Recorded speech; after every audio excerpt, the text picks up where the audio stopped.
okay. Did you buy Suzanne a gift in the end? Which you surprised her with on Christmas Day? Yeah, after that show that we did before Christmas. Yeah. I was walking home thinking, oh, might as well treat her then. Yeah. Went and got her a necklace. Nice. Actually, she said she wanted a necklace, but I didn't know which one, but went and got one. Yeah. And she was happy with that. Yeah. That shut her up. yeah. But, yeah. And did she get you a gift back? She did get me something, yeah. See, we knew she Of course she would. Yeah, but the thing is, right, she got me a little Game Boy Advance to take on holiday, because she knows I get bored. Lovely. Right? So that was good, but I was like, hang on a minute. I know how much I spent. Oh, and I know how much these are, right? But I was clever, though. When I got to the airport, I bought to get me an extra, bought me an extra game for it. Yeah.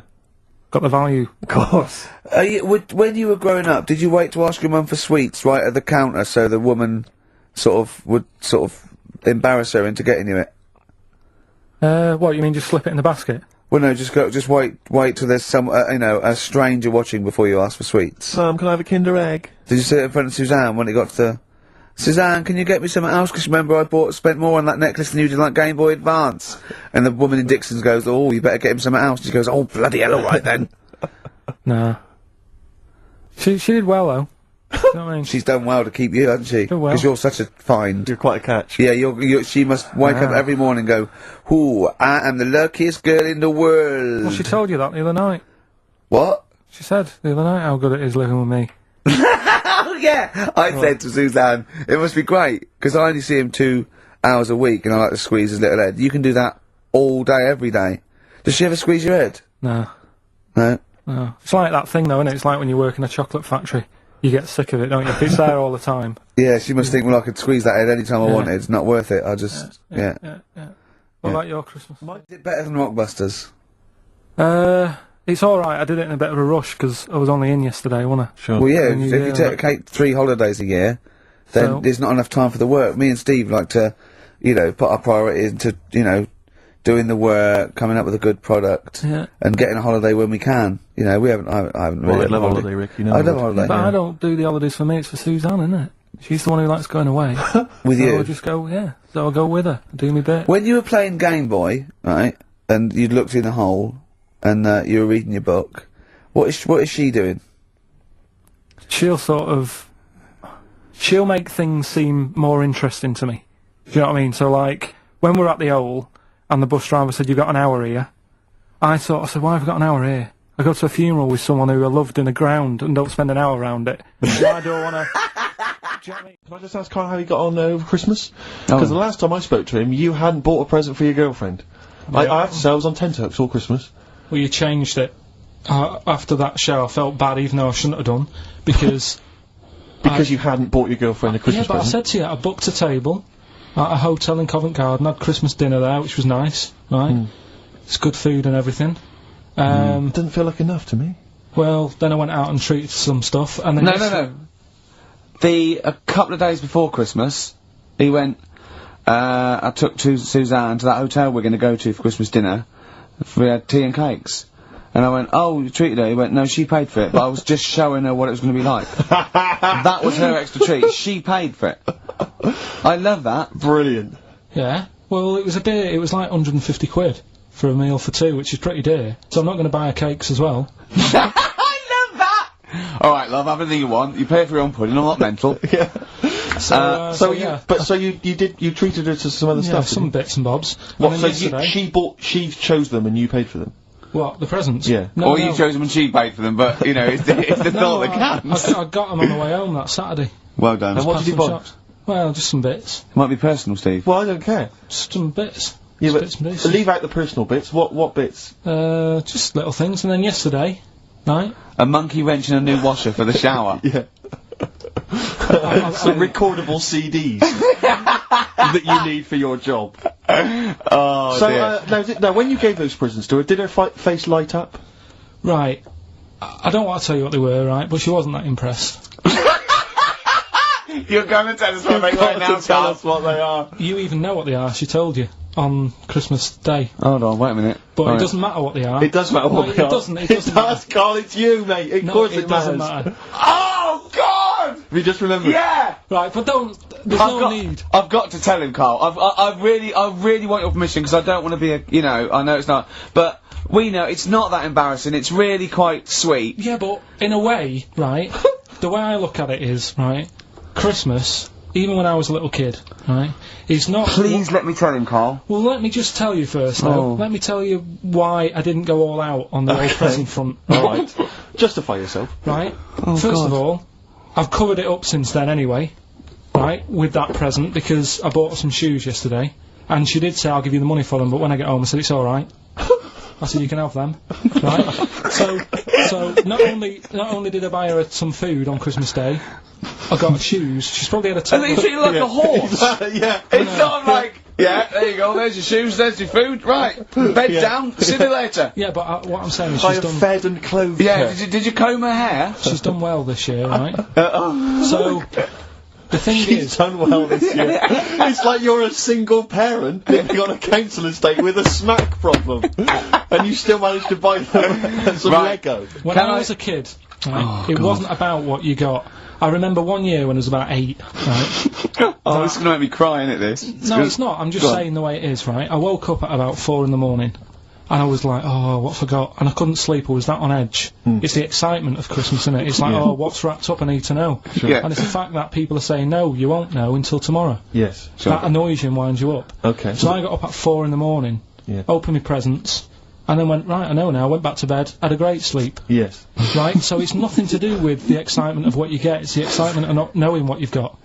And then what happened when you got up to go down with the presents? But hang on, so what you're saying to me is that you could wrap up a brick because the thrill of Christmas is in hoping and being excited about what it is, not the actual gift itself. Yeah. Is that what you did? Rick, did you get a brick? No, let me tell him now what he got. He got her a present, right, and she said, she came and I said, yeah, he got me. It was an industrial-sized packet of condoms. It was a joke gift. No, it wasn't a joke gift. It wasn't even a joke. I went home that Saturday after here, past Boots, thought, might have something in here. They were on, like, value.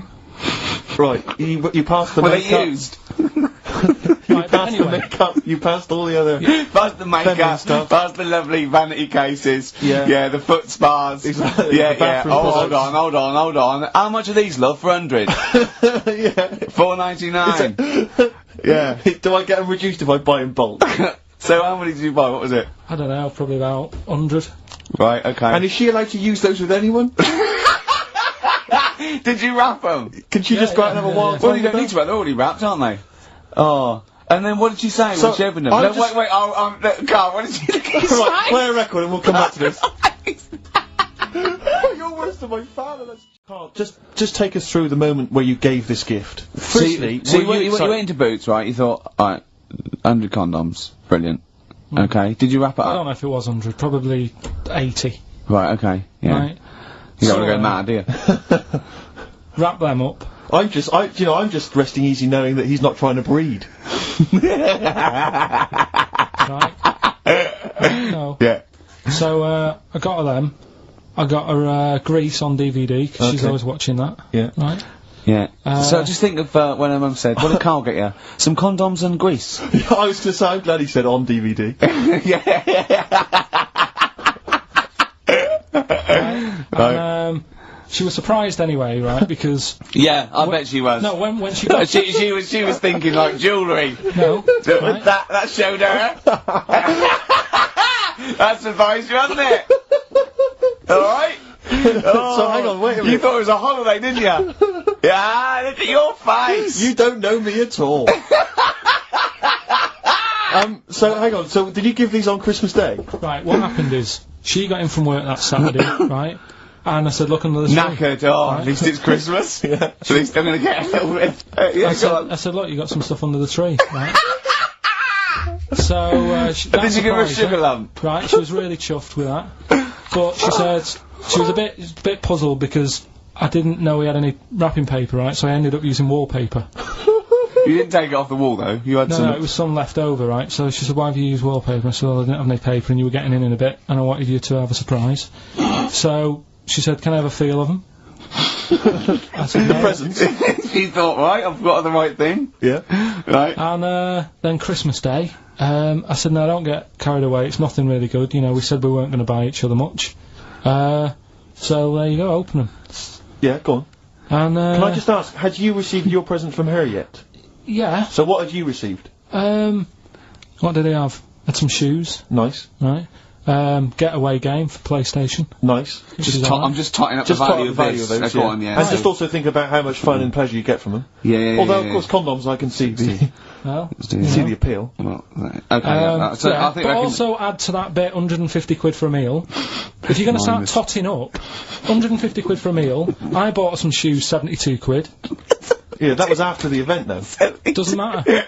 Alright, so you'd received these, dare I say it, thoughtful and nice gifts. You handed over the box of condoms. They were wrapped up. She unwrapped them. Yeah. Go on, take us through it. Walk us through it. Well, it's not something you play with on Christmas morning. Oh God! Oh, right. But when she opened What them, did she say? What did she say? Well, I wrapped them twice as well, so she thought it was something really good. Extra It was protection. Right. And So she thought it was something really good. and then So the disappointment would be doubled. Yeah, go on, yeah. then she just opened it and went, oh yeah, so what's on the telly? And that was Cool, that. ungrateful. That was What an ungrateful woman that is. that. Well, she got stuff. Fancy not wanting I told her. a box of economy condoms from Boots. I said to her about the thing about, you know, it's all about the surprise and that, innit? Yeah. You explained that to her? Yeah. What, after she'd unwrapped it? Yeah. Thoughtful. And she was alright about it. Yeah. She understood. Rick, you know I suggested to him that he buy his girlfriend a gift. I'm worried I've done more damage to the relationship by suggesting that than if he had just forgotten. Next time you've got to go shopping for her yourself, Steve. I think I might do. You've better go shopping for her yourself. I'm glad it's all over though. It's mental. Yeah. It annoys me. The whole thing annoys me, and she knows that as well. Yeah. She should know. What? She still insists on having Christmas once a year. Well. Wow. I'm you know. No, but well, anyway, what did you get? I can't think what you bring to the relationship, Karl. I don't know what it is she's getting from you in this relationship. It's like she's doing all the work. Well, yeah. 80 times. Oh God. I love it. You're brilliant. I know what she's getting. He's the What though? He's not thoughtful. No, but he's thoughtful. It's the best he can do with the brain he's got. Do you know what I mean? Right. He's doing his best. He's absolutely doing his best. There's no. He's working at the limits of his powers. Do you know what I mean? Though he's done as well as he can with what he was given. Sure. Yeah, and that's admirable. Yeah. It's like, I think he's done better than you'd expect. I bet his teachers didn't even think he'd get this far. Do you know what I mean? What, find a girl? No, well, yeah, a job, a girl. Yeah. Do you know what I mean? Clothe himself. He's done really well. What do you think, Karl? You think you've done well? I think I've done alright compared to some of my mates. What are they doing now? Probably not that much. Do you know what I mean? Mrs. Matthews said I wouldn't be an high flyer. I think I'm doing alright. Yeah. Do you know what I mean? I have a holiday every year. Got somewhere to live and that. Yeah. Got a new flat, haven't you? Yeah, so where are they then, the condoms? Did she show them to her family and friends? No. Take them into work? Look what Karl I'm surprised she told Ricky, actually. I was a bit disappointed in that. Yeah. Because I didn't go shouting. Well, she was so excited, Karl, clearly. She was just so pleased and proud. Yeah. Alright, play a record, we'll come back to it. No, that's it now. Like when you go down Christmas and you're excited about a present and it's like some condoms. You know what I mean? Well, I love that. Yeah, that moment. Yeah. I don't know how he's going to top that next year. I don't know how he's going to top that. All I can think of is some corn plasters. Right. It's alright, love, the batteries are included. Got you a pumice stone. Right. Oh. Right. So what did you do for New Year, incidentally? Well, I cocked it up a bit. Right? You're joking. Go on, You're here we joking. go. You're joking, mate. Go on. I went and booked a You table. got the wrong day. No, right? Booked a table at a restaurant that was shut. Right? What? I booked a table at a restaurant, and the one that I called, it wasn't the one. The call had been diverted. So Suzanne said, call them up and see what they're serving. Right? Because I forgot to do that when I booked the table, right? That's great, anyway. Because the thing is, right, it's a restaurant in Covent Garden, but they've got one in Victoria. But when they answered and they said, no, Victoria, I thought that was the person who was answering the phone. Do you know how some people say the name? Right. Right? So then when I called them up and said, what You thought he sounded a bit funny. Right? So, I'm confused, Carl, but probably not more. Well, it was no a more than you would have been on okay, the it was on the a day. branch of a, Alright, he doesn't anyway, want to give the restaurant away, so he phoned it up, there's one in Covent Garden, they answered the So it's phone. not, the restaurant's not called No. No, they said, no, Victoria. Why can't we name the restaurant? I don't know why. Are we It's not scared- libelous. Are we scared that, like, are you scared people are going to sort of see you in there because it's your regular haunt? No, it's just like, you know, you got to pay for stuff, haven't you? Right.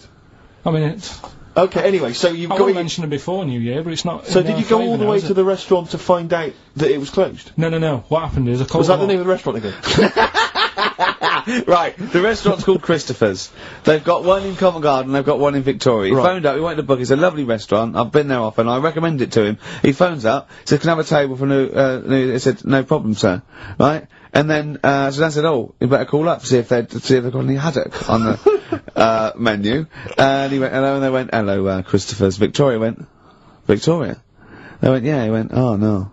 That's it, innit? So then, I just said, no, forget it. I'm not going all the way over there. So I cancelled it, right? So, when I called up Suzanne and said, look, I've made an error. The place we were going to is shut. Was she So- surprised again, or? So we're not going, so she said, oh, try some other places, and I did. They were all booked up, right? I was fed up anyway. I hate New Year. It's always like this, isn't it? So, I said, look. You know the common factor in all these stories? You hate Christmas, you hate birthdays, you hate New Year. It is you. Right? Yeah. So, I said, I'll sort something out. Yeah. So I went to Tesco. Leave it with me. Went to Tesco's, boots went were to shut. Tesco. Got a lovely plate of condoms. Did you just stay in and play with her birthday, her Christmas gifts? blowing them up? They're all Staying in. I've done, look, I've done some balloons. Well, it was. I think we did stay in. And I watched that thing that, 100 Greatest Moments, which was annoying me. Did you see, there was a nudist on it? You know how I feel about them. Yeah. Right? Did you see him? Man with two knobs. There was a man with two knobs on it, and a nudist who, just like wanders about the house. But it said, and when he visits people, I was thinking, who lets him visit? I go, Exactly, yeah. But he must go there with trousers on and go, hello, lovely to see you. Can I just pop all these off? Well, not really, no. And I'll tell you what annoyed me the most, they had a white sofa. If you were a nudist, you'd get a darker one. Right? So anyway, right, so we ended up watching that. That annoyed me. And then, I was tired by about 11, and I said, oh, let's go to bed. And she said, you can't. And that annoys me, the fact that, because it's New Year, you got to stay up, and it's like, well, why? Can't we just... You should bring it forward, so in case you want To quarter to 10. Well, you stay up, and it's like my eyes were dead heavy, and I was like, oh, I want to go to sleep. So just stay up, and then it's midnight, and you go Happy New Year, then you go to bed. Yeah. Well, not everyone, Carl. Some people have a little party. So it's over with anyway. Yeah. So, are you 86 years old? It just gets on my nerves. Oh, do you know the quotes that Ricky gave me last week and I turned them down? Yeah. I got home, girlfriend had a go at me. They don't know you turned him down. What you know is that he said he didn't want to take the book at the end of the show, so I'm not taking it, it's too difficult. I'm gonna go and get a nice one, and go on, carry on. So I went home, and Suzanne said, where's the book? She was really looking forward to having a look at it. I said, oh, I gave it him back, I wasn't up for that. And yet, last week I was ill and stuff, I wasn't in the mood for learning. Yeah. So I'm not having it. She goes, this is where you went wrong at school. Oh. She said, this is exactly where you went wrong. She said, you liked infants, you liked, your colouring in and your painting stuff. She said, but as soon as it gets to the heavy stuff, you just, you're like a horse with its blinkers on. Yeah. So you just shut yourself away. So I said, no, I could have done it if I wanted to. So anyway, we went and bought a quotations book, so I have got some quotes. Yeah, what's the quotation book you bought? So I was asking him to, read Keats and Wilde, Wordsworth, Shakespeare. What did you buy? It's quotes with, like, Eric and Ernie and that in it. That's what I've done. Go on, I've used an everyday thing. Yeah. And put it with today's problems, right? Go on. So, like, my girlfriend, yeah? She might like to go shopping for clothes. I hate it. Right. But because I love her, I put up with it. Ah, that's nice. Yeah? Yeah. So, you love that little kitten. You can't stand the smell of the stuff, you gotta feed it.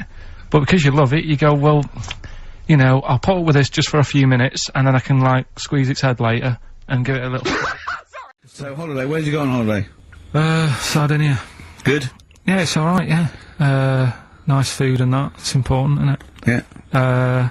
And nice beaches and what have you. Excellent. Always like a nice long beach to walk down. Yeah. But, so we're having a nice walk, right? You know, nudists do me head in. Sure. right? Not a problem though, is it? It's not like being scared of spiders where they might jump out under the kitchen sink at you. You know what I mean? It's not a big problem having your head done in by nudists. Yeah, but it just annoys me. It sort of ruins the day a little bit. Because it makes me feel uncomfortable. Right. Take your clothes off if you feel uncomfortable. It's much more relaxing. Yeah, but... Well, anyway, right, so I'm walking along the beach, right? Lovely long beach, what have you, you know, watching the sea, picking up shells and that. And what are you wearing? What's your natural beach club? When he says picking up shells, I imagine he's on all fours going, yeah, like that, you know what I mean, looking at the things. Just like washing his nuts in the sea to get them tasty. Yeah, going into the sea and then kind of shaking himself and all the water flows off. Yeah. I've just got, you know, flip-flops on, pair of shorts, and like a little light shirt. Sure. So anyway, walking along, and, Suzanne goes, oh look, right, and there's this woman, German, I think, coming out of the... How can you tell she was German? Underarm hair? I'll get to it. Forget the underarm hair. She came out, it looked like she was smuggling seaweed. I'm going to burst! Oh, God! And the funny thing is, right, she, smuggling seaweed! Oh, God! She was a bit hairy down there, was she? Mental. I felt bad because I hadn't had a shave for 2 days, right? Looked at her, it was ridiculous. She might as well have kept her trunks on. It was just like she was wearing furry trunks, right? So anyway, so I'm walking along. So, yeah, go on then. So Suzanne's like, oh, look, and I'm like, oh, not again, you know, because every time we go away, there always seems to be one of these. Is she by herself, this woman?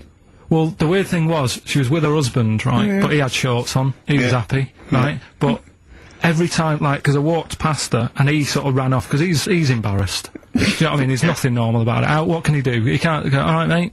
Because he knows it's odd, right? How old was he? Sorry, how old was she? It's hard to tell when someone hasn't got clothes on. You know what I mean? They always look older, don't they, when they haven't got clothes on anyway, but I'd say she was about 40, 41. Okay, right. So yeah, so I walked past, and the annoying thing is, she got there on a bike, right? No clothes on, little pair of boots next to the bike. So if you can wear boots, just pop some shorts on. Do you know what I mean? That takes more effort for me, putting boots on. But put the shorts on, right? So anyway, so the husband kept running off. I walked past, and I'm getting annoyed because I'm saying, well, we've got to walk past them again on the way back. I like the fact they're scuttling away when Karl walks past. Like when you lift up a bit of, sort of iron sheeting in the woods and loads of mice run away. Yeah. It's like whenever Karl goes, that nudists run away. Yeah. Oh, right, okay. So, but no, so we sort of come walking back and what have you, and you know, I have another look and what have you, and he runs off again. Why another look if it offends you so much? Oh, you might as well just have a look, you know what I mean? It's just putting it on show and what have you. But the interesting thing was, I just wondered whether the husband... Because if the husband were nude, you'd looked at his tackle. Because remember, when you went to see those two strippers, and it was a woman and a man, and they whipped their shorts off, you said you looked at his tackle first. I think any bloke would. Well...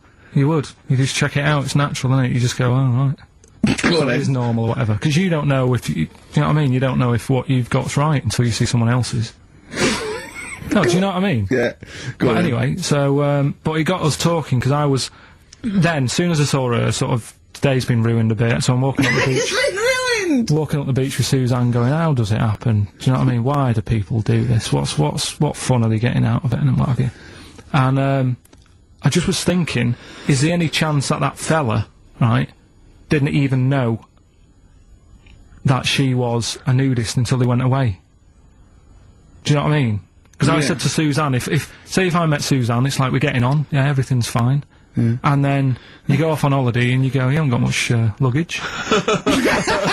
And she's like, no, it's fine, this is plenty, and I'm thinking that's weird. And then we go down the beach and she whips her knickers off. I'd be annoyed, but there's nothing I could do. Do you know what I mean? Sure. So I'm just wondering whether that's what happened to this fella. Every time someone came walking up, he was like, oh, God, this is embarrassing. And he kept nipping off. Yeah. Finding something else to do. Look at some shells. So I'm wondering, Rick, if at some point, maybe today or in future shows, we should get a nudist. You know, one of those official nudist spokespeople. You know, because all these nudist organisations, get them on the phone, justify themselves to Karl, because, you know, in his mind, they are, what would you say, weirdos, freaks? I don't quite get it. I was reading something in one of the supplements last weekend, and some journalist went round to some, whatever you call it, some resort or whatever for the nudes and that. And it's Were just they playing volleyball? Well, the only thing was, bowls. Why is that annoying? Well, don't play a sport where you got to bend over. Yeah. Well, I've got another food-related item here. Now, Karl, I got a little email via my agent, sent from someone here, okay, sent from someone at XFM, okay, and I won't say it was, she just said, I thought this might be good for Ricky to use on Saturday, and obviously what happened is, Suzanne has sent you an email in the week, it was Wednesday, and you've returned it, but I think you've returned it to the wrong email address. You returned it to someone here, who of course immediately forwarded it to my agent for ridicule on the show. Don't panic, it's nothing that bad, okay? It's an email from Suzanne talking about your tea that night. Was Suzanne out on Wednesday night? Was the, an England game or something? Yeah. So you were alone, you were home alone, were you, Wednesday night? Yeah. Did you enjoy your meal? Was it a quiche? Go on. Right. From Suzanne to Karl. Take the quiche and put it on the baking tray. Cook for 30 minutes on 190. Take lettuce and put on plate. Take 3 tomatoes, wash and chop into quarters. Place on lettuce. Take an avocado, chop in half. Remove the stone. Peel skin and slice. Place on salad. Put salt and pepper on, and a dribble of olive and balsamic vinegar dressing. Right? In brackets, small bottle behind the cafetiere. Right, in case he's reaching for bleach. Yeah. That's it. Trying to put everything else away. Right? Then sprinkle a smidge of parmesan on top. Remove quiche from oven, cut into quarters, and put on plate. Eat. Oh, wow. Does she have to do that every single time? She's like... No, it's just that I'm not that good at cooking, right? And to be honest, that was a lot of hard work. I didn't bother warming it up. And I did without the avocado. Why? Too much messing about. He didn't even do that! With instructions, it was too much! But, yeah, I'm not that good at cooking and Did that. you genuinely... That's not cooking, though, is it, Karl? That's Heating up a slicing. quiche. That's cooking it is making the quiche. Yeah, but I'm just... So could you have figured that out if she had left that note for you? Why did she have to tell you what the olive oil and balsamic vinegar was? Because I've put sort of cooking oil on my food once, and I said, right, it's a bit... It's ever since, right, years ago... I'm gonna die! Years ago... Oh God, they're leaving Mr. Magoo at home! It was ever since I put sausages in the toaster that, What do you mean? I nearly set the flat on fire. Because, do you know, like, when you're grilling food in a pan and all that? Yeah. Sort of sausages spit and it goes everywhere, doesn't it? And it makes everywhere greasy. In the toaster! So I thought, well, just want to warm them up. Yeah. Bung them in the toaster. Yeah. What And happened? she sort of caught... They Well, got stuck and they sort of caught on fire, I imagine. she came in just as I was sort of plunging it, and what have you came in from work. She said, what are you doing? I said, no, I'm in sausages. Well, the oven isn't on. I know, they're in here. What, you turn it off? Panicking and that. But I've never been into it. I've never been into cooking and that. At school and stuff, I didn't bother doing it. Oh, every time Suzanne comes home, she must think, please be the house still there. Yeah. Please not let me hear a fire engine as I come round this corner. Oh God, she comes and goes, oh God, thank God. I bet she's always happy to see you when she gets home and you haven't burned the place down or introduced some howler monkeys or something. Unbelievable. What I find extraordinary is there are people who are in sort of care in the community who don't need instructions No. on how to prepare food. Oh, they can do it, yeah, you show them once. Yeah, they and they've learned don't. it. Whatever you do, don't put sausages in the toaster, Johnny. Do you know what I mean? Yeah, and they've don't- learnt it. They don't put sausages in the toaster. What is it? They put their fingers in. Yeah. Are we doing, Rockbusters answer? Okay, we've had a couple of emails, Rick. Someone, actually Ian, he's emailed in, he said that, because of the blinking postman, it's his wife's birthday today. She's had no cards. Or presents, because, presumably because she's got no friends, but also because of the postal strike. But you won't be able to use that excuse for Suzanne's birthday again, because she knows that the postal strike won't be on around that time. Alright, Karl? So. But anyway, so would you just say happy birthday to Have Tracy? those condoms run out yet that you got for Christmas? Carl? Still got them. Have you? Just say happy birthday to Tracy. It'll make, Happy it'll birthday, make her Tracy. happy. And hello to Aidan, who's phoned in to let us know he's actually listening in Northern Ireland. Oh, God so bless him. we've gone international. Sure. Now, there's also a questionnaire has been sent in by Ruth Chamberlain at Cordwainers College. Cordwainers College seems weird. Cordwainers. It used to, yeah. It's either used to be a poly or a laundrette. I think it's yeah. Anyway, it's something that she's doing for, she's studying product design for the fashion industry. And anyway, she's got, some questionnaire. And we're too busy and important to fill out the questionnaire. But we thought maybe you could answer it, Carl. Look, Carl, look, he's yawning, he's looking round, he's only got to do 2 hours and he gets a whole day off and he's getting paid for it. Do something, Carl. Be grateful. You've probably ruined a man's career. He's ridiculed now for doing this. He's so weak where he should have squozed your head and kicked you out of the building. So, let's have a little bit of effort. You've only got an hour and a quarter to do, then you get 2 days off, alright? Alright. Right, Carl, it's a questionnaire about happiness. Oh, yeah. If there's one person... well, that should answer it right where. The first question, Carl, on a happy scale of 1 to 10, where are you on the happy scale? Is it at this moment or in general? Well, I would say generally. Okay. Yeah, but you don't always have to, like... I mean, I Jesus think I'm happy in that, but I don't always show it. You never show it. No, but it doesn't mean I'm not happy in that. Like, I'm alright at the moment. I'd say I'm probably on a... I was probably on about an 8. I was probably about a 9 when I woke up, right? And then, sort of fell out with Suzanne over her haircut. Yeah. Right? She went for a haircut and came back with something that I didn't like. Sorry, what did you say? So when your girlfriend walked to the door, she had her hair done, you said, I don't like it, alright? Well, she could tell by the look on my face. But don't you say, no, I'm happy with it, I just can't tell. I'm loving it. Because then she might have it done again. Oh, You've gotta Carl, I let just people cannot know. get over you. I really can't, No, but you haven't seen it. Right? Oh, So then I was fed up, but then I thought... Sorry, what authority have you got to talk about haircuts? yeah, you had well, officially from a barber in Manchester above a railway station in a shack, it was £2 a cut, told you have the hair of a Chinaman. Well, you wish you had the hair of a Chinaman now, you got no hair. You're a little bald man with your mouth open, so don't... Is she listening to this, Suzanne? Sitting at home with a woolly hat on? I don't know. But she knows now, doesn't she? What did you say? What words did you did do you say? about it, I though? just said you look like someone out of Slade. Interestingly, that's what I look for in a girlfriend. Oh, God! Which one is Slade? That one with the funny... Not Dave Hill. Yeah. The one with the crooked fringe and the goofy... She had her teeth done as well, did she? She had 2 front teeth put in. Dumper. So anyway, I'm So prior to that, you're on a 9. Then you saw the haircut, you're on an 8. Yeah. yeah. And Now then, what you on?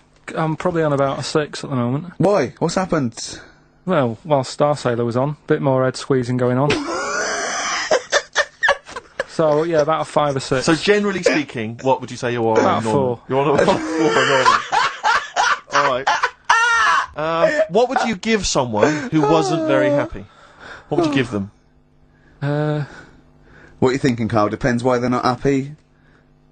They're low, okay, so what would you give them? I mean, yeah, depends, innit? If it's someone who's just lost their arms and legs in an accident, you don't give them a lollipop. Sure, or some mittens. Yeah. You give them a hat. Yeah. Yeah. And dare I say it, a smile. A skateboard. Yeah. Yeah. I don't know. You don't know. You got to answer the question. Alright, so hang on, let's assume that you've upset your girlfriend because you slagged off her haircut. What are you right? doing You now feel to go and guilty. make her happy? How are you going to cheer her up? And not buy her a baseball cap. I don't know yet. I haven't thought about it because I've got this to sort out, haven't I? So when I get home, get her some gel or something. Oh, God! Oh, Christ. Okay, Oh. and, Oh. alright, just name something that always puts a smile on your face, Carl. It always cheers you up. If you're feeling a bit blue, it always cheers you up. A monkey, innit? Learning something. Right. That's a bit weird. I love the qualifier. That's No, I a think bit it was weird. I think it was 2 different sentences. I think it was learning something. That's a bit weird. yeah. Oh. Learning something that's a bit weird. Okay, and finally, if you could have something to make you happy, what would it be? Little chimp, wouldn't it? Little chimp in a suit. Well, don't answer for him. Don't put words into me. Uh, You could have anything you want. It'll cheer you up and make you happy. What would it be? You can't say a skin of titanium. It's got to be something possible. Yeah. X-ray vision. No. What would you have? It can be conceptual. It could be world peace. It doesn't have to be, you know, a new watch. Yeah, let someone else wish for that. Sure. It'd be a waste. Yeah. Yeah. Why should you do it? And then someone else gets a nice new watch and there's world peace. Exactly. You're walking round, it's nice and peaceful, you know what time it is. He's swanning round, he's got a lovely new watch and there's no threat of him being bombed. Exactly. I'm quite happy the way I am, really. I don't really want Are that you much. really? But you're on a 4. Yeah, You're on a happy scale of 4. Yeah, you're on a 4. Surely you want to get to 10. Surely the point of life is to be on 10. Yeah, but what's a 10? Do you know what I mean? No. What's a 10? Contentment, absolute contentment. Joy Bliss. in your heart. Yeah. Inwardly and outwardly. Not walking around with a little round mank head with your mouth open going, what's the point of that? I've done it once. Is that why you've still got all the condoms? I've done it once. What's the point of that? Alright, we're gonna get everything. Some hair gel. Come on! 10. Just one thing that would make you happy. That would cheer you up if you were feeling low. Tuesdays off as well? I'll have the MD just, you know, resign straight away, shall I? I honestly don't know what would make me happy just like that. Because I am happy. I know you say I'm fed up and that. Do you know But- what? Do you but I know? am He fed- said I'm alright. he wouldn't want to be too rich. He said because if I was too rich, then Suzanne would say, "Let's go around the world." He said he wants to be rich enough so they're happy in that they got their bathroom and everything, but they still can't afford any more holidays a year.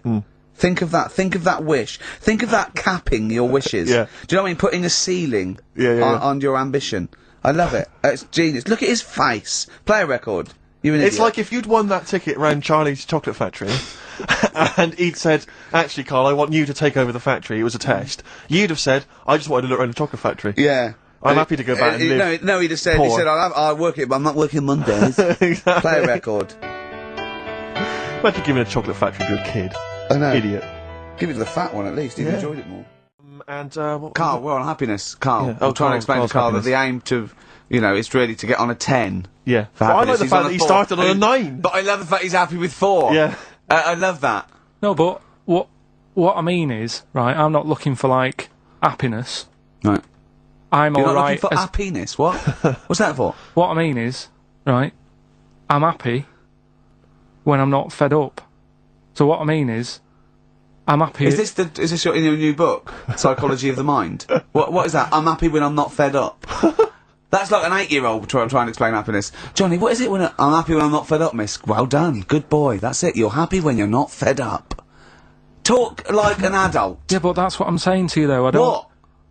I'm happy most of the time. It's just that when things niggle me, I find that... I realise when I'm annoyed more than when I'm happy. But Carl, every time we talk to you, you are whinging about something. You've got Yeah. something that annoys But you. he's one of those people that if he whinges loud enough, he gets away with it. Like he's in here. I think he goes, "Oh, I'm really busy." I come in and he's doing nothing. He's chatting because he's having big, long chats with everyone about how someone's wound him up. And they all come and they go, "Oh, Carl's fed up," because he's got this show. You know what I mean? He's wormed his No, way. but hang on a minute. Go You on. came in moaning about the post and that today. Yeah. But everyone's annoyed and frustrated by that. There's small businesses going out of I'm not. business. I'm not. You haven't heard me No, you're moan not, about because it. who's sending you letters? No one. You've got no friends. You've said that yourself. Yeah. You've openly declared you don't want friends. They're too much hassle. Yeah. Yeah. Yeah. Yeah. Yeah. That is my joy. Friends that is the point of life to me. I can't wait to see them. I squeeze their head. I welcome them in. Oh, they annoy me. They Friends annoy are me. annoying me. I love it. Friends are annoying. He's even scared of like doing something with a friend or getting a gift because he goes, "I have to buy him one back now." Yeah. It's sort of like life's a bit of a chore for Carl, isn't it? Well, anyway, all right. Let's leave that aside. Obviously, you're never going to be entirely happy, although apparently you are already on the brink of happiness. All you No, had I to say told you was that, your right. hair looked nice. I That's was all you at- had to say. Yeah, I it was- looks good. Yeah, and that's it. End of story. What's the point in that? What is the point in Because that? she doesn't really care what you think, but she doesn't want to hear that she looks like Dave Hill from Slade. She's not having her haircut just to please you, Carl. Despite what you might think. He's taken aback by that. Yeah. Now, you weren't speaking to Suzanne last week at this time because you said she had a haircut, probably quite an expensive haircut. She's a lady in media. She's got to look good. She probably doesn't go to the barber like you or just shave it at home. Probably spent quite a little bit of money on it. She came home. She thought, well, my sweetheart, my lover, my sweetheart, you know what I mean? The man in my life is gonna love this. Well, he adores everything about me. He's gonna love my hair. She walked in. Hello, Karl. Alright? You look like Dave Hill from Slade. Is what Hugh said to the poor woman. And then, talked about it on air. She was furious about that. So what did you do? Karl? She did listen, yeah. She wasn't happy. And she heard you slagging her hair off? Yeah. And she, well, what So this is probably annoying her now. Well, no, it doesn't matter. We can do a lot today because she's at work. So, and of course, no one's going to tell her. Let's have a chat about a fat arse, shall we? So, hold on. Oh, dear. Oh, dear. You are in so much trouble. That's... Look, he's realised he is a little bit worried. Oh, didn't you go and buy her a coat or something? Took her out on Sunday and treated her to a new coat and that. Yeah. But I offered, I said as well, I said I'd pay to have it done again. Oh no! Carl, you have... Oh God! Oh my Christ! So she listened to the show. What did she say? You got home, she'd heard you slagging her hair off. Imagine that. He thinks that's a good thing. Sort of like, we've won the pools. Brilliant. What are we doing? Well, you can have facial surgery now, love. It's sort of like... It's just... Christ! You offered to have it done again. Unbelievable. Yeah. But I got home and she's like, being moody with me, right? Yeah. You thought something's wrong, so you must have listened to the show when I was slagging off her hair. Well, his first thought was she's probably looked at herself in the mirror. She agrees with me. Yeah, that barber's been round again. Yeah. And she just said, "Oh, that wasn't very nice of you, was it?" Oh. So I just said, "Hang on a minute." I said, "That's what we do on the show. When I'm slagging off, Chinese people looking old or whatever, I said, you never interfere." Sure. I love the fact... She's got to get her priorities right. I love the fact that she's in the same queue as a billion people you've never met. Yeah. That's fantastic. She's in the same queue. Well, you didn't complain when I was slagging because off. Karl, I don't think Karl has ever admitted he might be in the wrong. Ever. Certainly not to your eye. So did you admit... That is so true. Isn't it? That is so true. He's never admitted that he might be in the wrong. So did you, in this instance, agree that maybe you'd overstepped the mark? No, I just said she took it badly. Do you know what I mean? It's only a haircut. Yeah. Yep. Well. See, you haven't seen it, so you can't start interfering on this one. No, okay. No, I haven't seen it, but I very much doubt she looks like Dave Hill from Slade, who, if I'm, unless I'm mistaken, used to cut his hair with garden shears blindfolded. Well. So, you know what I mean? And did her teeth stick out when she started speaking with a Brummie accent as well? I've got used to it now anyway. So. And so did you bought, so at some point you came crawling back and you said, do you want me to buy you a coat? I just said, let's leave that, let's go out and have a good weekend. Sure. But get your hat before we go. And, treated her to a new coat and that. Oh. It's a nice coat, so people will look at that rather than looking at the head. So if does it do flash? It's got obscenities across the back. If anyone who knows Karl's girlfriend is listening... Tell her. And maybe you're a work colleague and you're listening to the show. Because I think this is terrible. Get her to phone him now. Get her to phone him now. I mean, forget the phone on the XFM number. What's the fat ass complaint line? Because you are in deep shite. Bobbity boo. Who's that over there? It's Carly Pilk Boys. You alright, Carl? Oh, that's clever. How you doing? Yeah, I'm alright, yeah. Yeah, come on, up, bigger bagadoo. Up, yeah? Project. There's people out there wanting to, cheer up their Saturday afternoon. We're the boys for it, yeah? We're like quick fitters. Yeah. Come on. Alright, Karl? Yeah. Come on! I'm alright, I'm up for it. That's it, this is the height of excitement. This is it, is it? That's This how is you sound when you're 100% This is you off your head, is it? High on life. Christ. What did Suzanne say about you saying about a big ass? Go on. She heard about it. Should we recap what happened last week? Well, the week before, he said that her haircut looked like Dave Hill from Slade. She didn't like that. So next week I said, she was a bit grumpy. He went, yeah, I didn't mention her fat ass. Still thinking that she would never hear about this. Yeah. What happened when you went home? She heard about that off her mate. Yeah. And we sorted it out. Didn't have to buy her anything. I just sort of said, come on, you know what the show's about and that. Stop moaning. Yeah. Right. That was alright until about Thursday, when I was reading about, do you know, like they say, there's like two worlds and that, and whatever I'm doing now here, there's another one of me doing the same. Yeah.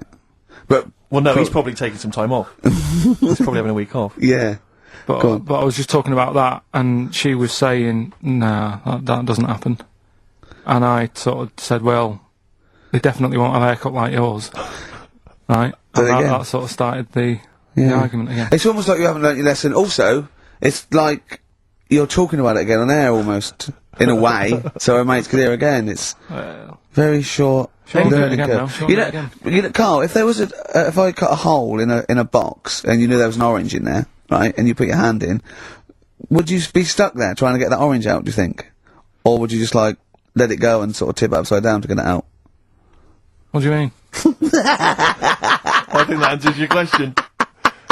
Is that a cardboard box on your hand? So, is there any other things you want to criticise Suzanne for while we're on air? Anything else? Anything that's been niggling that you feel you should get off your chest? The hair, the arse.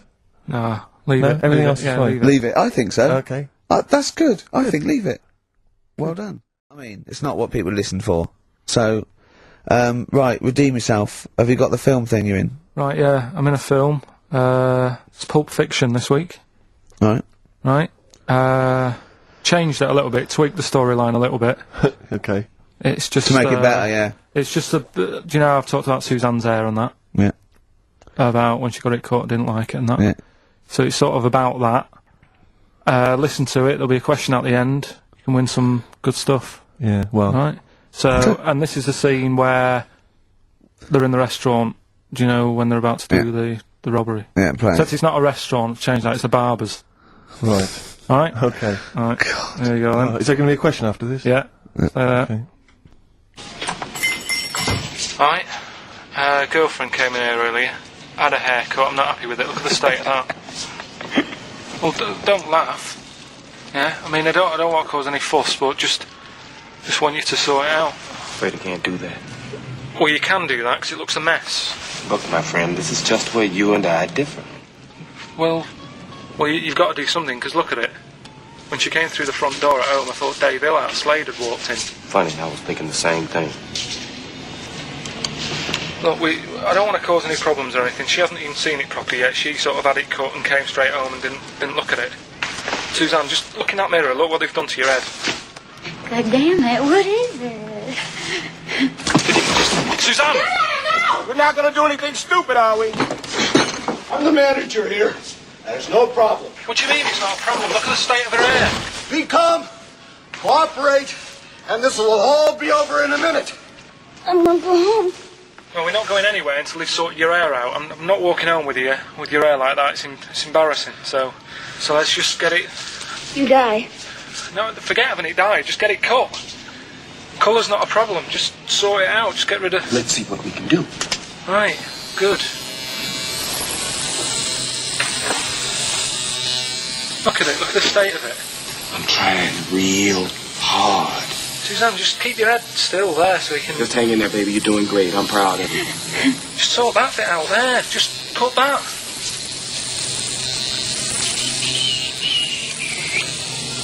My barber says I've got the hair of a Chinaman. Have you heard that before?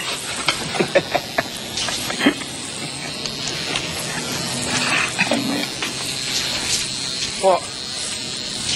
What's so funny about that? Is it serious or what? Freaking me out. If my answers frighten you, you should cease asking scary questions. It's almost over. There you go. No, it's not brilliant, but that'll have to do, won't it? I reckon we'll have to buy her a hat on the way home. Yeah, that's probably a good idea. Do you think Suzanne's listening? It's alright, isn't it? I like the fact that in that she's represented with a sort of dimwit southern accent. Yeah. Your girlfriend, so I'm sure she'll have appreciated that. Alright, It was nice, yeah, it was a nice... I don't know what kind of copyright infringements that was made. Yeah. Well, Right, well, the question is, what did I say is odd about my hair? odd about your hair? Yeah. Yeah. Oh, well, Alright. yeah. Fans of the show will know that already, I'm sure. Yeah, so, email in, ricky.gervais@xfm.co.uk, or, yeah, just email, actually. Yeah. Bud? Right. But are you comfortable being nude and that? We've done this. Well, I don't know what this is. We did this last week about, are you comfortable being nude? No, I think I know, I was talking you're about probably that. most comfortable being nude. It's just probably not in public. Well, Ricky's only really comfortable nude when he's eating. Yeah, there's nothing to get, you know... Yeah, you can just wipe spilt on yourself it. down. Yeah, you just sit in the bath, yeah. No, but I've talked about that, and then when I went home, I was talking to Suzanne about it, and she said, "What's all that about? You don't like being nude, right?" And I said, well, it's not. It's like I'm part of an Alan Bennett play. It's just... I love the way you talk. Remember once, right? I don't know if I should talk about this really, but Well, that means you should, so go on. Go on. oh yeah, right. We went to Tenerife, right, one year. When I was still living in Manchester. I'm scared now. Yeah, that I don't why know you what's said that. I'm happening. actually No, scared. I'm thinking about Suzanne, but she's Well, working. I don't want to know anything about Suzanne, Come to be on. No, honest. but If come on, It Go on. involves me more. Let's Go hear on, the story. go But on. I'm just explaining to you that I don't like being nude. Yeah. Go on. So you're in Tenerife. In Tenerife, right? Didn't have much money. Stayed in this apartment that wasn't that nice, right? Had cockroaches in it and stuff, right? Didn't have much money to go out at night. So we're in this sort of death trap of an apartment, right? Anyway, so when I was younger, right, had a bit more energy. So Sounds like He's 30. 80, I know. so you know, start having it away a bit. It's a joy. Beautiful. It's so, gone, yeah. I've been here to a while. I love it. Go on. Right, so, you know, doing what I do, right? Yeah. Someone starts banging on the door. So Suzanne Everyone's says, at it. Right, so you mean knocking on the door? Right, okay. knocking on the door, right? So Suzanne said, "You better get it." So I said, "Oh, I can't get it now. I'll have to wait a bit." Right? I can't go to the door. Go on. So the banging's getting louder. Yeah. Someone at the door, Yeah. and she's like, "Oh, hurry up! It must be important." I'm like, "In a minute, just." So anyway, I don't want to know anymore. stick. Keep We'll leave going. it. No, No. come on, finish the story. Open the door. It's a fireman. So I just stick my head round, and he's going, "You'll have to get out. The building's on fire." Right? So I'm like, "In a minute." Sorry, you weren't still having sex at this point? No, but, you know, Right. still sort of got to wait a minute or I can't get my pants on. Oh, Carl, I wish I'm so sorry. Right, go on. To So listen. now So the, what- the place is burning down. So it could be a serious big fire going on. Yeah. I'm sort of waiting. You can hear people sort of screaming and that, panicking. Is that because the door's open and you're nude? The fireman's saying, "Will you get out? Will you get out?" I'm saying, "In a minute." Right. And Suzanne was saying, you know, think of something that's not sexy. Sure. So I was thinking of people, you know, thinking maybe down in a fire might sort of calm you down. Yeah. Then the fireman said, we need a big pole. Yeah. Yeah, Sure, go on. But what I'm saying is that, to me, I wouldn't have wanted to go out and be safe over, do you know what I mean, over being naked. I don't like walking about without on. So what I'm saying is, even if that fire... I love the idea of everyone huddled in there with all the firemen. It just, the camera's fans along and there's Carl. Yeah, a just local news report. naked. With still But would you, standing proud. would you have gone out, we're now on, But why do I have to go out with now on? I'll just grab a pair of jeans. alright, but you've just, you know... What? There's a fire, Carl! Yeah, but can See, you no, imagine if not you- everyone looks at men's packets. That's only you, remember. Most of the other firemen wouldn't be going, oh, look at him. But He's what I'm pleased- interested in he's is how pleased long... to see us. Carl, how long did it take? And did the thought of dying in a fire help? After a bit, but the fireman sort of had a go at me. Sure. What do you mean? Well, he wasn't happy that I was dawdling. Well, to be fair, But what can you do? Answers on a postcard. To the usual address, XFM, care of Leicester record. Square. Well, let's just get these right. Let's play a record.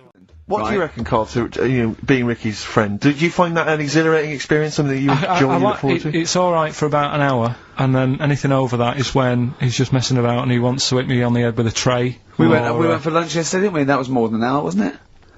Yeah, And we had a drink in the week, didn't we? That was more than an hour, wasn't it? that was a good... Is he okay when it's just the two of you? Because I find as soon as there's a third person, Well, yeah, just to give he you... just starts showing off. Well, there's a little bit of that, right? But I went out with Ricky, like you said, right, for a drink in the week.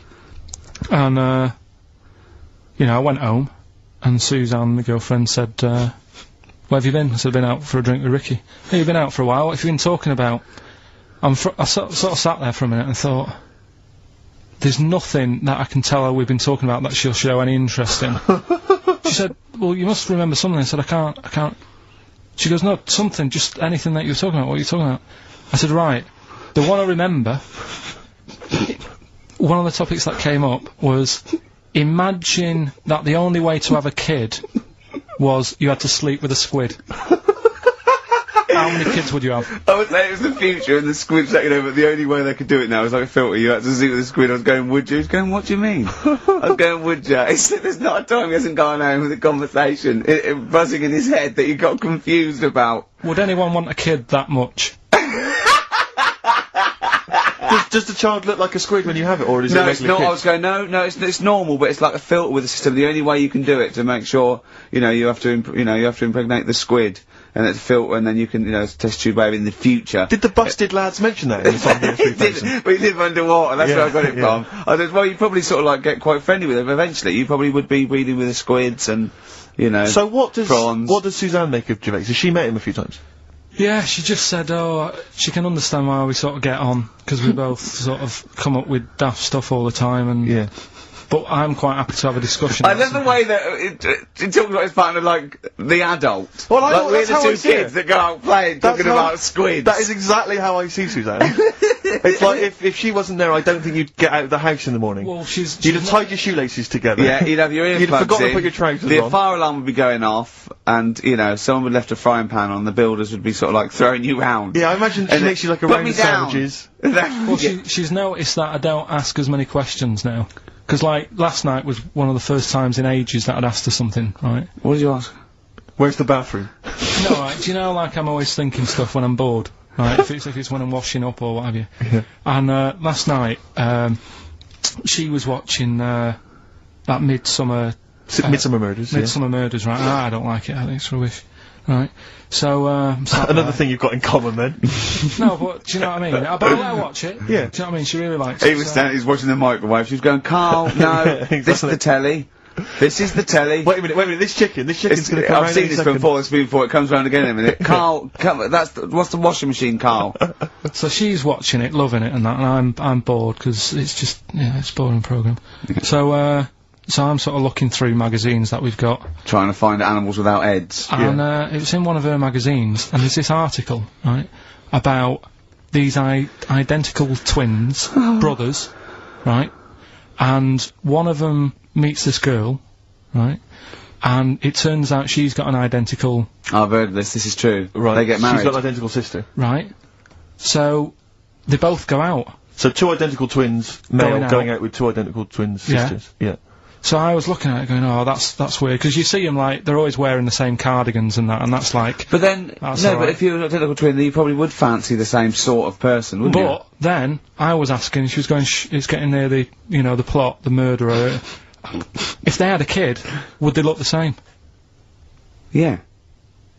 Would not necessarily, because it depends on what genes are passed over. Even though they've got the same exact sets of genes, that you don't pass on all the genes, do you? It's 50-50, but you don't pass on exactly the same genes in each sperm, let alone with an identical twin. Yeah, but even though you don't do that, like, my brother and sister don't look like me, but you know they were related. Because they share 50% of your father's genes. Gobbledygook. Yeah. No, you share 50% of your father's genes and 50% of your mother's, but not the same 50% on two occasions. I think you completely lost it. When you brought in the word genes, I thought you was thinking, what No, they wouldn't necessarily. They wouldn't necessarily, no. They could do by Did Suzanne look at you like Oliver Hardy looks at Stan Laurel when he's just, like, nailed his hand to a wall or something? She went, ask Ricky tomorrow. And then turned up John Nettles. And then turned it up. Yeah. Oh, that is brilliant. It was a holiday when we went to Tunisia. And the Scouser pissed you off, surprise, surprise. Yeah. Yeah. But the annoying thing was, when you go on it was a cheap holiday, and, like, the lesson here is, if you want a good holiday, you gotta, like, spend some money. Yeah. And we didn't on this one. We spent about, I don't know, 400 quid for two of us for, like, a month or something ridiculous. And we got there, and, you get to the hotel and you go, we have made a mistake. you know, it's a ropey hotel. You know, you can tell, like, the blinds and stuff as you walk in, they're all dirty and stuff. And you think, well, let's make the most of it. You know, let's not get down about it. It's a holiday. It's for a rest. And you try and make the most of it. And we had to meet. Do you know, like, you have one of those things where you get to your destination and the rep says, right, you know, go and unpack your bags and that. Go and sort yourself out in the room. And tomorrow morning we'll meet up at 10 o'clock. And I'll go through, you know, the best sort of place to go for camel rides and, you know, the best deals I can get you. That sort of thing. Can anyone here walk like an Egyptian?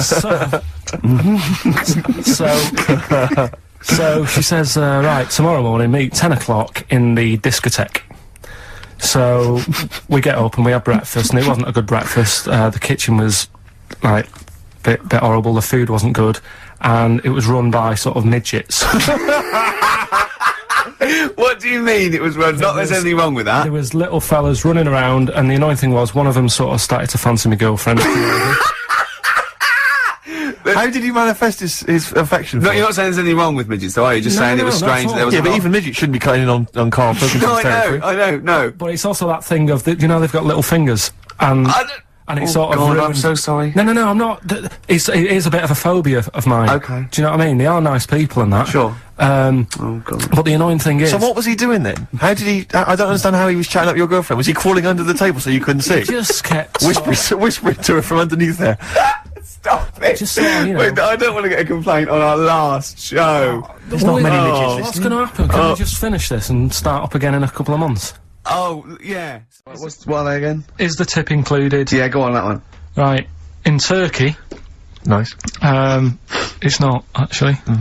That's where I went, and there was them little fellas after Suzanne in the kitchen. What? What do you mean? We stayed in we went to Turkey. You went to Turkey and there were some little fellas. Well, they had quite a few sort of midgets working in the kitchen. Why? Is it a theme? No, Was it a theme holiday? I don't know. Might get them cheaper or something. Was it... So they were working, cheaper? They were working in the kitchen, and one of them fancied Suzanne and kept sort of eyeing her up, and she was winding me up saying, oh... Not eyeing up and down, just eyeing her up. Anyway, no, so... What was she doing in the kitchen? No, it's like a pick what you want to eat type buffet, but you have people clearing the tables and that ready for you to come along. Are they low tables? And, you know, he was just keeping an eye on her. What did he say, though? Was he a little... It was Turkish, so I don't know what he was saying. But he was a little fella, yeah. Did he talk What do you mean a little fella? What do you mean little fella? Sort of dwarf-like. What do you mean dwarf-like? He had magic powers, or he was 4 foot? No, what do you mean, Karl? A little bloke, just like a normal bloke, but small. If you stood him in the desert, you wouldn't know. But he'd be hot and thirsty. Right, Karl. You should watch out for the monkeys. Yeah, underground. Those underground monkeys are dangerous. You can't just say there was a little midget fella who was eyeing up my girlfriend and then leave it. What do you mean? What was happening? This is a story to us. This is much more interesting to us than, and she was deaf, right, and she hit her head. That's much more interesting. I don't understand how this how it manifested itself. Did he come over and say something? No, do you know when it's like girls know, don't they, when someone fancies them? What do you mean there was lots of them as well? Do they? That's worth knowing. Listen, right, come on, right, so you went into this holiday, yeah? Yeah. And you went into the dining room or something? Yeah, downstairs. And you looked over. You thought, this is odd, there's no one serving. Yeah, and they go, Wait a minute. hold on, you looked down and there was a little waiter. There was loads of them running around busy. Why, though? Why Because it was summer. What do you mean? Because it was in summer. They had more of them They come out in summer. They come out in summer. What do you mean they had more? What do you mean? Because it's busy, isn't it? No, but they hibernate in the why winter. were they all midgets? I don't know, maybe it doesn't heat stunt your growth or something? No! Well, they just happened to, maybe it was a thing that they did for tourists or something, I don't know. I just got on with my meal, it was a holiday, do you know what I mean? God! Right, so some midget serving, I'm not going to ask any questions. Right, okay, yeah. So they're all little fellas running around, and this one always was like, you know, oh, do you want a new serviette? You know what I mean, going out of his way to sort of... for turning on the charm. Yeah, he was going out of his way, the others weren't. Right. I think what was happening is he'd been working with Santa all till winter. Yeah. This is a little summer break. This one was your waiter, and so he was being polite to you. Maybe. But what did Suzanne say then? Well, she was using it to wind me up. What was she saying? Oh, just like, you know, look he may be small, but he's... Well... built like a... Yeah, he's all man. So... Were you jealous of a midget then? You were jealous of him? It is a bit annoying, isn't it? Why? It wouldn't bother me as much now. because I've been with her for ages. Right. But at the time, that might have been one of our first holidays, and it's like, you don't want what's going on? I've paid for this holiday. Yeah. And then you get off with a midget. Yeah. Oh. So anyway. But it doesn't matter, because you got chatted up by a bearded lady, so... yeah. Tell you what, no, that's got nothing to do with that. What were you going to say? What were you going to say? I was going to say the hotel was half board, and maybe... Oh, right. I thought you were going to say it's just one of her shortcomings. So listen, right? Play a record, Carl. Carl's found love on the street before, haven't you? How's it going with your bird, Carl? Are you married? No. How long have you been out with her? Been out with her? 7 years. Because, I mean, you're quite a simple man. Yeah. You're sort of a simple In a nice way. I mean, you're like Helen from Big Brother. Yeah, you're sort of nice enough, but I look normal. well, yeah, you sort of do. But you could be one of those that just suddenly go mental with a pen. Yeah, do you know just what I mean? stab people through the eyes. Yeah, you sort of look normal. But if I wouldn't really want to wind you up to a point of frenzy. How did you meet your girlfriend? Through work. What, through her work? What, you found out and said We worked at the same place. Oh, you're right. Yeah. You're quite an enigma, aren't you? Could you give us more on that? At work, you met her at work. What, she came in selling sandwiches? She was going through the bins outside. What do you mean you met her Why at are you work? having an attack on me? You're the one who's sad and lonely. Oh, he's done you again. He's done you Yeah, but what again. I thought was interesting was I just scratched at him and he just went mental. Yeah, no, It's like a but bear caught in a trap. it's funny, innit? You'll never learn. Carl. No, I was just interested to find out what the story was, because it might be a really romantic story. Well, it's not. Alright, jeez. I love the fact he doesn't want to talk about his love affair. I was thinking about you in the week, and like, does it worry you? I mean, you sort of joke about it now, and we're talking about it in the office, you know, like, oh, is Steve really touchy about the way he looks? And Oh, what's this? Where's that come from? He's done it again. He's done you again. I was walking home the other night, and I was thinking about it. And do you worry that when you're old, you will be on your own? You did start it though, didn't you? Well, Carl, I'm glad you brought this up. Because because I mean, for me, you know, a lightweight, frothy entertainment show on XFM on a Saturday afternoon is exactly the place where I want to discuss the desperate, lonely future that's inevitably coming my way. Oh God! In the week, I called Carl up. I said, "How are you, mate?" He went, "Not too bad." Now, as you know, his girlfriend's been away for ages, hasn't she? Yeah. Covering the World Cup, the African Nations Cup. She's a sports journalist. Well, yeah. All right. Okay. I love the fact you're thinking, what does that mean? Like, well, she's not much of a journalist, Rick, to be honest. Oh. I've read some of her stuff. No, but she's not on air. She does stuff, you know. Yeah. Behind the scenes. Yeah. Sure. A lot of journalists do. You always want to make clear that you're not going out with Kate Adie. That's what you want to make clear, isn't it? Yeah. Now, so she'd seen none of the meteoric rise of Carl as a 'cause broadcaster. she's been away for the whole time a since you've sort of raconteur, become... a wit, Yeah. a cult figure, to be honest. And he hadn't told her this. So apparently he went home and she was sitting there looking a bit grumpy. He went, "All right," she went, "Yeah." She went, "Should we go out then?" She went, "I'm not sure I want to go out with an idiot." Right? Oh, no! Yeah. And she went, "Loch Ness Monster. Why don't you just think? Of course the Loch Ness Monster lives in Loch Ness." And she was giving a bit of a hard time. And she went, "That's why he said, "That's why I didn't tell her. I didn't tell her really." Same thing happened when I was at school and I had to play drums in Little Donkey. Carl, are you thinking of starting a family? Only if, like, an accident happens or something. Yeah. Were you there, Rick, when we were chatting about this the other day? Oh, yeah, no. What did you say, Well, Carl? we were talking about his career and that, because he's on MTV, and I was going, "Oh, you got to do this now." He's going, "Look, if it happens, it happens." I've said to Suzanne, "If it happens, it happens." She goes, "Well, what are your plans?" Same with Bo. She said, "Are we going to have kids or not?" I go, "Look, if it happens, it happens." I go, "Well, how would it happen?" He goes, "If a condom splits." Amazing. I love the idea that that's the way you plan for a child. Imagine telling them that. Where was I conceived? Can't remember. The condom split. Yeah. You're an accident. I love that. The Although romantic nature of that is Although I just was told I was an extraordinary. accident, but, you know, it doesn't Well, matter, fair does it? enough. Yeah, it doesn't matter. That makes a lot of sense. Yeah, but it doesn't But matter. do many people sit down and say, right, do you think we should? Yes. Well, as they lay down. Yeah. I'm busy. You can't sit down, you haven't got time for that discussion. No, it doesn't mean the conception. I think it means bringing up a child till it's 18. But the thing is, as well, it's one of them, innit? It's like, if you think about having one, you go, well, the sort of negatives, you know, outweigh the positives. Yeah. I think. Right? Go on. But if you have one, you go, oh, it's not that bad, is it? So what are the positives and what are the negatives? Like I say, the negatives, outweigh it. I can't think of that many positives. They get in the way, don't they? Cost you a lot. Costs a lot of money. Same with marriage. Like Suzanne's saying, we get married, so what for? Well, marriage doesn't cost anything. Well, it does. Well, no, if you go to the registry office and then buy a house. But then what's the point? Well, tax breaks, presents. I don't think you get them anymore. Don't you? I looked into that. You old romantic. What would you rather have, a ring or a 3% saving? Yeah. Oh, I love it. Well, I don't see the point anyway. I got down on one knee and presented her with some inland revenue forms. yeah. Just to show the benefits. That is great. I mean, if you are planning it, I think you got to involve me and Steve in the radio station, because it'll be... I mean, you take quite a lot on, don't you? So if you've got a kid at home and you're not sleepy, you haven't slept since you were 12, you've got this, you've got MTV, you've got a kid, it might be one step too far, because I wouldn't want to push you over the edge. Well, now, see, go on, sorry. No, I just was going to say, I was talking to Suzanne last night about it and saying, about earning money and that, and she said, well, you're already sort of earn a little bit more than me, so, if you get loads of money, she said, I'd be happy staying at home and doing nothing, maybe looking after a kid. I said, oh, so that's not happening.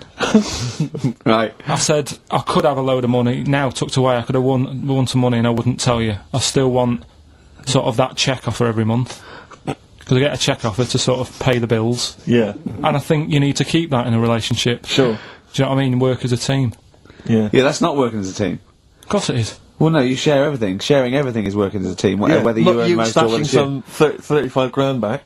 It's not like you think that, oh no, I won the pools, but I give her half, she'll get lazy, she'll just sit around the house doing nout. So she's still got to go to work in a job she hates. Yeah. I'll tell you though, she thinks that it'd be the worst thing that could happen if we got a load of money. Because she'd want to go to Egypt, I'd say I'm not going. Why would she want to go to Egypt? I don't, that's what I said. No, why would she? Why does she want to go to Egypt? She wins a lot of money. She said it's meant to be pretty good. So the incredible wonders of the pyramids and the Sphinx and so on, that's not of any interest to you? I've seen it though on the telly and that. I don't want to go all that way just to see it. Exactly. Right. No, exactly. That's To experience other cultures, other lifestyles, travel broadens the mind. Well, you don't. No, not really. You've seen enough different ones here, haven't you? Yeah. There's parts of Wiven. Oh, you haven't seen yet. Yeah. Okay. Well, you don't want to make enough money. You don't want to make a lot of money because you're worried that Suzanne might want to go to Egypt. And then No. And that's I going to don't tear want you to tell apart. her that I'm making a lot of money.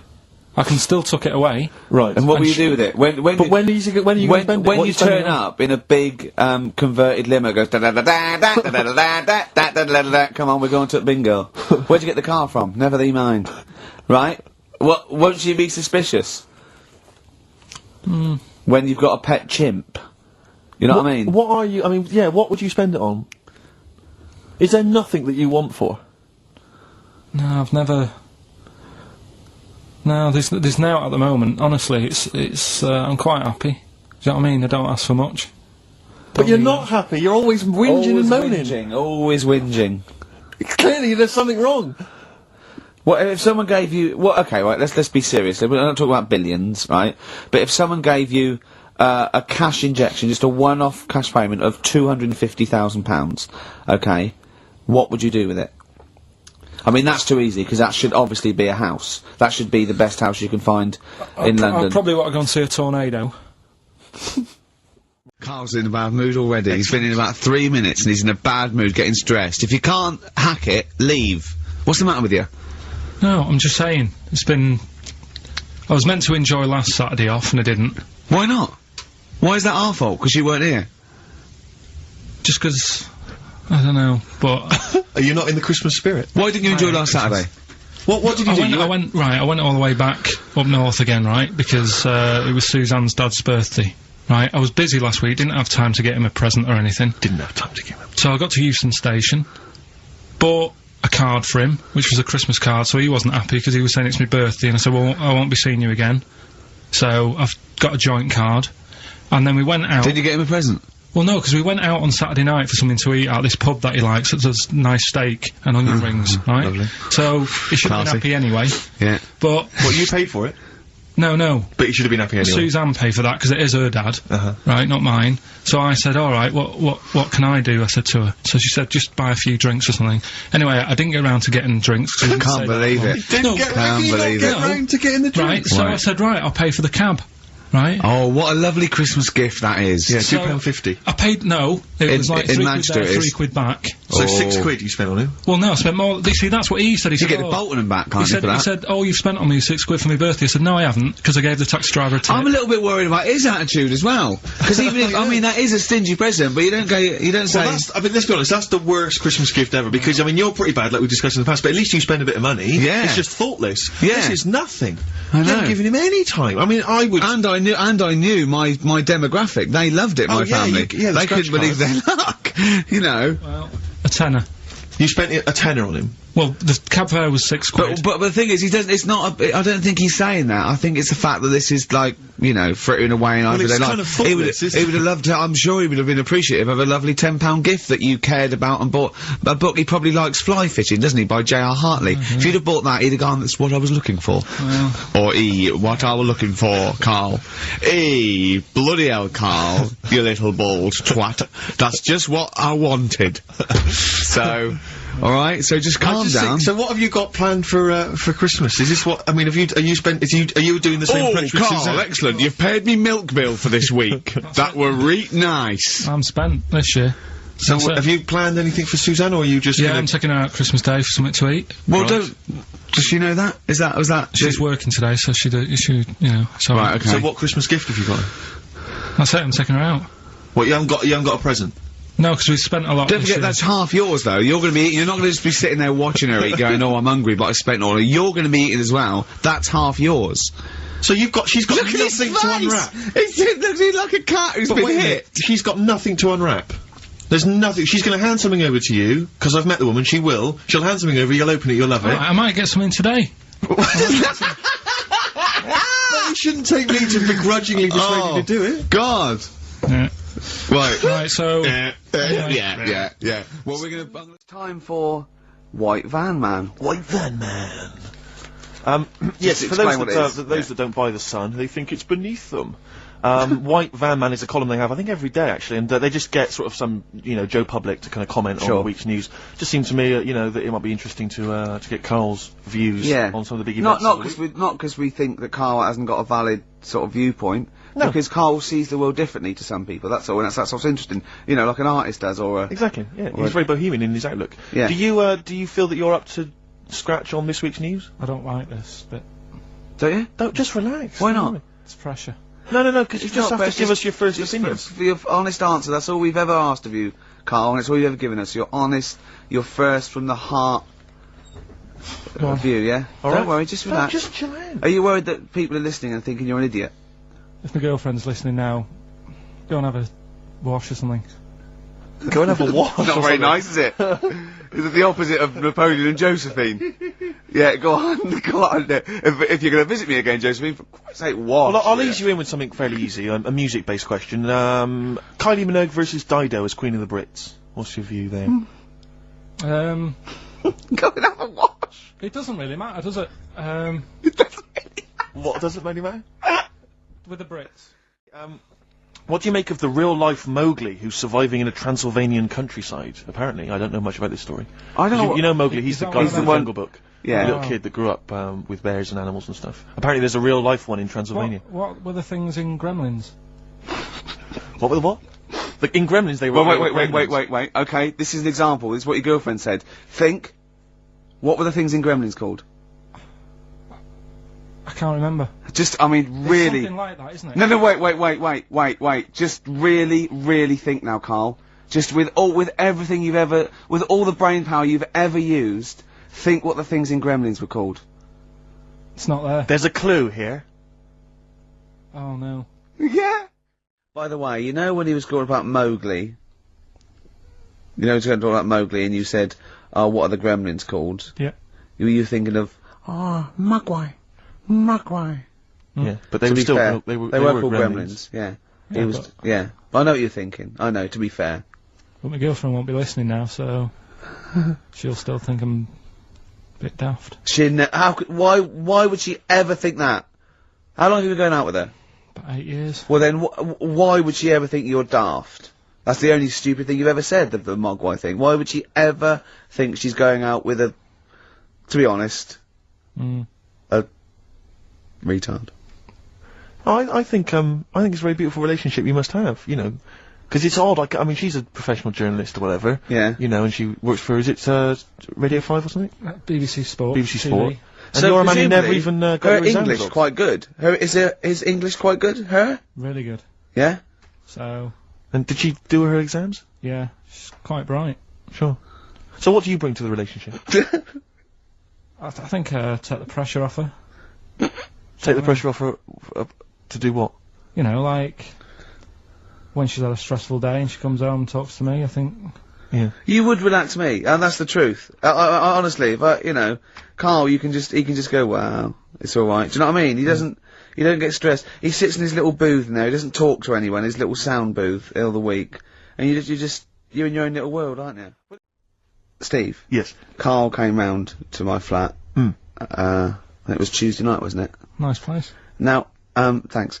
Now, last week after the show, I think you guys were, in the time you were in the toilet, right, Karl got out the lottery, ticket that he'd bought. He went, I'm feeling really confident tonight. He was going, I laughed. He went, no, seriously. He said, look at the numbers.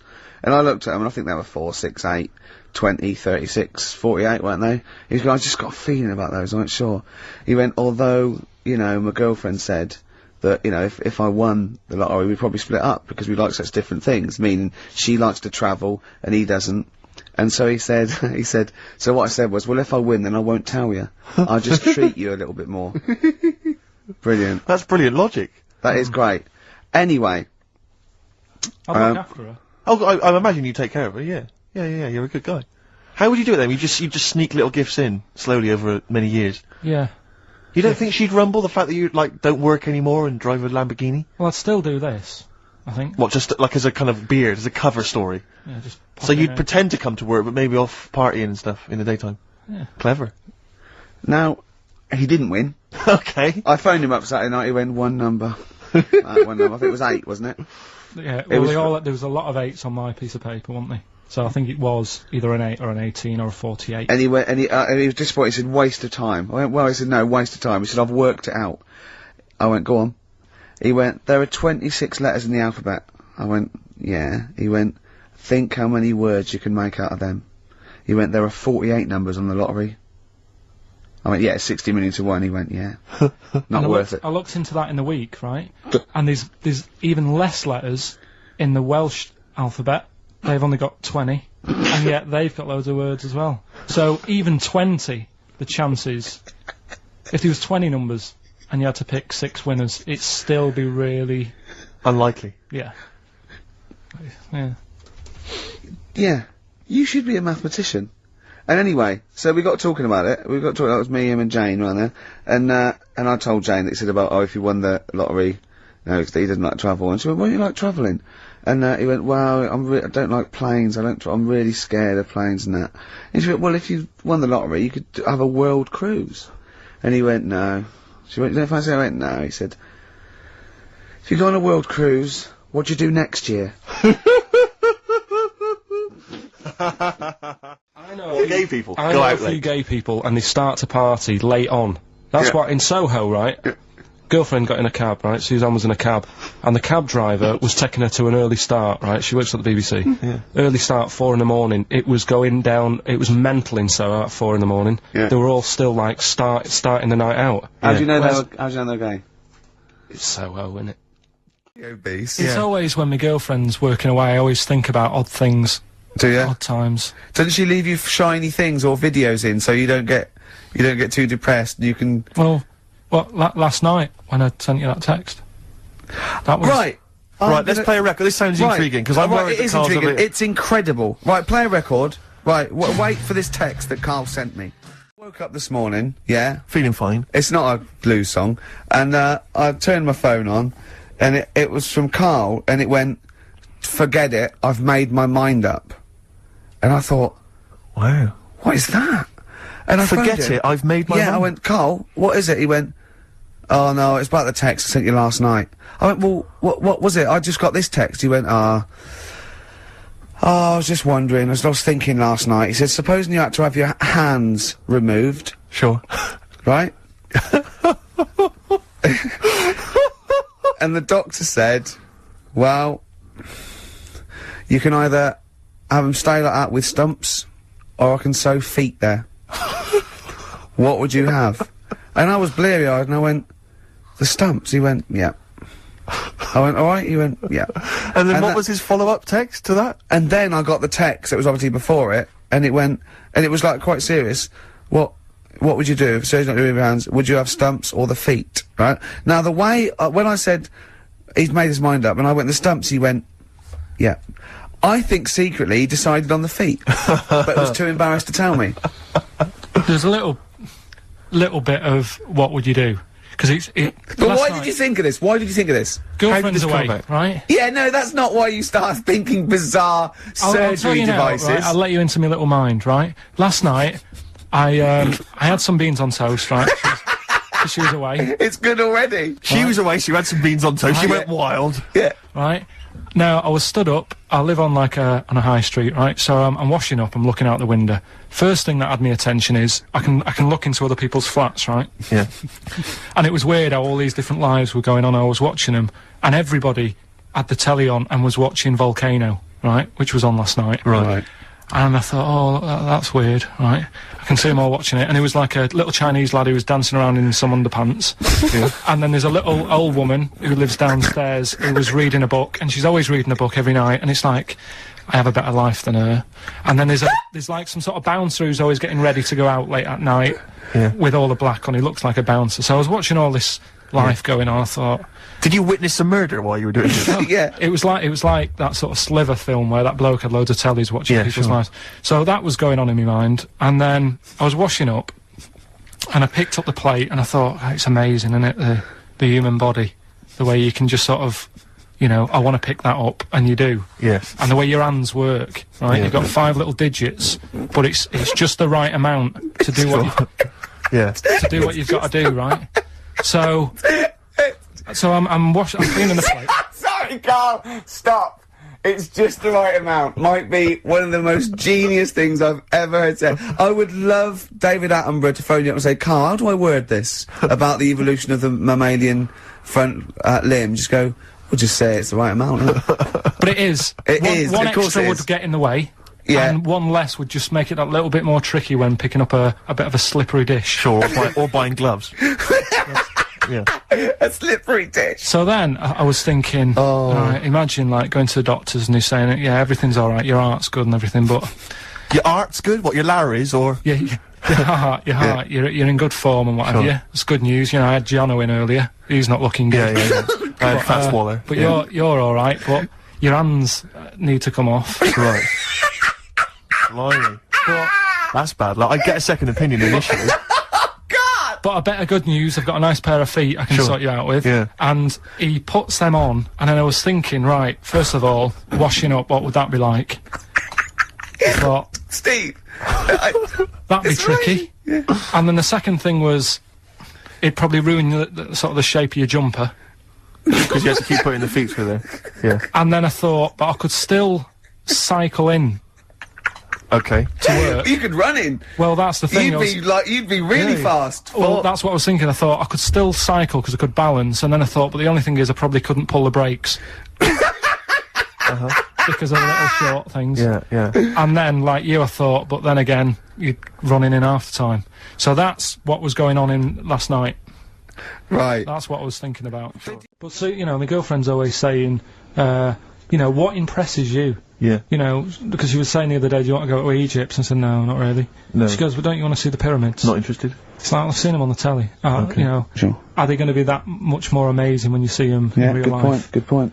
How did you ever move out of your street in Manchester? But hang on, no, sorry, I'm interested to know, because this is something that, that he came up with, and this is someone that loves him and that he respects, so I'm interested to see, what was your answer to what impresses you? I don't think I did answer it. I just said, you know, the odd thing. You just said I'm asleep. Little things. little things like I ran home the other night and said, "Oh, I've just learnt something today." She goes, "Go on." And you know Lego bricks? Oh yeah. The name came about because some kid's mum, the kid was messing with the bricks, and she said, "Let go of them and come and have your dinner." Play a record. It's got to be rubbish. It's got to be rubbish. It's always rubbish, isn't it? I mean, the one thing I do like about this show, for all its faults, is the honesty. Yeah. I mean, that can be good and bad. I mean, it's. I mean, some people think it's sloppy, arrogance, laziness. You know, they'd be right. Yeah, but I like to think it's honesty. It's like a peek into the mind and workings of Karl Pilkington. He just said to me, because he was shaking, because he said to me, and I quote, he said, "Oh," he's just whittering to himself, "I must remember to eat next time Suzanne's away." I know. I know. I must remember to eat next time Suzanne's away. No, but you did. I mean, I wonder if I lived on my own if I'd still be about. Because I just neglect myself. Yeah. So, I mean, for all I've eaten A this lot of morning, self-abuse. Is that what you're saying? I had lasagna last night that I messed up, right? Why did you mess it up? Cooked it for too long. It was like a brick. Right? And she called up and said, "Have you eaten?" I went, "Yeah." She went, "Was it nice what you have?" I said, "Lasagna." "Was it nice?" I thought, I don't want her to worry, because she's probably been out and had a good meal with all the work people. Yeah. I didn't want to say, well, you know. And she went, "Okay, bye, bye." And I go, "That can't go." "Yeah, I bet he cooked it like a brick." "Yeah. I bet he threw it away." Anyway, gin and tonic. And I had Scotch pancakes for breakfast. That is all I've had. So I'm starving, I'm shaky. Plus I've got that restless leg syndrome still going on, which I can't get rid of. What's restless leg syndrome? I find, if I go to bed, right, my body's tired but my legs aren't. Are you like Michael Flatley? You have to get up and do a bit of tap dancing. Do they just keep going even Just when keep- you're asleep? keep moving about, so I have to get up and stretch them or something. Or I've worked out that if I put a pillar on, like, the bedpost down at the other end, Yeah. if I have my legs higher than my heart, it calms it down a bit. Is this why Suzanne works away so often? I don't know, it's weird. To get a decent night's sleep. I put it down to Smarties and that. It's like a sugar thing. But, Stop eating them. apparently Bob Mortimer's got it as well. No, he's got arthritis. Was he? You told me Yeah. in the week that you've mastered moonwalking. Yeah. Yeah, I can do that. Is that one of the things you did, like, in the middle of the night? It's moon sleepwalking. Yeah. He just gets out, he finds himself walking backwards and wakes up and goes, "Oh God, I'm brilliant at this." Right, So- so, listen, what we're doing now, we getting a debate going about... Actually, right? Go on. We're struggling, go on. No. You can help me out here, Carl, you've got an idea. I can see it in your eyes, he's got a brilliant idea. Wait for it, go on. No. It's something, when I was looking on the web, found something out. Go on. It's a story about a woman who had a baby. What are you talking about? Now, listen, Carl, you're going on holiday. You need a little rest, don't you? Yeah. What's the vibe? What's the vibe of the day? What's the Just, what's the crack on holiday? Come on. Where are you going? Madeira. Right. Good. It's for Suzanne's dad, right? My girlfriend's dad. He's 60, so... Yeah, Just that's the checking. average age in Madeira. Checking, I've been. is it? It's quite, yeah. Well, they're My mate checking- Damo went to Madeira, and he was worried about sort of terrorism on the plane, and he looked around and he thought, well, if someone gets up, someone will wrestle him to the floor, and he looked around, and he was the only one he realised could have got out of his seat quickly enough. So, you'll enjoy it, it's quite quiet, it's nice. It'll be alright. I mean, it's the first time a mum and dad have been away, so... Whatever. Abroad, yeah. So Right. they're worrying about... They just don't understand the rules and stuff, so they're panicking a bit. And then in the week he called they know up... Well, that they're going to take livestock. Yeah. Well, it's getting like that. It was like... Are they filling loads of Durex with heroin as we speak? Exactly. No, but, do they know about passports expiring, don't they? I mean, they're not completely stupid. they know about all that, right? Yeah. And he called up in the week, one of the questions said, what's the best thing, when you're going abroad, what's the best thing to use to carry tea bags? So it was like, what are you worrying about that for? They'll sell tea bags out there. And he's like, well, we want to take our own. It's like, they'll sell tea bags. Yeah. And he's worrying about that. He's saying, can I put it in a glass jar? So put it in a glass jar then. He's saying, oh, I'll bubble wrap it. So he's bubble wrapping a tea thing. It's just, I mean, it is annoying me a bit, because it's meant to be a week off from you annoying me, and already he's niggling me. Yeah. But you are easily wound up. You are a very finicky little fussy person. You don't like the slightest bit of pressure. See, I thrive on pressure. I'm working here, working there. That's the way I work as well. That's always doing stuff. Monkey news. Do you know what I mean? Oh yeah, monkey news. I got an email. I won't read it to on air. It's rubbish. But that's one feature. That's my bit done. That's all I have to do. Well, I'll tell you what. When I'm away next week, do monkey news and see what you can find out. All right.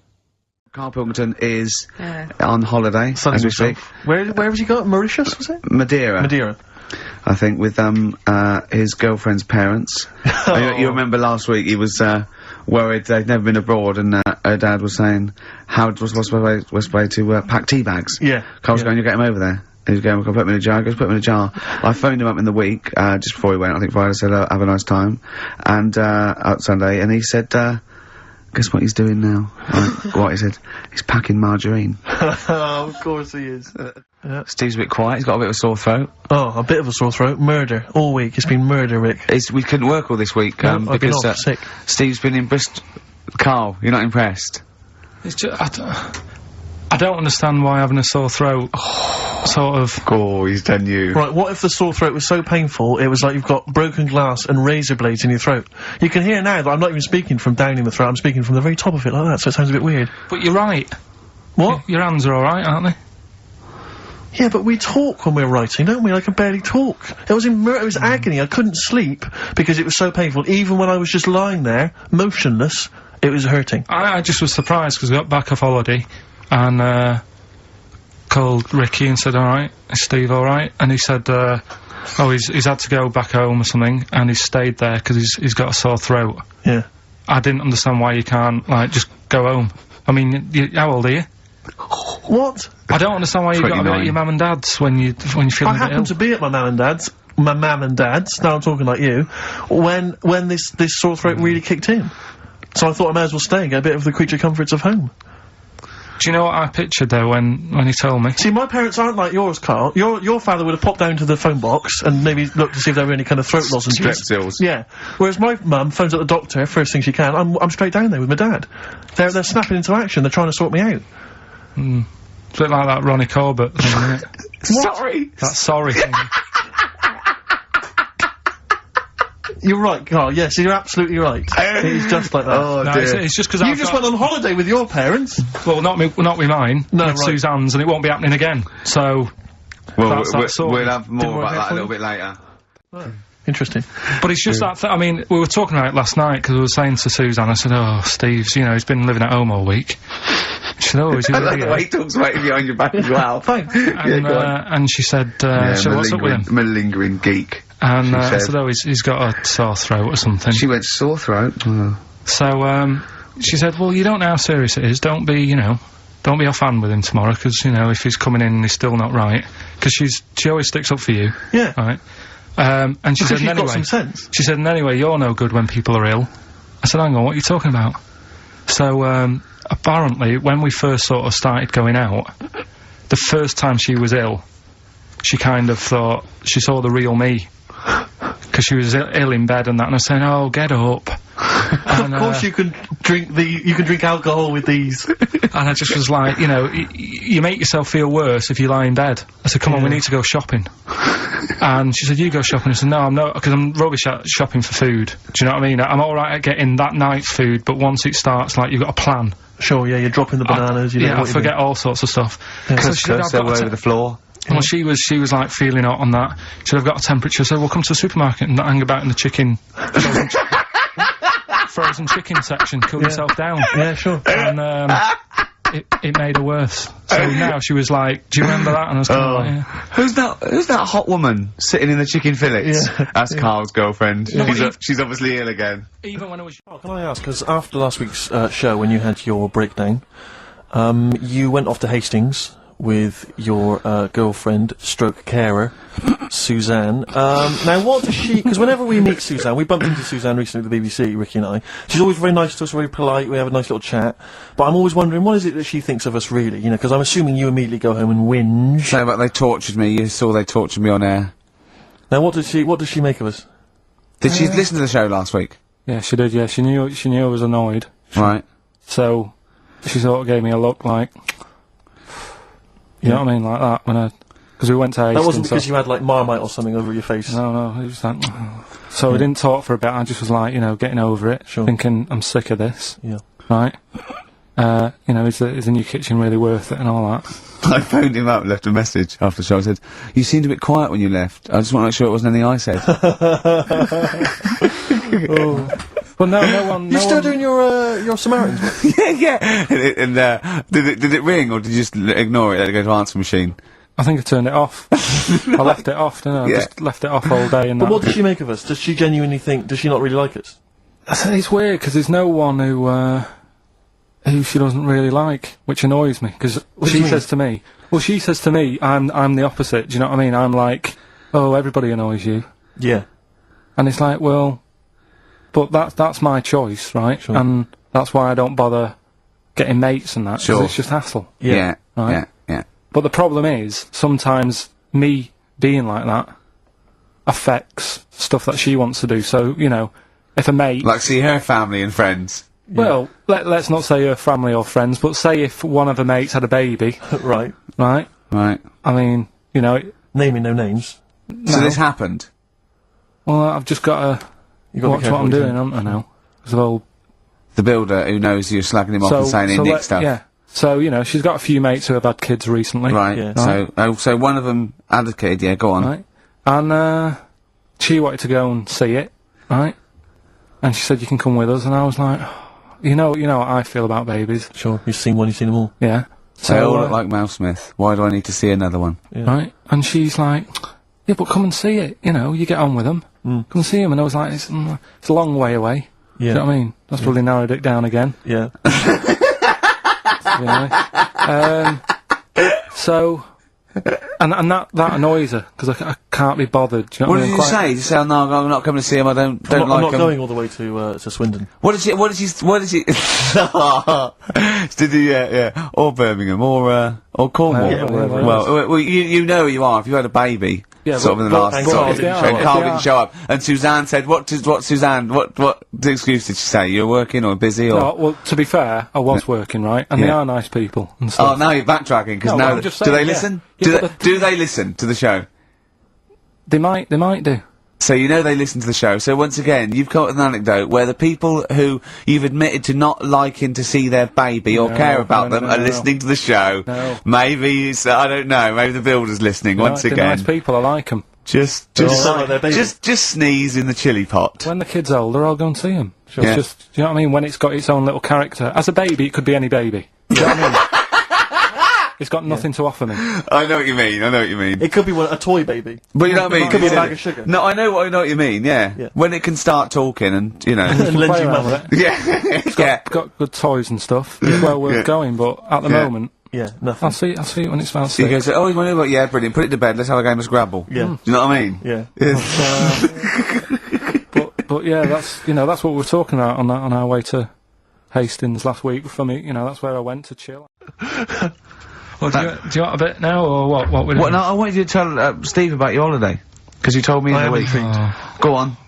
Steve, I mean, bad idea. I had a feeling anyway about going away with like Suzanne's mum and dad, because I've never been into sort of family holidays anyway, right?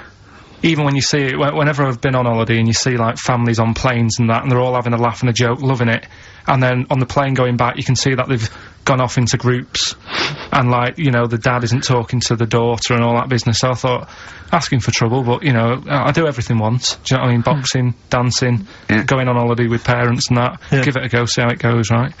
So, Not your A-levels, but fair enough. it started off, it started off bad, didn't it? Because last week I told you that, our dad called us up and said, I want to take some tea bags with us to Madeira. Yeah. What's the best way of packing them? Yeah. Right, so I knew there was going to be problems like that, because the thing with Suzanne's family, right, they like having a routine. They know what they're doing every day. They know what they're having for tea every day. It's the same thing every week, and stuff like that. Yeah. So I thought this is going to be interesting, because they can't do what they normally do. Sure. I love it. I love you treating it like an experiment. Yeah. Right. Just watching them all the time. So, the first problem was they'd never flown before. So I was winding them up a bit. Saying, it's murder. It's really horrible. You know, plane goes all over the place. And Mum had done some research saying, well, I've been reading about it, and, What, she got a funny accent? More people, there's more chance of me being killed on a donkey than there is on a plane. So I upset her. I said, right, when we get there, Spain. I said, when we get there, let's see if there's any donkeys on the beach. Yeah. Right? And she didn't like that. So. Oh, what? The joke about you hoping she died? Yeah. Oh, what's up with her? Right, so we get there, and, you know, they see the villa and that, they're quite happy with all that business, right, and all that stuff. And then, as time went on, I was getting a bit sort of fed up with them being around us all the time, because I think you should have your own time when you go on holiday with the family. You should say, right, you go off and do your thing, we'll do our thing, and we'll meet up later and talk about what we've been doing and stuff. Anyway, so it gets to, like, the Thursday. We've been away since Monday, right? And, said, right, we're going out tonight. So, our mum says, yeah, we'll come with you. I said, no, it's just us, we're having a bit of time on our own, right? Is it true you said to her, you told me this, you said to her, you started to annoy me, I want to drive my own? Well, I just said, well, I told her at the start, I said, it's going to be interesting, this, because people annoy me when they're around me a lot. Sure. So I wasn't nasty to her, I just was saying people, not her. Oh, right. Do you know what I mean? I'm just saying, you're gonna get on my nerves. So, you hailed a donkey for her. So, no, but, seriously, right, with the flying, do you know those stockings that you can get because of, deep vein thrombosis? Sure. She had them on in the cab. Brilliant. And it's only a 2-hour flight as well, so that was annoying me. Right, so anyway, it gets to this, you know, the Thursday night when I'm going out with Suzanne. Yeah. And, our mum's, like, sat on the sun lounger outside, so where are we going tonight? I said, no, like I said, it's just us, we're going out having a bit of time to ourselves. So, I could see as the day was getting on, she was realising that she's got a night in with, like, her husband, right? Her face started to, like, look miserable. Sure. I thought, I'm loving this. Right. So I said, right, I'm going in to go and have a shower, go and, get ready for the tonight, it's gonna be great. And winding them up, wind them up because they can't come, because he said they can't. Right, so I go upstairs, have a shower and that. I come down, and, a mum's smiling. Oh, hang on. So I'm thinking, hang on a minute, what's gone on here? So I went to Suzanne, I said, why is your mum smiling? She's not coming. She said, no, but, my dad said he'll take her out now. So in a way, she was happy, because she got her own way, which had annoyed me. That annoyed you, sure, because you wanted to... Like, what, you don't even want her husband taking her out? Well, it's just the fact she didn't want to go out. She was happy to stay in and have sausage, egg and chips that they'd found from some shop that sold English food. Right. So, that's almost like what they do if they're at home. Sausage, egg and chips. So, she was happy with that if we were staying in and having that, but because we were going out, she was fed up. Right? So she's smiling, so she's going, yeah, I'm going out now, so I said, well, enjoy yourself. She said, where are you going? I said, well, it doesn't matter, does it? You don't need to know. Sure, you're not going to where we're going. Oh, you just don't want us to be in the same restaurant. I said, yeah, that's right. I said, I want a night out on my own with Suzanne, it's our holiday as well. I don't know, I can talk to you about this. This is not even his own parents, this is someone else's parents. These are the parents of the woman he loves.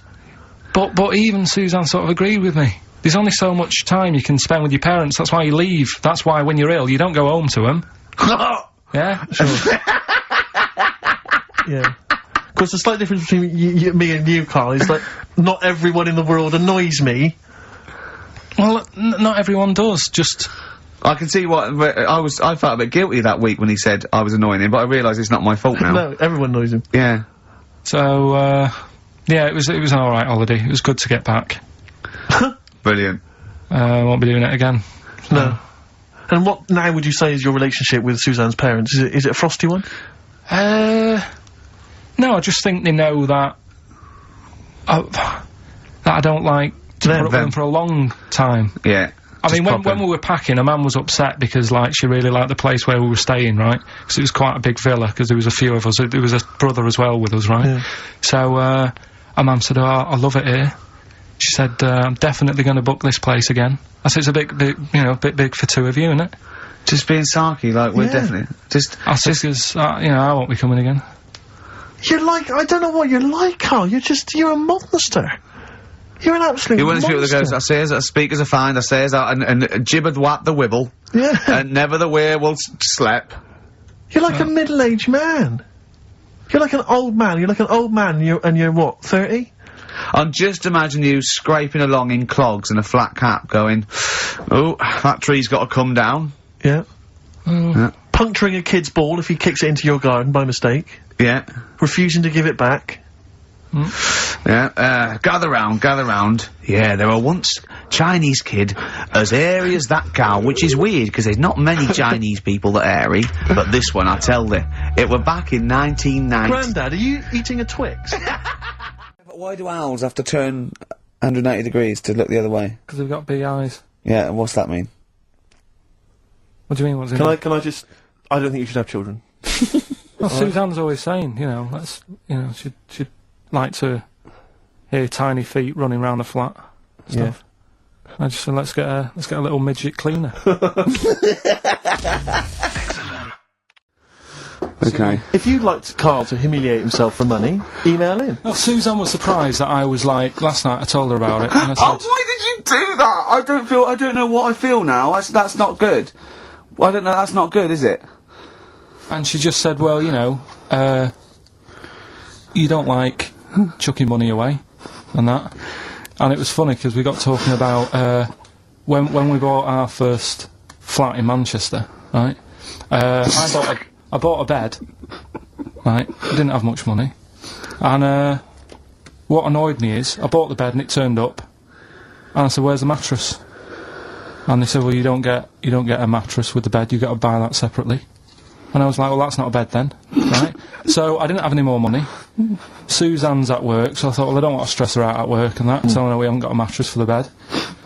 I had a word with my dad, right? He knew a mate who had one in the back of a van, right? He said, I'll have a word with him, he'll let you have it. Got the van, brought it round, stunk of diesel and that, but I thought, well, it's free, it'll do. Yeah.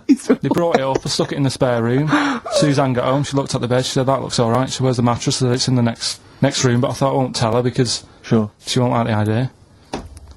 She went in, just the room stunk of like petrol fumes and that. Yeah. She said, what's going on? I said, well, a mattress didn't come with the bed. So I've sorted you one out, I've got this off my dad. And we didn't have one night on it. She said, get rid of it. Yeah. I had to go and ditch it. I don't know what she was thinking. One of your father's friends is driving around in a van with a mattress in the back. Yeah. Was he a serial killer? I mean... And she didn't want to sleep on it? Like some Silence of the Lamb. What kind of a cheapskate is she? What kind of a woman is she? That she won't sleep on a mattress that has been in the back of a transit van? Yeah, covered in petrol, diesel, probably urine, and Christ knows what else. Yeah. Oh. So, Carl had to leave early last week, but, you stay to the end this week, mate, or... Yeah. Yeah? You don't need another holiday. Oh, he's started already. I mean, Steve's made you look like a bit of a twat already, and it's only 1:05. But the only reason you don't go on holiday is because you have to spend money. Oh, and he's gone straight back! Well, he's gone straight back! I can't come back to that. Oh, it's just dynamite. It's just absolute. That was although the last holiday Steve had, he sort of found a third world country, so he could live like a king for a week. It was Cuba, wasn't it? Going to Cuba, amazing. You can almost rule the place. If it weren't for Castro, I'd have been in charge. Kind of cash I was flashing around. They do anything for $1 over there. It's extraordinary, literally. I mean, it's amazing. Yeah. Oh. Definitely, and I went to Kenya before that. So he thought to the prostitute, said no. You were going... Yeah, well, it was $2. I mean, I'm not made of money. Did you have a good holiday, Carl? Yeah, it was alright. It's alright. Went down to Cornwall. Now, you're going to the monkey sanctuary. Some odd people down there, Steve. Well, don't look at me, I'm not from Cornwall. Well, you're from that sort of area. Well, not really, but never genetically, he means. Right. They're weird. Well, you must have slotted right in. What are they weird? What do they look like? It's all, sort of odd people. A lot of old people, but not just old, sort of messed up old. What do you mean messed up old? You can't just say that. There's a woman with a funny neck. Okay, in what way was it funny? Why did she have a funny neck? If you were writing an essay, you wouldn't say there was this woman with a funny neck. How would you describe it? She sort of had her head, like, pointed down all the time. Like don't do it, this is radio. No, but just for you, I do like that. Walking about like that. Yeah, okay, right. So, brilliant. I don't know, I was saying to Suzanne, what happened, what do you think? Because Suzanne knows everything. That's the good thing about her being with you. You just ask her, what happened to her? And Suzanne goes, Carl, I don't know. Yeah. I haven't been here before. Suzanne, your girlfriend, or mummy as you call her. Oh, sparks are flying. Yeah. I got a little bit of chocolate. Can you just lick a tissue and wipe it off? Oh. She said it might have been like, because back in the olden days they carried stuff on the... The olden days? What do you mean the olden days? This woman was probably what, 50? No, she looked about 70. Yeah. But like I do on Cheeky Freak of the Week, right? I always turn it round and we get like something good out Something of it. positive, yeah. I said to Suzanne, I bet she finds a lot of money. Yeah! Always staring at the ground, yeah. Oh, dear. It was always good. So, you're Maybe back... she just had new shoes and she was admiring them. Yeah. Did you think of that? Before you point the finger and judge? And Karl Pilkington. Karl's all a little bit, I don't know, he's a bit frustrated, he's sort of a bit sweaty and fed up today, aren't you, because of the heat. It's too much though, isn't it? He was taken out, he was sort of wanted to fight. You know, he doesn't usually like to fight, I sort of like lead on him and try and rub his head. Yeah. But today he was sort of leading it, he was sort of like getting a little bit... if I didn't know better, I'd have said it was sexual frustration. Well, I was watching, Rick, if you don't mind me saying, I was watching, not in that way, just watching. It was sort of like he was going, oh, I want to hit you, and I was thinking, does he want to hit me, or does he want to do something else to me? Exactly. What were your thoughts, Karl? Exactly. I mean, I saw him sort of wrestling with you on the floor, and you clearly weren't enjoying it, but he was really Yeah, loving what was that going on? What's the change? Why are you suddenly sort of... Well, what are you trying to say? No, I'm not, I'm just saying it was weird that you suddenly, it was like you were, ooh... You're saying a bit gay? No. Is that what you're saying? No, but what was... Suzanne accused me of that in the week. Why? For being a bit gay. She said, I'm sure you're gay. Why? Just because I was moaning about stuff. She said, oh, you're a drama queen.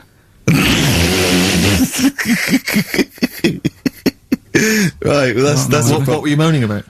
Not having enough gay sex? No, that she didn't have a knob. Yeah. It's going, oh, why don't you get yourself a nice little knob? Yeah. I mean, can I call you Frank, please? Could you wear this false beard? Yeah. It's just, well, we'll talk about it later. It was about the Seven Wonders. I just wasn't that impressed. He wasn't impressed, right? He said, well, we'd say that, yeah.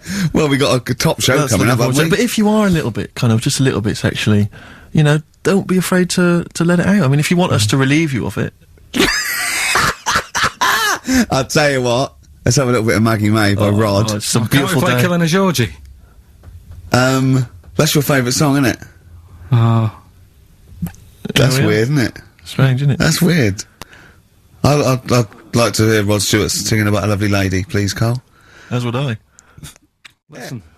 Do you want to do you want to set up Songs of Phrase? Yeah. Oh, God. If you've not heard the show before... I thought we weren't doing this week. I thought we weren't. No, we'll do it once, right? And then next week's the last one, so we'll do Rockbusters. Leave That might be the last one ever, depending on whether Karl decides to come back in October or not. Exactly. I'm bored of it. I told you I'm bored of it. Why are you bored with it? I get bored quick with stuff. Yeah. I told Suzanne the other night how lucky she was. That I haven't got rid of her yet. She's... Do you know what I mean? Things... You put on a soft music, though, first, didn't you? You didn't just, like, start getting that around you know you're a very lucky girl. Sorry? Well, I usually get bored with you and that. Yeah. Oh, dude. You're lucky you haven't pissed off. Yeah. Do you want to open the champagne or what? Well, she was annoyed the other night. What's that on your ear? Don't worry about it. Pigeon shit, aren't it? We're walking to the pictures, right? To go and see Bruce Almighty. Sure. Why? And, just something to say, innit? Yeah. So you were trying to sneak in the back. So, on the way, cutting across Leicester Square, and those fellas who sell roses, he comes over, do you want one, do you want one? I said, don't do that, she's allergic to them. Right, so he'd go away. Yeah. She got all annoyed about that. Because she's not allergic to them. Well, she's not allergic now, but they're about £3 each. But the point of that, guy, is not that she really wants a rose, it's that you're willing to spend £3 on her. Taking us to the pictures. How much was that? That was £8 each. Did you pay for it, though? But didn't you ever... If I know you had her dressed up as a small child. Yeah. Me and my son, please. Or you made her sit on your shoulders and wear a long coat. Yeah, exactly. Anyway, listen, Songs of Phrase, then. What are we going to talk about now? Sort of head's gone now. Your head's got gone. Monkey News. Yeah. And, Why is your brain... Why is it... it seems like, since we've come back on air, you have become dimmer. I mean, it is extraordinary. It's like BSC has kicked in. Or did we just forget? We just forgot. Maybe it's been a long time. We've forgotten just how stupid he is. Yeah. It's proper. Do you mean it's the silences? You know, Yeah. he forgets we're on the radio. There's just I know, dead air. it's unbelievable, and it's our name on this. They put up, but as I said before, you know, he is that's no offence. He's not a bright lad or educated or anything like that. Yeah, but but- some things he says does border on the retarded. I've been trying to take in too much information though. That's the problem recently. Well, I said to you last week, I've been like reading more books and what have you, and trying to take in too much. But the problem is, like even watching telly and that now. Suzanne said to me, you know, stop doing that. Stop watching telly late at night and going to bed, because it's making your brain too active. And I'm sort of Heaven forbid. And you know, I'm trying to get to sleep and I can't. And then when I wake up, she had a go at me the other day, right? Because it was the night after watching The Fat Baby, right? Woke up in the morning, and she had a go at me because as soon as I woke up, I said something like, "How can you freeze time?"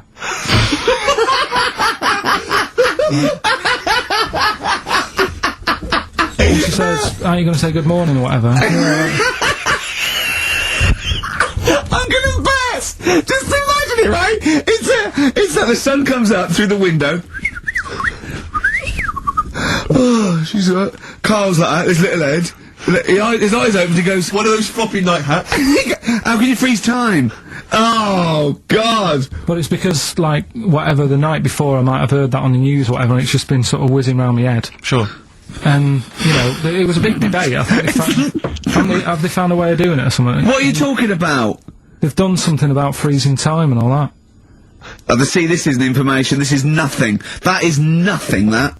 They've done something about freezing time. Imagine Jeremy Paxman coming on, going, well, the issues tonight said something about freezing time. It's, think before you talk.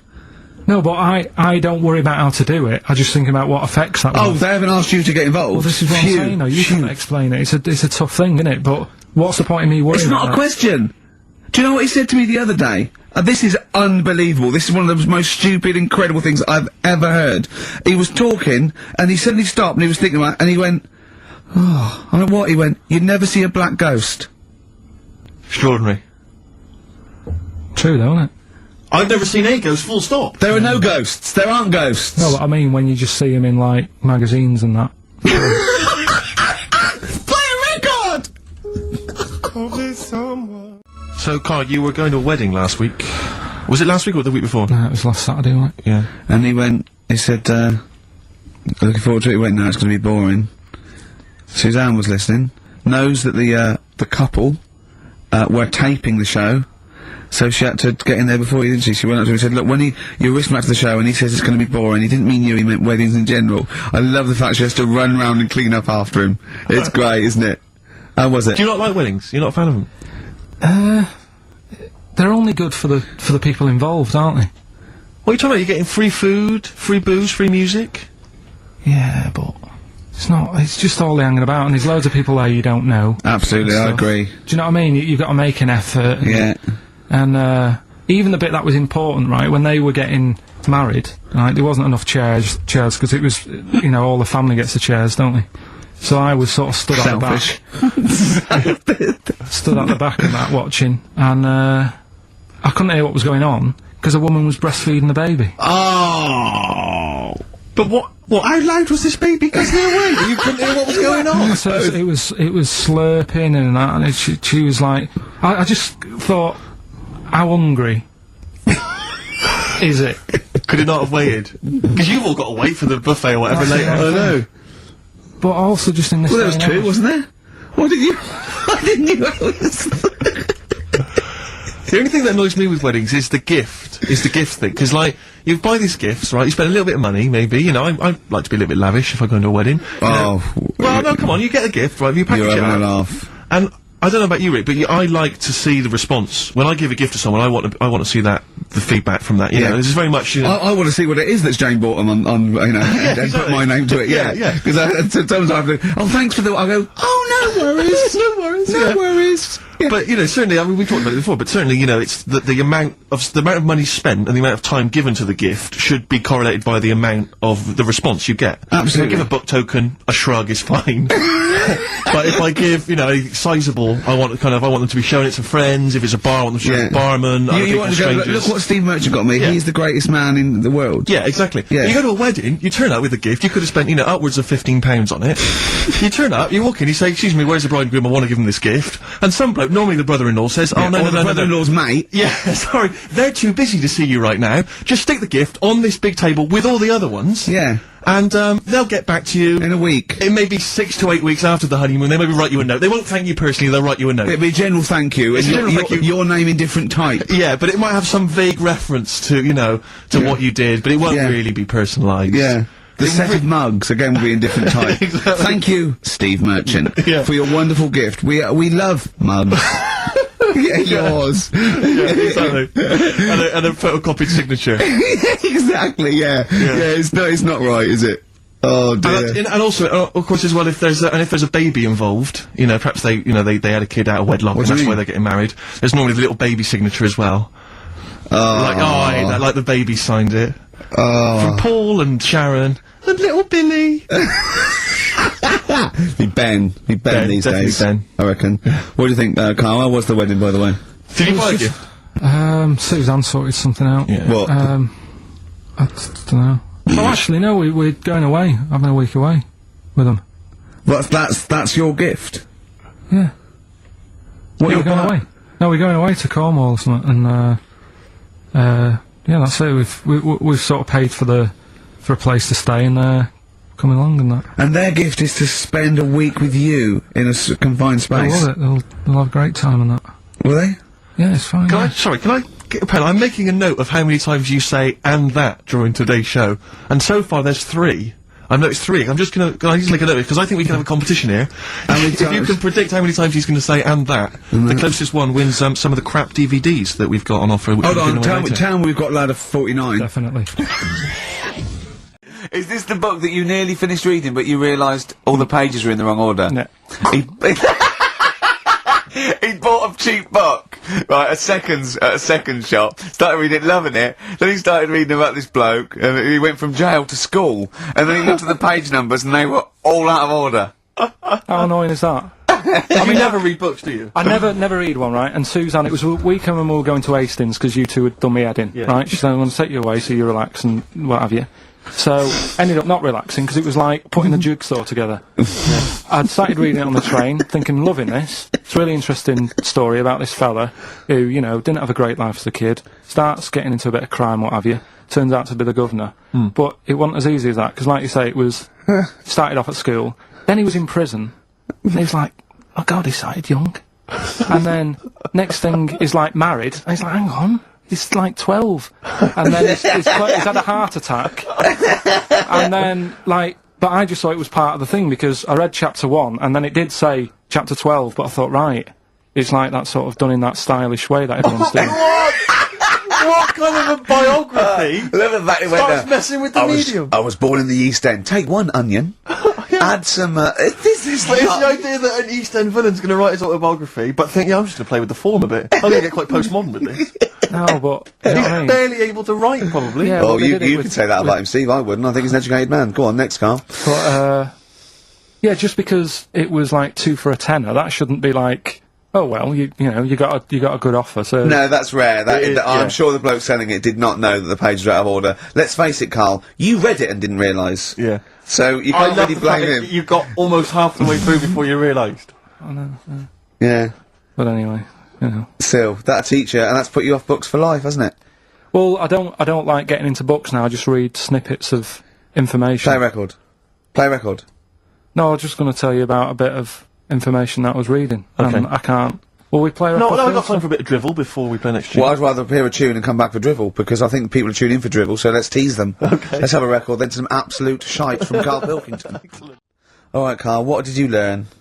Right, like I say, I don't like reading books. There's too much to take Words, in. And too so I much haven't got time, word. I'm busy and that. Yeah. I don't like reading books, actually, but go on. So, But I have done. So, go on. Right, so I was looking in this magazine, right, and it was more about Do you know, I'm not that impressed with Einstein and Newton and that lot. No, why should you be? What have they ever done? Go on. No, but, you know the fact... You see, the Columbus thing, he's another one, isn't he, who got a bit of praise for finding America. Yeah. And it's like... someone else would have come across that at some point. Yep. Right? And yet, news this week, they've found 2 new types of frog, right? No one's making a fuss. And look how small they are, compared to what he bumped into. And that's what I'm saying. People make a big deal out of all these people who are finding stuff, right? Yeah. So, the next person... I mean, my head's buzzing, but I can't be bothered. I actually can't be bothered. Don't think this reaction's a good reaction. I don't know where to start with this drivel, but carry on. Right. So anyway, the next fella, who... Next fella? See, I don't know, you talk in riddles. The next fella I'm going to talk about, Go on, Einstein. then. Yeah. Right, everyone raves about him all the time. Yeah. Right? So I'm trying to get into my head, Yeah. like, why he's amazing and that. Yeah. Right? Okay. So, did a bit of reading up on him in this science magazine. Yeah. Right? Now, I read it. It's only, I don't know, 200 words, whatever, trying to get across what he worked out. But I read it last night. Is it I was like, relativity you're talking about? yeah. Well, to say yeah, like I just made that word up. Yeah. You heard yeah, that that's was what his it was, biggest- yeah, Okay, so the 200 words, as far as you recall... So anyway, so I read it, and I was like, I don't know what is going on about here, right? So Suzanne was with me, I said, can you read this? She said, I'm watching Sex and the City. Right? I said, right, but can you read it and explain to me what I don't understand here? She said, well, I don't understand it. It's great. It's like she's thinking, I haven't got kids. Yeah. And yet he still wants me to help with his homework, and I'm watching telly. Yeah. I've been at work all day. So she said, look, go in the bedroom and read it out loud to yourself. Maybe it make more sense if you read it out loud. Yeah. Right, so I said, right, I'll go and do that then. And it was good because it's cool in there anyway, right? So I went in there. So, reading it out, twice, went back and I said, I don't get it still.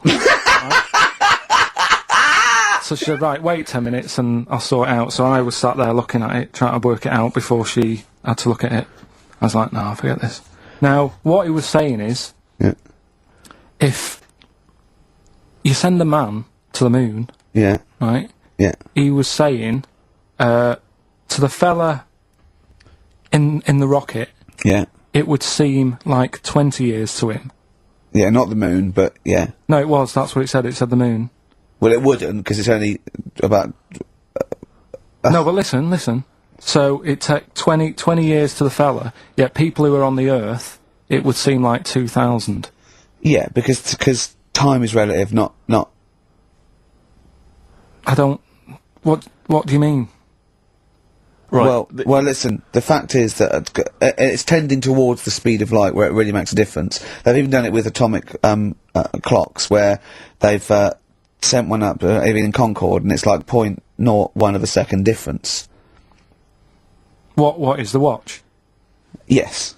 Yeah, because greater speeds. But why does speed affect how a watch works?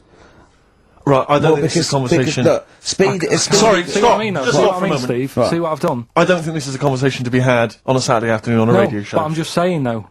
It's not me, is it? It is you. You went quiet, Steve. No, because... You're having problems Because there. I'm not going to be able to explain it to you. I will explain in to a you light, break. frothy way. It's speed equals basically velocity equals distance over time. When velocity doesn't change and nor does distance, time has to.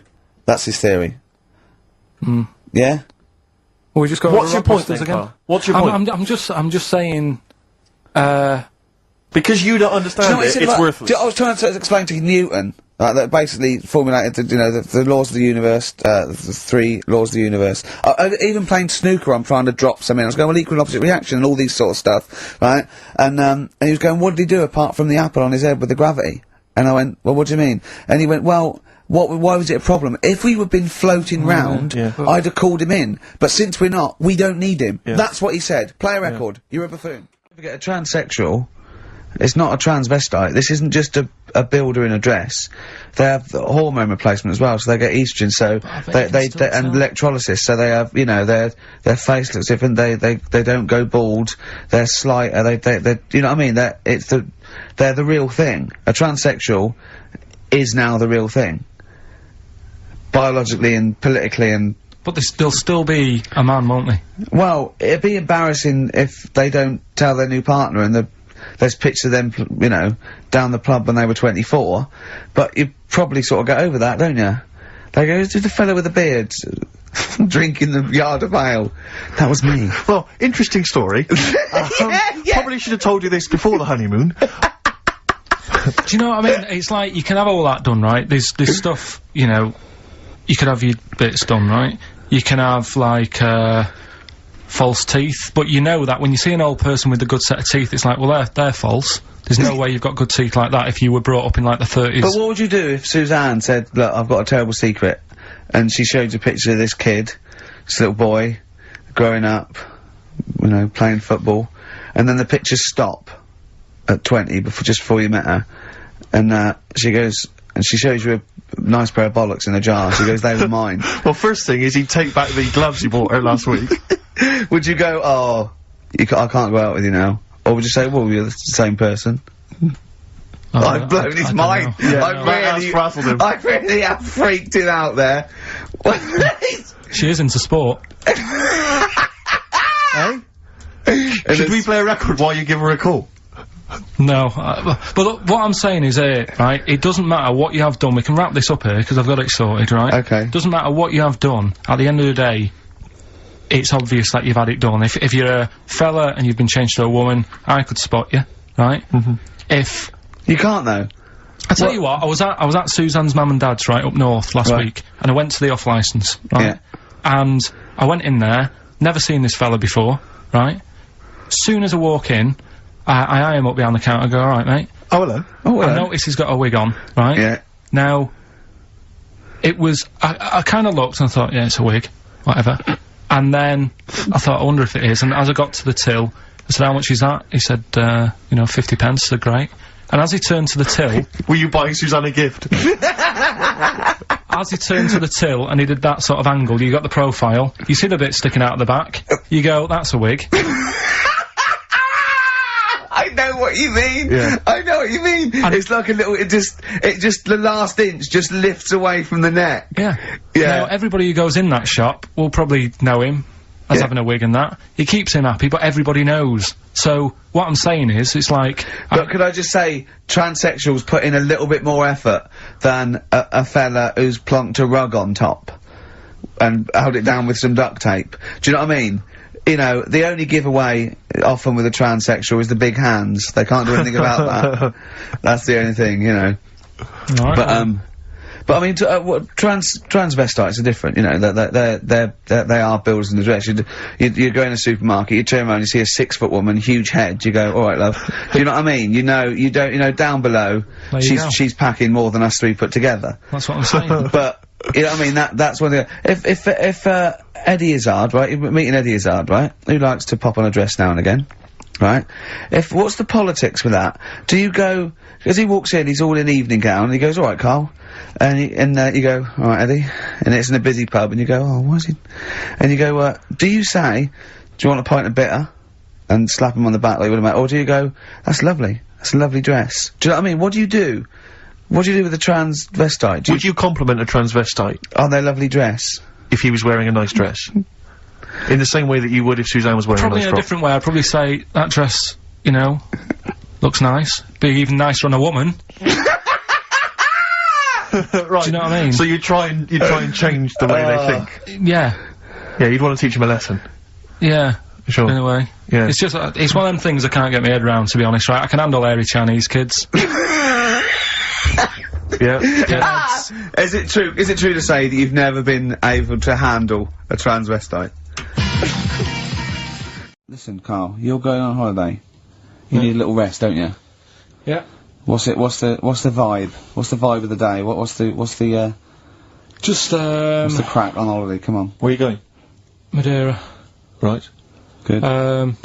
It's for Suzanne's dad, right? My girlfriend's dad. He's 60, so... Yeah, that's the average age in Madeira. Checking, is it? It's quite, yeah. Well, my mate Damo went to Madeira, and he was worried about sort of terrorism on the plane, and he looked around and he thought, well, if someone gets up, someone will wrestle him to the floor, and he looked round, and he was the only one he realised could have got out of his seat quickly enough. So, you'll enjoy it, it's quite quiet, it's nice. It'll be alright. I mean, it's the first time a mum and dad have been away, so... Whatever? Abroad, yeah.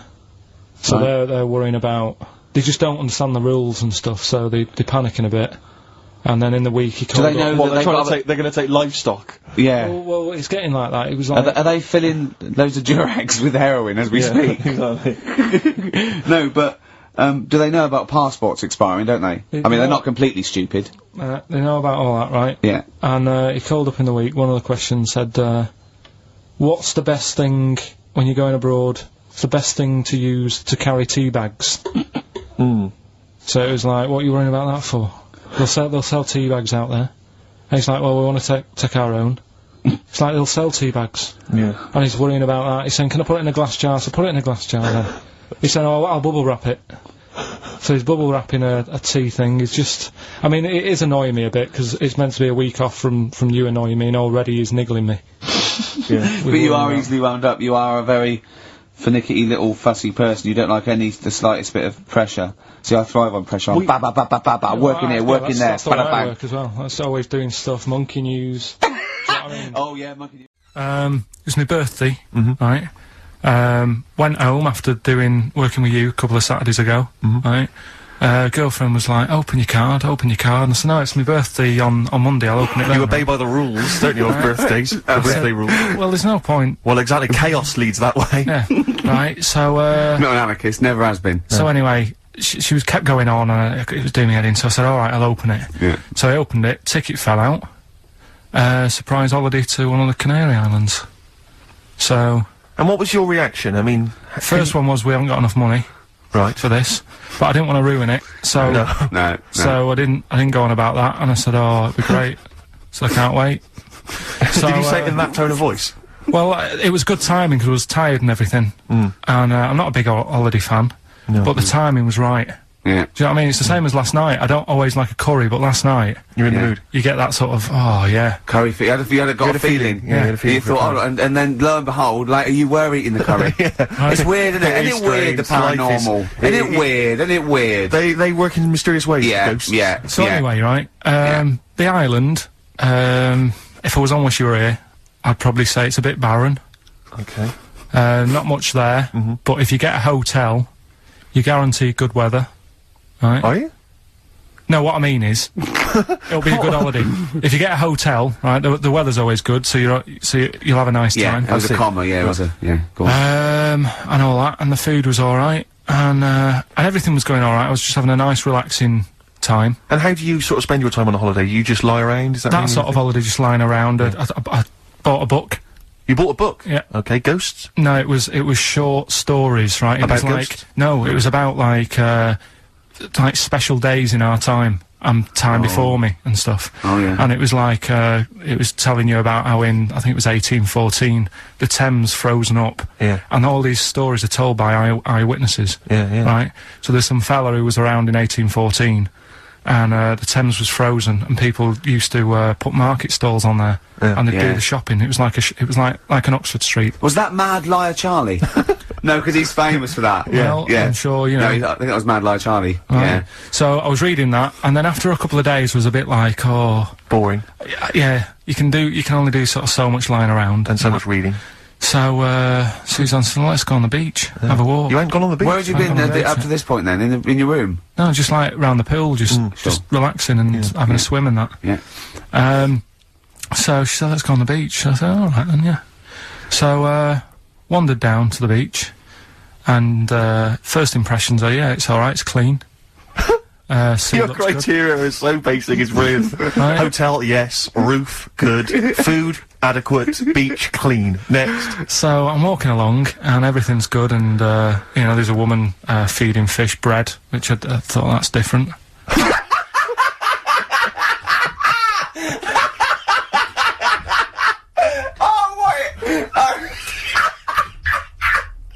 I love that. He likes originality. He loves a bit of originality. He was feeding fish bread? This woman was there, like, up to her knees in water. Yeah. And she was stood Was there. that the sea? Chucking, yeah. Oh, right, good. Chucking this bread, and I thought, what's she doing? And I stood there and watched for a minute, and there was little fish coming up, having the bread. I thought, oh. So we carried on walking, and everything's going well, and then this fella comes towards me. Everything's going well. Yeah, that's I haven't fallen over. Clean, feeding bread. 2 points for originality. Yeah. Fella comes walking towards me. Oi, oi. He's only got no pants on. Oh. So I said, Suzanne, what's going on? Why did he turn to her? Like she knows more So than she said, oh, yeah, it's, she said, yeah, it's a nudist. Is this going to be a long story? Could you pour that coffee? Can you give me that coffee over? Sorry, this is really bad. Because he's pouring... Thank you. Just amuse yourselves while we sort the coffee. Thank you very much. Do you want I'll have a cup of coffee, Carl. Thanks. Yeah, cheers. Cold. Right, good. Okay. So... Great. Thank you. So she said, yeah, it's a nudist beach. So I said, well, why, what? I said, we're all it's all mixed up. Normally on a nudist beach, it's a nudist beach and you don't go wandering on there when you get your clothes on and that. So it annoyed me a bit, because there wasn't any signs. So this fella's getting closer. Well, the knob out was a sign. Yeah. Right, so he's getting closer, and he walked past me. It was an old fella, and he walked past and he had a hat on and a little pipe, and a big rucksack on his back. Right, so it got me thinking... Not strictly naked. I'm walking along, and I'm thinking, right, why do people want to do this? So straight away, I wasn't on holiday anymore, because most of the time when I'm on holiday, I don't think about anything. Right? Your mind's a blank. I just switch off. Right? But all of a sudden, this has got in my head now, and I turn around to look at him, and... Check out his arse. And this bag, right, I swear, it was massive, right? What? You had a massive bag? The bag. His rucksack? His rucksack. Oh, right, okay. Because when he said there was an old couple coming towards me, and I said, what was lower, the bloke's bollocks or the woman's tits? And he said, well, that was another point, she might as well have worn knickers. Because he said, so now you can see it, that's what he said to me. So you saw the bag? So it annoyed me, yeah, because the whole idea, innit, this is what I think, I mean, I might be wrong, right? Might be wrong. Chances you never have been, you never have been before. Being nudist, right? What's it all about? Like how when I went to the BAFTAs with you, and I wasn't really enjoying it, you were like... He said what? No, you didn't tell us this! Ungrateful! There are so many people! You're like a little charity case, you're like... Oh, I had chicks queuing up around the block. You'd usually have to, someone like you would have to write to Jim or Fix It or Esther Ranson to get to meet us sort of people. And now it's on your doorstep. I'm amazed that you didn't enjoy it. Why didn't you enjoy it? You got to walk down the red carpet. You went in. There was George Best, one of your footballing heroes, was there. A load of other big names. You sat there, you had prime position. You came backstage with a load of other big names. Hey, you had a lovely bit of grub. You were filming this thing for the DVD we're making. That's you, a cameraman on our DVD. And yet you think, now you look grumpy because you had a couple of pints and I can't believe So tell us why you didn't enjoy it, because the ceremony, what didn't you enjoy about that? It was interminable, wasn't it? Far too long. Wasn't it awful? 3 boring. hours. I'm sorry. I thought you were going to say something. Really? Sorry. 3 hours. Yeah. I mean, I suppose for you two, at least, you know, you were going to get something. Sure. Yeah. But with me, it's like, I mean, I've never graduated or anything, so... Have you not? I'm trying to think of a situation. Basically, I sat there for 3 hours knowing that I'm not going to get anything out of the night. Yeah. Right? Now... Sorry, when we invited you and you said yes, did you think you were up for an award? No, but I thought we were going to be sat round tables, having a nice bit of food, whilst people are going up there winning awards. Yeah. But 3 hours of the same thing over and over again. I mean, if a film's 3 hours in the cinema, you go, well, it's long, but, you know, I wonder how it's going to end. Yeah. But this was just like the same thing over and over again. Some guy going up, thanks a lot, cheers for the bit of brass. And then going down, sitting down, the same thing over and over again. Honestly, right, I'd say it was one of the worst things I've ever had to do. I enjoyed the night afterwards when we did have a bit of lamb and a nice bit of veg and that. That was alright, and I went home and I was happy, and I got the little freebie bag that you're talking about that we're giving away. Yeah. Which wasn't much good stuff in it. Oh, alright! Right! No, what would you have done on that Saturday night? Suzanne what would you have done or the Sunday night rather, what would you have done had you been at home?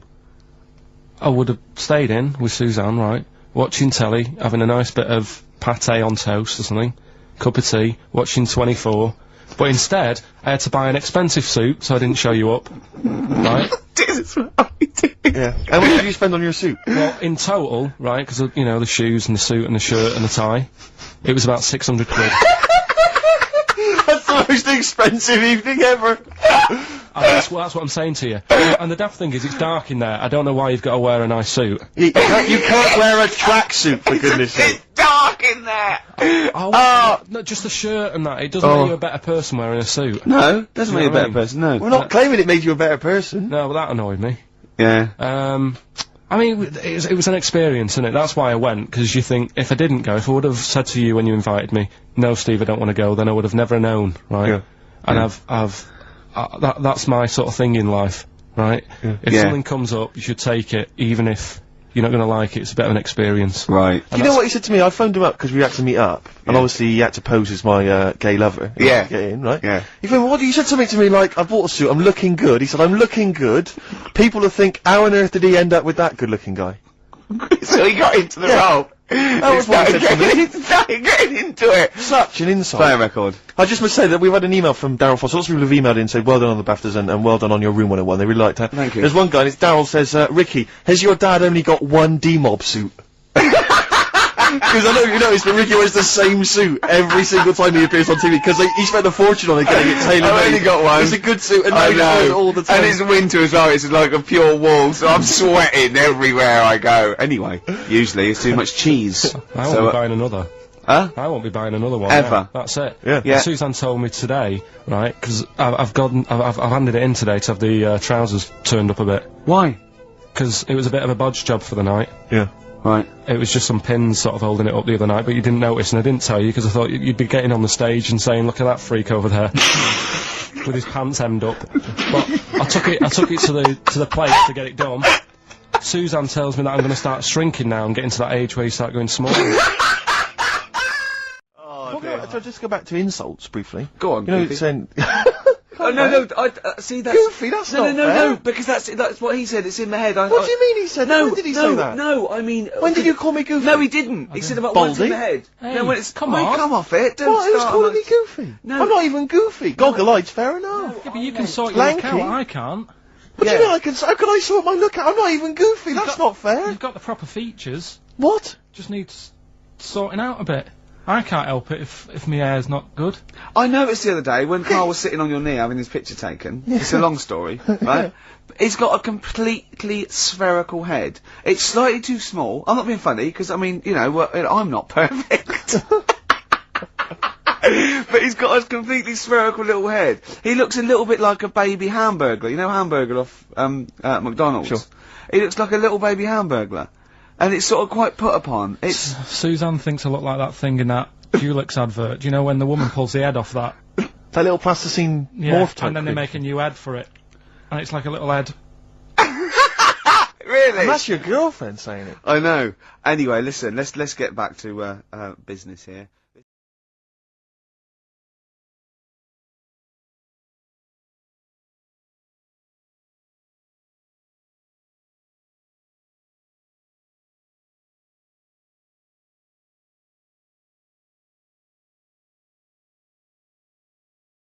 Although it is tied into He the went musical. to see that musical. Really? Yeah, on New Year's, you know what it's like on New Year's Day, there's nothing to do. Sure. So I you're took going to see Suzanne some out. people doing madness songs. No, I took Suzanne out for a walk, right? Yeah. Went round, Covent Garden, Right. past the place where it was on. The stage door was open, you snuck in.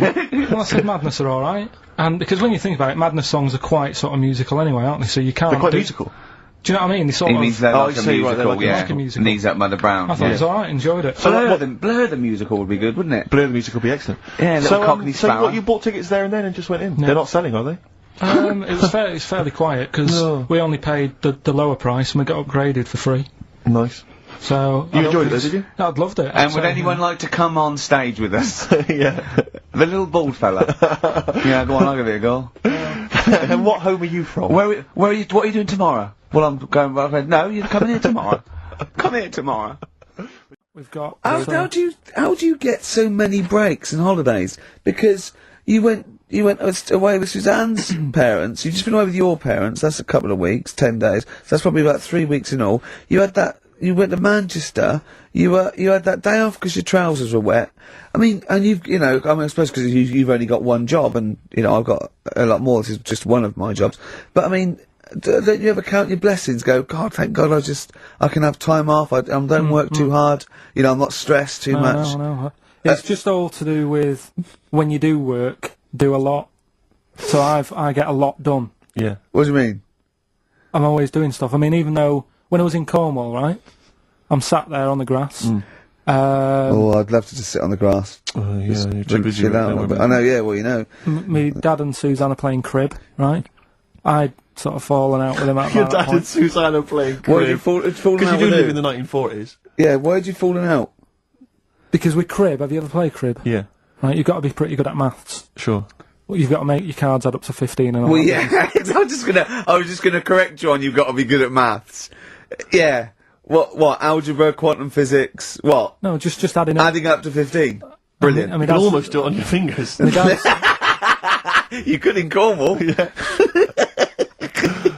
but my dad's really good at maths, and like he said, how many have you got? And he always counts his, and it's like 15 2, 15 4, 15 6, 3 for your at, 1 and all that. Do you know what I mean? He adds it up really One quick. for his knob. Right, so I was like, right, hang on a minute. And he goes, no, what do you mean, hang on? I don't, what have you got? He says, oh, forget it.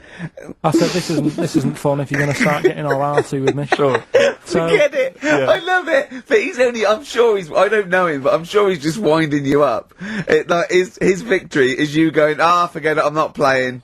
well, anyway, right, so it doesn't matter. I think I'll go off and do some prep, right? Yes. Do some research for Saturday. Found one of Suzanne's magazines, right? Flicking through, because there's always interesting stuff in there. There was something about swingers. Right. I was like, what's all that about? Yeah. And it had an interview with some people talking about, how they sleep about a bit. Yeah. And I thought, if my wife looked like that, I probably would. Because there was a few pictures of them, and they were all pretty ugly. Yes. I thought, right. So I took that in, soaked that up, thought, there you go. Carried on reading. There was a bit in there about how women still have crushes, right? Yes. And the woman was going on about how she's 38, right? But she still fancies Chris Martin from Coldplay. Uh-huh. And, even though it'll never happen, she's still got that little bit in her head that thinks one day she'll leave Gwyneth, right? And end up with her, right? Right. Anyway, so I'm thinking this is a bit boring, but I'm flicking through it all. And, Is this a Rockbusters clue? No. Right. And I read further on, right? And, she said, I like to go out with my mates, and we come up with lists in pubs of people who, like, they'd be nice to go out with. She also came up with a list of unlikely lust objects, I think she called them. Yeah. Guess who was in that list? Ricky Gervais. Think again. Karl Pilkington. Right. Next one. Johnny Vegas. Said, lanky co-writer. Rubbish. Lanky co-writer. What do you mean lanky co-writer? Well, do I need to say any more? He said... Hang on, wait a minute. Let's not talk about... I don't know why you're laughing at my expense. I'm an unlikely lust object. Yeah, But yeah, what was it called? The list? The unlikely lust object Yeah. list. You were in there, right? Who else was? Well, you weren't in there. Richard Madeley, Fine. Yeah. He's a good-looking guy. Alistair Campbell. Brilliant. Another handsome dude. What you talking about? You think I'm ashamed or embarrassed about that? I'm proud of it. What magazine was it? I need to buy a couple of copies. Yeah, it was. Need to get a t-shirt made. Yeah, and did she leave her number? Yeah. But it's not, I mean, it is boring in hotel rooms, because I told you before about when I was in Edinburgh and had nothing to do, there was nothing on the telly, and you sort of, you've eaten the shortbread biscuits and that. Yeah. And, so that's when I read the phone book to see how many... That's when you read the phone book. Well, to see how many Macs were in Scotland, McAtee, Macintosh. Sure. Yeah. And it was like, 42 pages. Yeah. Yeah. Jonathan, I don't know if he'd already done that. Yeah. And, he said he shaved his arse. Now, when we say shaved his arse... So Not his cheeks, All of it? Yeah, all of it. Did he say that?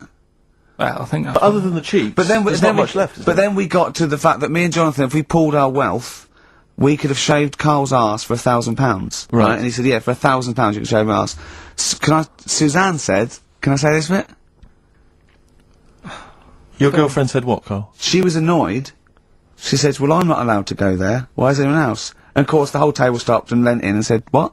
She went, he doesn't like me touching him there. I went, what do you mean? This is too much information. It was too much information. I like the fact that you've had this conversation with her. I like the idea that she touched your arse once and you went, whoa, hands off. Yeah. I love you, but keep your hands away from the arse. Do you know why he said he's talking about the most intimate part of the arse, the middle arse he's talking about, and he said, I said, why? He went, it's a bit gay, innit? I said, how can a girl touching it be a bit gay? If you stood behind you, it could be anyone, couldn't it?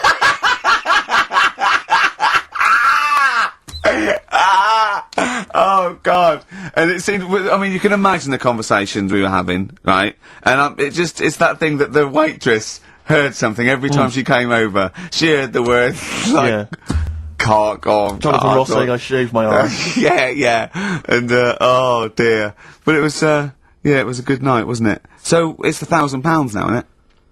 But presumably you give Suzanne half anyway, so everyone will be happy. You've used the arse to best effect. She's got half out of it, so she's made as much out of your arse as you have, in a sense. Me and Jonathan are happy. Yeah, but to be fair, it's his arse on the line. So... I know, but I mean, you know, it's not like she's getting a bum deal. Well, she's getting 500, you know, quid. No, I understand that. But, do you reckon? Just thinking some more. Can I just ask, before you play a record, if we were to shave your arse, let's say we did it for charity or something, got sponsorship, how would we do it? Would we use one of those big kind of old-fashioned razors? No, I'd use a Bic Safety. I'd just straight away. And would you use a gel or a foam? No, first of all, yeah, I think I just, lather it up. Right, so you'd lather up his arse first? I do the outside bits, just goes straight down, big broad strokes, clean, right? Then I'd have to go in the crevices, and I'd need an assistant. I'd pop it apart, and just very gently go in there. I might even use electronic equipment, just so there was no sort of, like, nicks. Okay. So an electric razor? Or, I might wax the internal middle arse. Okay. How did Jonathan do it? Because he did it on his own, didn't he? I just use mirrors. Why don't I'll ask him, we'll call him later. But, I don't know. Well, perhaps you listening have once shaved your arse, maybe during an exam or something. What I think, and this is conjecture, but I think he was probably there, he'd had a shower, he's shaved his face, right, and thought, well, he was naked, looks down and goes, oh, what a hairy arse. Well, hold on, I've got the razor in this hand, I've got the mirror there, you know, I'm not on stage for a good 10 minutes. Yeah. There's one thing I don't like going on stage with, is a hairy arse. Bang, drink, wallop, done. On stage, thanks, see you later. See you next week. Yeah? What are you thinking, Karl? No, it's just how hairy was it? Do you know what I mean? How hairy was it? Because I imagine, I mean, you're saying mirrors and stuff. But he's, I mean, how old is he now? He's 42. And they say your testicles drop quite a bit once you start getting old, don't they? Yeah. So he's got to make sure they're out of the way. Yeah, but I don't think, I mean, I can speak for myself, you know, as a similar age to Jonathan, that, I mean, you know, there's millimetres in it. It's not like we tuck them in our socks in the morning. Okay. They're still in the same place. You really wouldn't know the difference. It wouldn't, if we filmed it in, you know, time-lapse camera, it wouldn't be like a bungee jump. Do you know what I mean? They wouldn't be moving a lot. Yeah. Alright? Do you think I told him he's a good-looking fella, Steve. Would you agree with that? I told Jonathan that he said that he just went for it as well. Yeah. So you've spent a lot of time picturing Jonathan's naked arse. You'd let him give you money for arse touchery. Yeah, whereas your girlfriend's got no chance, and you're saying he's a good-looking man. Do you want to play a record and think about what you've done? Interesting. Oh. What's the problem with gay Yankees? You played Bruce Springsteen last week. Yeah. Right? Yeah. And you said he had, got a load of trouble on his hands when he had a hanky in his back pocket. Did I say that on air, or...? Well, we were just saying that famously on the cover of the Born to Run, Born in the USA album, it's just him, isn't it, with, just his backside, basically, with a red handkerchief. I wasn't looking. Well, I just... well, I did it for research purposes, for this amazing link. Yeah, he had a red handkerchief, I think, in his right-hand pocket, and apparently that signifies homosexuality. Apparently, I don't know. Oh, I thought it was which way you take... I don't know. These myths, aren't they? Right, yeah, well, exactly. I don't even know if this is... No, well, I read up about it. Okay. Right. Just for research. And, it's all sort of, you know, you've got all different coloured hankies. Are they? Right? Yeah. Right, and, it depends what pocket you put it in as well. So you've got, like, the different colours, different pockets. Yeah. And, sorry, how many variations are there? Different pockets is what? Well, you've got, like, your back pocket, your right back pocket. But what do they mean? Pocket. What do you mean? Well, what do they signify? You can't just tell us they signify something. What do they signify? Well, some stuff that we don't really want to talk about, to be honest. What?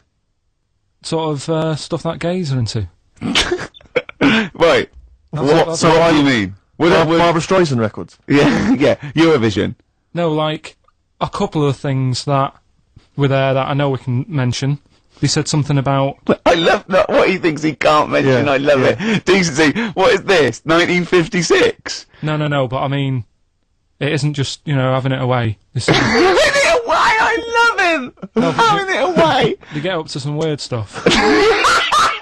I love the fact he didn't want to offend, but he's offended a lot more people by saying they get up to some weird stuff. Right. In your opinion? Yeah. What do you mean? No, but don't if there is something that I don't know about that it's like you can't say on the radio. Yeah, I'd rather not. But what do you mean weird stuff? Well, one of them, right? If you've got a red hanky, right? Yeah. In your right pocket. Like Bruce? Yeah. That's exactly what Bruce had, yeah. Right, well apparently then, Bruce is an armpit freak. An armpit freak? Yeah. No. Really? No. But that's very specific. Carl.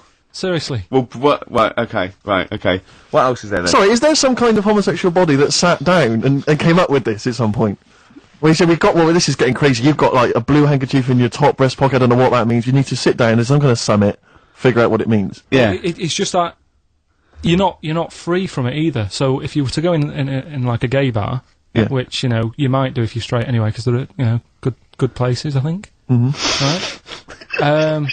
You can't actually go in there if you've got a cold, because every coloured hanky represents something. Right. So if I was to go in, had a bit of a sniffle, I could get into all sorts of trouble. What, pull out a Marks and Spencer's white linen hanky, that means you like to be tied up and whipped. Yeah. There was another one, armpit freak we've covered. Armpit freak is done. We've covered. An armpit freak? I don't really know what that means. So, right, okay, yeah. But there was just one other thing, like a blue and white one, is if you're into sailors. To sailors? Yeah, if you have a little blue and white hanky, that's in your left pocket. Yeah. Right. Blue and white equals sailor. So I wanted to ask you something. You know, but again, we've got to be careful here. You know when you wouldn't leave the building that was on fire because you were standing proud. Hang on, we need this. Some people now don't know what you're talking about. Carl, you're on holiday. Yeah. On holiday in Tenerife, right? Yeah. You'd had a moment of intimacy with your girlfriend. Yeah. A knock on the door. You had to stop and get up. You peeked around the door. It was a fireman saying, "Get out!" But you didn't want to leave because you had a yeah. It was a little yeah. But what I don't understand is you maintained that while looking at a Spanish man dressed as a fireman. Yeah. Is that true? Is that the fact? You maintained. I'm sorry to say you maintained arousal whilst looking at a gentleman dressed as a fireman. No. Is that these are the facts? And they are undisputed. What did you maintain? I'm not a machine though. Do you know what I mean? I can't turn it on, turn it off. Right? But you were talking. I just thought you were talking to a fireman. You'd have probably lost it. I don't know, but you didn't. No, but the other thing was, I mean, I was talking to Suzanne about it again, right? Yeah. She said, what are you talking about that for? Right? I said, oh, it just cropped up, right? Yeah. And the dilemma was, you see, I wanted to try and make sure that it was a proper fire because that was the last condom we had, right? So it would have ruined the night. So I didn't want to like. It was like, you know, well, what's going on? Is it? Do we need to get out? Yeah. Is it a proper fire? Yeah. And you and talking to this man in uniform, was he? What did he look like? Was he good looking? Did he look like Ricky Martin? Say. Was he good looking? Was he good looking in his uniform? I can't remember. Can't remember. Did he have a moustache? better play a record, haven't we? Is this bringing it back? What? You look uncomfortable. What? Did you just switch this on with your hand? I'd want to go. I don't want to know about it. That's why I don't go to the doctors or anything. It's like a Brilliant good approach. And do you remember him saying he's gonna die of cancer because he doesn't check his balls. He doesn't like the feel. Of course. What do they feel like, your balls? Like a wet chamois leather. With 2 marbles, 2 kumquats in a wet chamois leather. No, but I just. Why are they wet? Sweaty. No, they're not. I'm just saying smooth. Are they smooth? Yeah, because a chamois leather's smoother when it's. Do you shave them? No, I don't. In case a fireman pops round, you want to look your best. It looks like your head. You know, the fireman pops round, there you are, and he goes, oh, nice, smooth. So you never go to the doctors? What, even? I don't like it. But if you found some buboes under your arm or something, I'd wait for a bit, and I'd say to Suzanne, what do you think of that? just see if it develops into plague. Well, yeah, because you know, don't you? You know Old bandages round your head. Yeah. And a bell. Yeah. Suzanne, wait out, can you get me a bell? Exactly. Brilliant. I don't. You know, there was this kid at our school we took the piss out of for basically the rest of his time there, because when he was about 11, someone said, how would you want to die? Right, we do that thing, drowning, fire, that. He said, I want to die of old age in my mother's arms. How old was he? Like 11. Loser. Now, are you familiar with this thing that they can do if you're dead, right? No, not if you're dead. It's like if you're ill and you know you're gonna die, right? I don't know what this is anymore. Extraordinary. Have a rest. Extraordinary. Himalaya. What? Listen, this is an interesting fact. Come on. If you're ill but you know you're gonna die. Yeah, you can have this thing done in Detroit where you get put in a fridge. Right. And if they work out, you know, what's wrong with you in 20 years' time, they go, right, that fella is in the fridge. He had that. We can sort it. Let's get him out. And they sort you out. Yeah. Is this the first time you've come across this idea? Yeah, I read it the other day. I didn't know You've about never it. heard of this before? It's called Cryogenically cryogenics. preserved. It's good, isn't it? They put you at sort of like sub-zero temperatures, so stop all cellular activity. So do you stop aging at that point? Yeah, it's suspended animation. So, well, what's the law on it, right? Because say if I had something, right? Yeah. And I said, oh, put me in a fridge, and when you've got the cure and that, wheel me out and sort me out. Say if they did that. Yeah. And it was like 40 years. Yeah. And in 40 years' time, they get a cure for me. Yeah. Would I have to stay with Suzanne? Because she'd be 70. Do you mean what are the rules? Should you be allowed to date a younger woman? Well, it's not fair, is it? It's like good news, we sorted you out, but I don't think she'd mind. I reckon she'd have the best 40 years of her life. Yeah. And plus, they're never going to find a cure for what ails you. That is genius. That is brilliant. You come out, you're cured, and you go, oh no. I love the fact that's what he'd be lying there. If you could think while he was in that state, you'd be thinking, oh god. She's losing her looks. Yeah. Just, oh dear. But everything else as well, like, my job wouldn't be here. No. No. Although the figures would have gone up a little bit. Flat's probably gone or knocked down or whatever. Sure. Yeah. Most of my family would be dead. Yep. So what's the point? What? How do you know about it? Who's done it? Well, famously Walt Disney, apparently. I mean, Walt Disney actually did die, but had his body preserved so that should they one day be able to bring back people from the dead, they need Walt Disney. Hang on, who do we have? But with him, nothing is going to change, because when he comes out, Mickey Mouse will still look the same. Sure. And Plug and all that. Plug! Play a record! I don't know where your mind is! Play a record! It's brilliant, you just say words! It's the have a rest! Now, when we were talking to Karl in the week, the thing we were talking to Karl is that you come up with something that's sort of like, quite innocent, and he goes, well, once, right? And you realise that it's comedy dynamite. Yeah. He doesn't know it, but we want to go save it. And he let out, you were filling in a form, weren't you? It was all about your girlfriend thinking you're a div. And it's happened before, isn't it? Because she came home and you'd filled out a form to get a job once, hadn't you? Yeah. What was that for? Granada Telly. and on it... Well, let Karl explain. Yeah.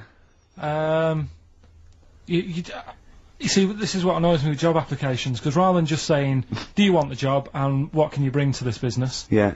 Do you want the job is a good one. Because the thing is... That's sort of the end for the boys. No, listen, right? Because if they say no, I don't think they want the job. Yeah, but listen. Go on. I mean, I presume with what you do, you have to take people on and stuff. What, in a fight, you mean? You know what I mean? Yeah. And I think it's more important that you're willing to graft and put the hours in. Sure. Than say that, you know, you did well at school. Yes. Sure. Because if I wanted to, I could have done well at school. Of course. I just didn't want to. Yeah. So where's this going? So you had the application form. So when it came to the qualifications bit and that, I couldn't fill them in because I didn't have any qualifications. And it was also asking about your languages. And I put down English quite good. English quite good. Ha ha ha. And his girlfriend came over and seen the form that he'd sent off, and this was a copy of it. Yeah. And so she went, oh, you know what I mean? So that's what started, you know, the disappointment. So they're going to get that and think that you're not English. I don't think I've got it. It was ages ago. Right. How long ago was it? Oh, well, it was when I was still in Manchester, so 5 years ago. I don't think you probably know. No, I think you'd... There could be a long list. I mean, there's probably a lot of admin problems in that organisation, but they probably... But what I meant by it is that you know, I can speak English, but I don't know all these long words that people use all the time. Yeah. Oh, God. Oh, can I just tell this quickly? In the week, I'm talking to you now, the listener. Usually I don't. Yeah. Karl said, about embarrassing him on air and that, and he's worried about his education, and he was worried about not knowing long words. Like, we come up with any long words. And he said, no, I was scared, you were going to ask me something about, someone, and he's Eastern European leader. His surname is Milosevic. And Karl said, so I learnt it this week, and learnt it so you can't catch me out in case you start. I said, what? And he said, he thought about it, and he went, Flobodan Milosevic. Got the surname right, though, didn't he? So what's his name? Right. What's his name? That's how Bill and Ben would address this leader. How would they have said it? Flobodan Milosevic. What's his name? Slobodan Yeah. Milosevic. Yeah. Well done. Well done. Anyway, Karl, look, you almost let it slip then as you were talking about your filling out that application form. There's some big news that everyone needs to know, which we were stunned by in the week, although the more we sort of talk to you, the more it starts to fall into place. Yeah. But Karl, what's the story? That I haven't got me exam results from my GCSEs. He never turned up to get his exam results. I was working. And so, how many did you take in the end? Because you weren't even sure about that, were you? You think you took maths and English, don't you? Yeah. And you think you've handed in the artwork for art, don't Now, you? art was continual assessment, wasn't it? Coursework. And what was the that you made? I made a man sort of putting his arms into a car. You made a model of a man putting his arms into a car. What was this? So Sort that of one's passed. Was We that can this take that this aside. homage to break-ins in Manchester? Was this? What was this? Oh look, he does what he sees. Yeah. So So you've what's got that. That's safe. You definitely got that one. So you've taken art, you've taken English and maths, you think? So this is what we're going to do, listeners. We're going to try and find out his exam results for him and tell him next week. Live on air. We're going to call his school, we're going to try and track him down, and we are going to have a little envelope, and we are going to give Karl, at the age of 29, his O-level results. GCSEs, yeah. Now, Karl, so you took maths. Yeah. You think you took English. Do you remember turning up to do those? Do you remember sitting in the room filling in the forms? Yeah. Okay. And how did you feel you did? I don't think I did well. You don't think you did well? Did you revise? No. Why didn't you revise? Because I don't really believe in it. Okay. Well, it's just that if you don't know it, then you don't know it. You shouldn't have to start looking in the book. If I went to like the hospital, Yeah. and the doctor said, "Oh, you need your appendix out," but hang on a minute, I've just got to read up on it. Yeah. That isn't good enough. Okay. He should know, and that's the way I feel about it. To be fair though, He did do the revision beforehand. yeah, they don't usually pass on, like, maybe, like, when they're in practice. Yeah, 7 years information down they the took in line. by osmosis. Yeah, yeah, and they, bloke comes in and goes, can I just see what you did with that? And I goes, you've passed. Yeah. Phew. That's a good one. Yeah. Good job I watched Casualty. I just like the way, you know, the things that interest me, I remember. Things Okay. like snakes not having ears and stuff. Yes. I didn't have to read about that. No, you just learnt that, yeah. You saw it on the telly, didn't you? You saw it on that Ian Wright programme. Yeah. Yeah. And this is what Karl said to me. He said, no, it's actually, I called Karl up in the week, and Reese was with him. You know, Reese used to be on XFM, Yeah, and he took the phone, and he went, Karl's worried, I've seen that programme. He said, snakes don't have ears, right? He said, so you can creep up on them and pick them up. And he said, Karl's worried. He said, how would you ever put them down again? Because then they know that you're there. I woke up the other night quite late. Worried about that. And I said to my girlfriend, I said, how do you put a snake down? And she said, what are you talking about? I said, that Ian Wright thing, this guy managed to pick up a snake. And do you know that thing where they clamp its head on a jar to get the poison out? I do now. Right? They did that, but they didn't show you how they got rid of it, and I thought, it could really get nasty, because it's obviously annoyed that you've had its head pressed in the jar. Yeah. Right? They hate that. Now... Especially as it's in front of their mates. When you lift it off, Yeah. right, you've got hold of it. Yeah. If you go to chuck it down, it's going to turn on you. It's going to go wild, isn't it? So, I just wondered. Well, what you do is you never put it down, Carl. Yeah, that's why That's what that bloke has got about, 11 or 12 just carrying him. Exactly. Yeah, you never put it down. You sling it. Who cares? You just throw it, don't you, really far. That's not, that I don't think you should throw But snakes. Carl, listen, don't worry, we're not asking you to get involved with snakes, we're just asking you now, you did... We've got a song with a story? Yeah, doing that. What is it? I don't want to sort of tell you what it is yet, because the song isn't that great, do you know what I mean? It's not a song that's like an XFM song, but every time I hear it on, say, like, Magic or whatever, Yeah. I have an argument... 105.4? Yeah, I have an argument with Suzanne that, you know, what I think it's about, and she says, don't be stupid, it's not about that, and I'll say, no, it is. And so we're gonna decide who's right. Yeah, Well, I don't know what song you're talking about, and I don't know what the argument is, but Suzanne's right. Definitely. No doubt about it. Yeah, well, I'll listen, but I'm hoping that once people sort of listen to it again with my thoughts, every time Well, this song sums up what people should think of you. It's don't believe a word. Alright? That's the sort of links I'm capable of. If that was a bag us of Sony, then nothing wrong. Carl, are we doing your, story with a song? Is that what you want to do? Yeah. Well, Excited about it. like what was it the other week? We did, Babushka. Babushka. Yeah. Pinball Wizard. You said if he's deaf, dumb and blind, he doesn't even know he's playing pinball, which is... I just said don't bother putting money in it. That's all I'm saying. Let him play pinball, but don't waste 20p or whatever. Good point. This week, right, do you know I was saying... It is a good point, actually. It is a good point. Again, though, it wasn't a documentary. It was just... It's not... Didn't really happen. Yeah, well... Do you know I was saying sometimes I listen to song... I like a song to be obvious what it's saying. Pinball Wizard was a good story. You need a song to be obvious. In the ghetto, you know, it's a kid growing up and all that rough area, gets killed for nicking cars and messing with guns and that. Living in the city, growing up in New York, rough area, how you cope with it and that, right? But they've got to be as simple as that. Otherwise, I'm not that I've happy. got a brand new combine harvester. Yeah, It's I'll about give you like the machine. key. It's brand new. Yeah. It's brand new. But, even though it's new, he's willing to lend it out to other people. No, but what I mean is, if you start trying to be clever, Yeah. the story's lost on you, innit? Yeah. Not necessarily me or Rick, but yeah, sure. Go on, we know what you mean. Go on. On Primates, yeah. Well, this song here, right, it's not an XFM song, and you'll probably hate the song, to be honest. Go on, what is it? What's the song? Yeah. It's Wonderful Tonight. Right? Eric Clapton.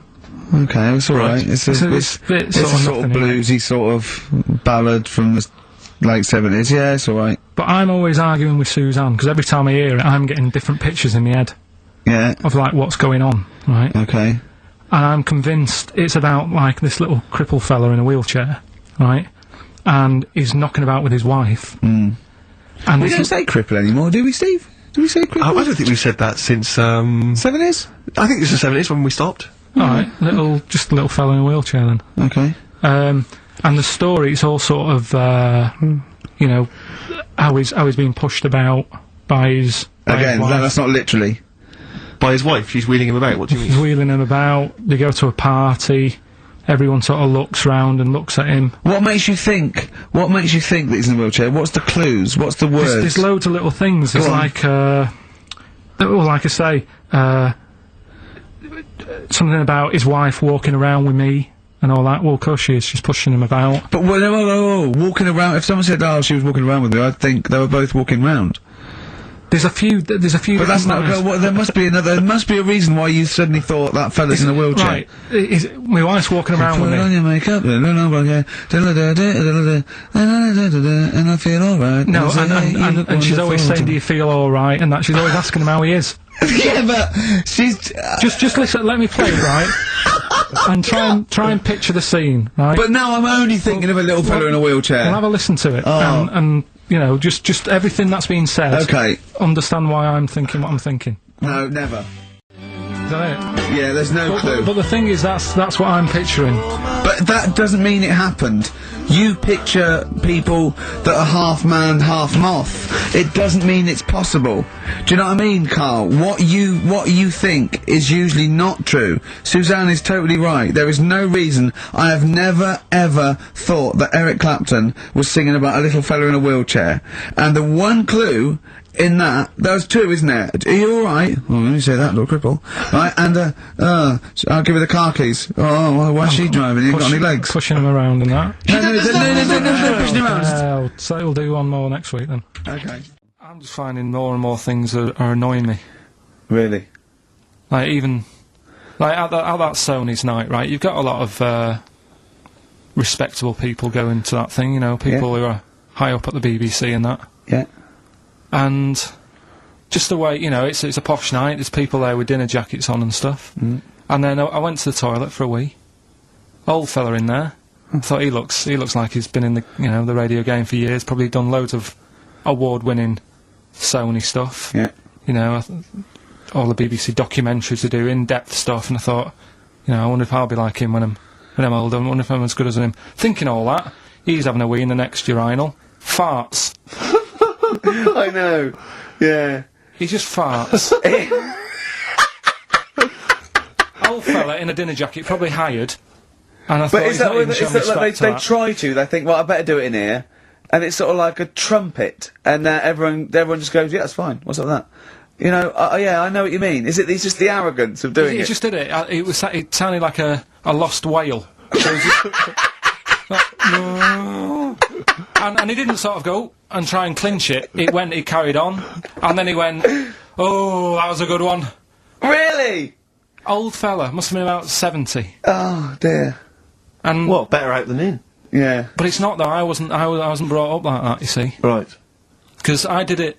I mean, I never really did it that much as a kid, Sure. and then I was at my mum and dad's. You never did it that much as a kid. What party? Yeah. Okay. Not just like, you know, as a joke and that. We are taping this for next year's Sony Award, aren't we? We're taping this, what we're talking about now, aren't we? To hand in. Because this is, go on. But I was at my mum and dad's, right? And Suzanne was sat on the floor in front of me, and she was like, oh, rub me neck, it's hurting. So I thought, oh, and I hate doing that, it really it bores me. Well, right? she's your girlfriend, for goodness I sake. know, Dale Winton's different, you're getting paid for that. Go on. So I thought, the only way to shift her, I'll let one go, right? So I did that. I love that! It's such a loving relationship. I love that! That's great! So she like said- doing the washing up badly. Yeah. She won't ask me again. What have you done? I've smashed the cups up and I've written in excrement across the wall. Well, that's no good, isn't it? Well, I won't do it again then. Give me the marigolds, I'll do it. I've nailed the cat to the fridge. What's up with that? Yeah. Go on. But yeah, so I did that, and it worked. She sort of got up and said, oh... And my dad said, what do you do that for? What was he thinking? So I said, oh, I hate rubbing a neck. Does me head in. So he says, you know, I've never trumped in front of your mother for 40 years. Sorry, where was this? Chigley? Why is this family talking like this? Young Carl, I've never trumped in front of your mother in the 35 years. What? I don't know what... No, it's just that he said, you know, we've done a lot of things in the family that I'm Hold not on, proud what of and that. did he say that for? What, he's never trumped in front of your mother? He just offered that information up. Well, he just was surprised that I did it. He said, where have you got that from? Yeah. Whoa, you're lowering intestines, I'd thought. What do you have to imagine there's a class of farting. Oh, we haven't told our kids about farting. He doesn't do it. We haven't told him about it. We haven't. No, we don't do it in front of him. You have to learn it, do you? No, but there's a place. That's what I was always told. Go on. There's a place for that. Cornwall. So, and my mum, you know, it's the same. She doesn't do it. Right. If she goes to the toilet to, you know, do what you got to do, she makes sure, like, she'll sort of say things like, "Are you going out for a walk?" Are you going out for a walk? Does she think? Does she know that you're broadcasting this? Well, yeah. She's probably around at the neighbours now, listening. Yeah. Any of you going out for a walk? Yeah, just at the door. So she waits until everyone's left, or? She doesn't like the thought that everyone... Do you know, like, cats don't like you staring at them when they're doing it? I've never stared at a cat while it was doing anything. Have you ever had a pet cat? What do you mean? Yeah, go on. No, it's just that cats, you know, if you get them a little litter tray, Yeah. I remember being told, like, no, when it does use it, don't sort of go and look at it. 'Cause it puts it off. I was the same as a kid. I didn't, when I had a nappy... Who comes and looks at you when you're on the bottom? No, when I was a kid and I was in a nappy, right, I used to always, like, there was a corner in the kitchen that I'd always go to. And everyone would be Why like... do you go to the toilet?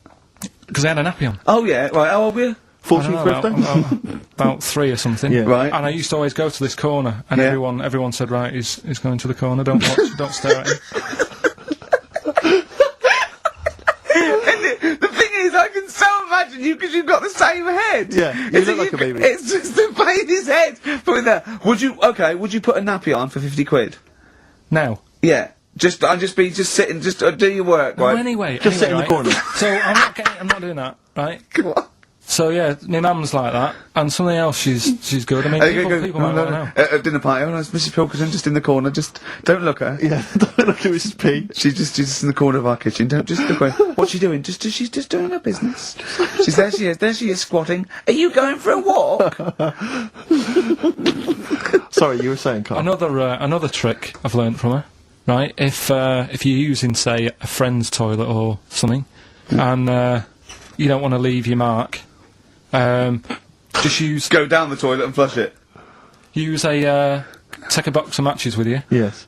Set fire to the curtains. Set fire to the curtains calls it his flagship. Burn the place down, have a wonderful crap, and just leave when the fire brigade get there. Forget it. I don't want to lose complete sight of those. I'll maybe ask you a couple of those in the week just to so you keep your mind on it.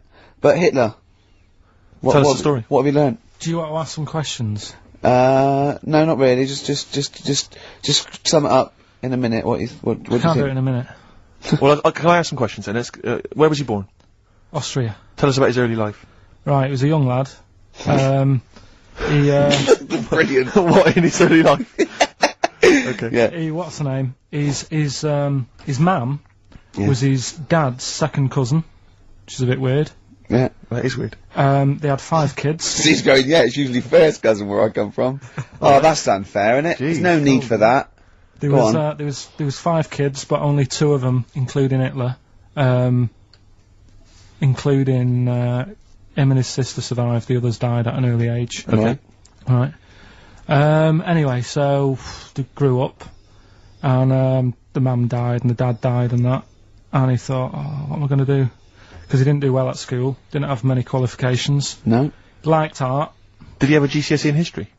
Liked art, right? And then, so he said, right, I'm going to go to Munich. I missed a bit out, actually. Jewish people were in Austria, he didn't really like them. Okay.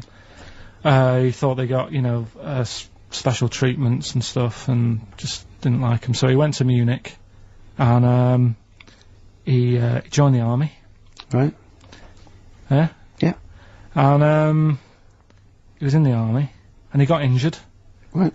So he went to hospital, and whilst he was in hospital, the World War One ended, and he was like, "Oh God, I want to." I was enjoying that. Yeah, so don't, because you're breaking the concentration. Yeah. Sorry. I'm not even sure I want to join in on this one, just in case. Okay. Right. Go on. Right. So He was in hospital. World He's War in ended. hospital. He gets a bit better. He's never that fit though. He's one of these blokes who was always ill.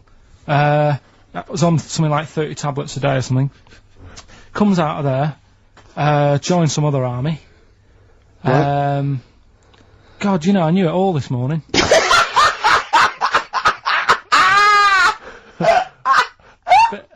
I can see it running to ground.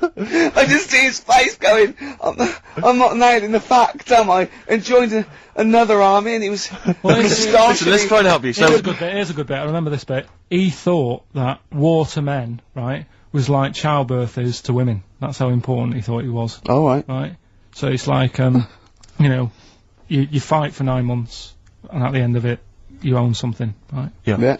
So, he goes on and all that. He's in Berlin. Yeah. And, he's fighting his way through, trying to take over countries and that. And he does he do Berlin?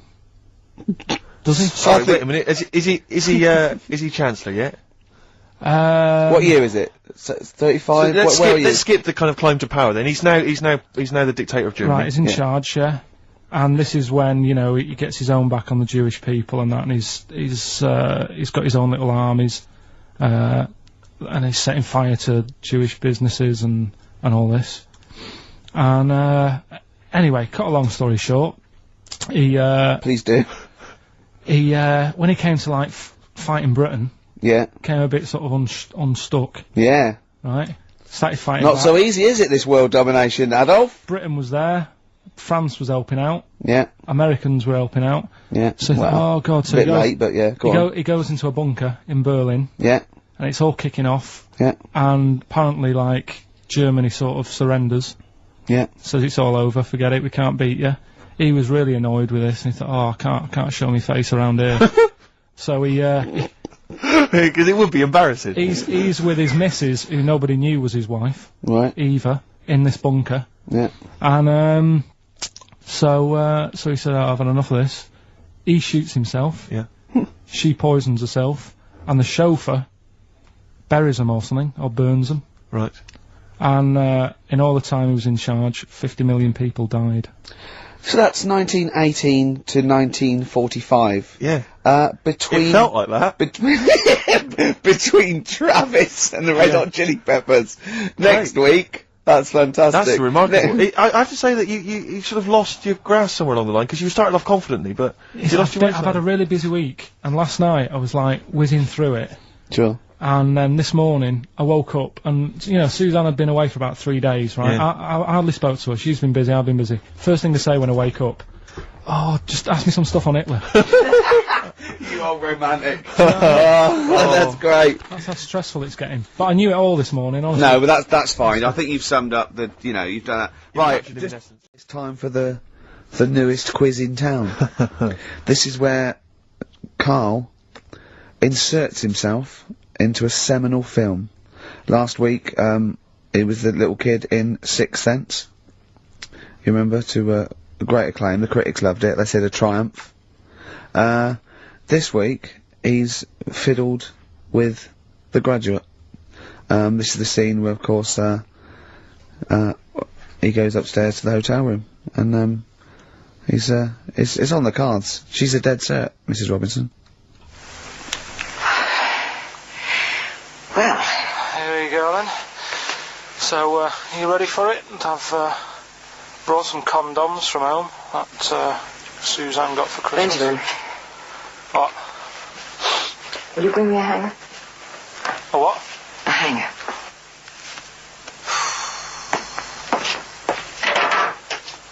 Tell you what, I've got wood. What? Just saying, I've got wood. I've got metal ones as well. What sort do you want?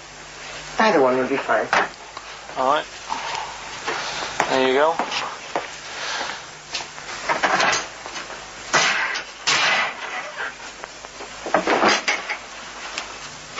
Are you afraid of me? No.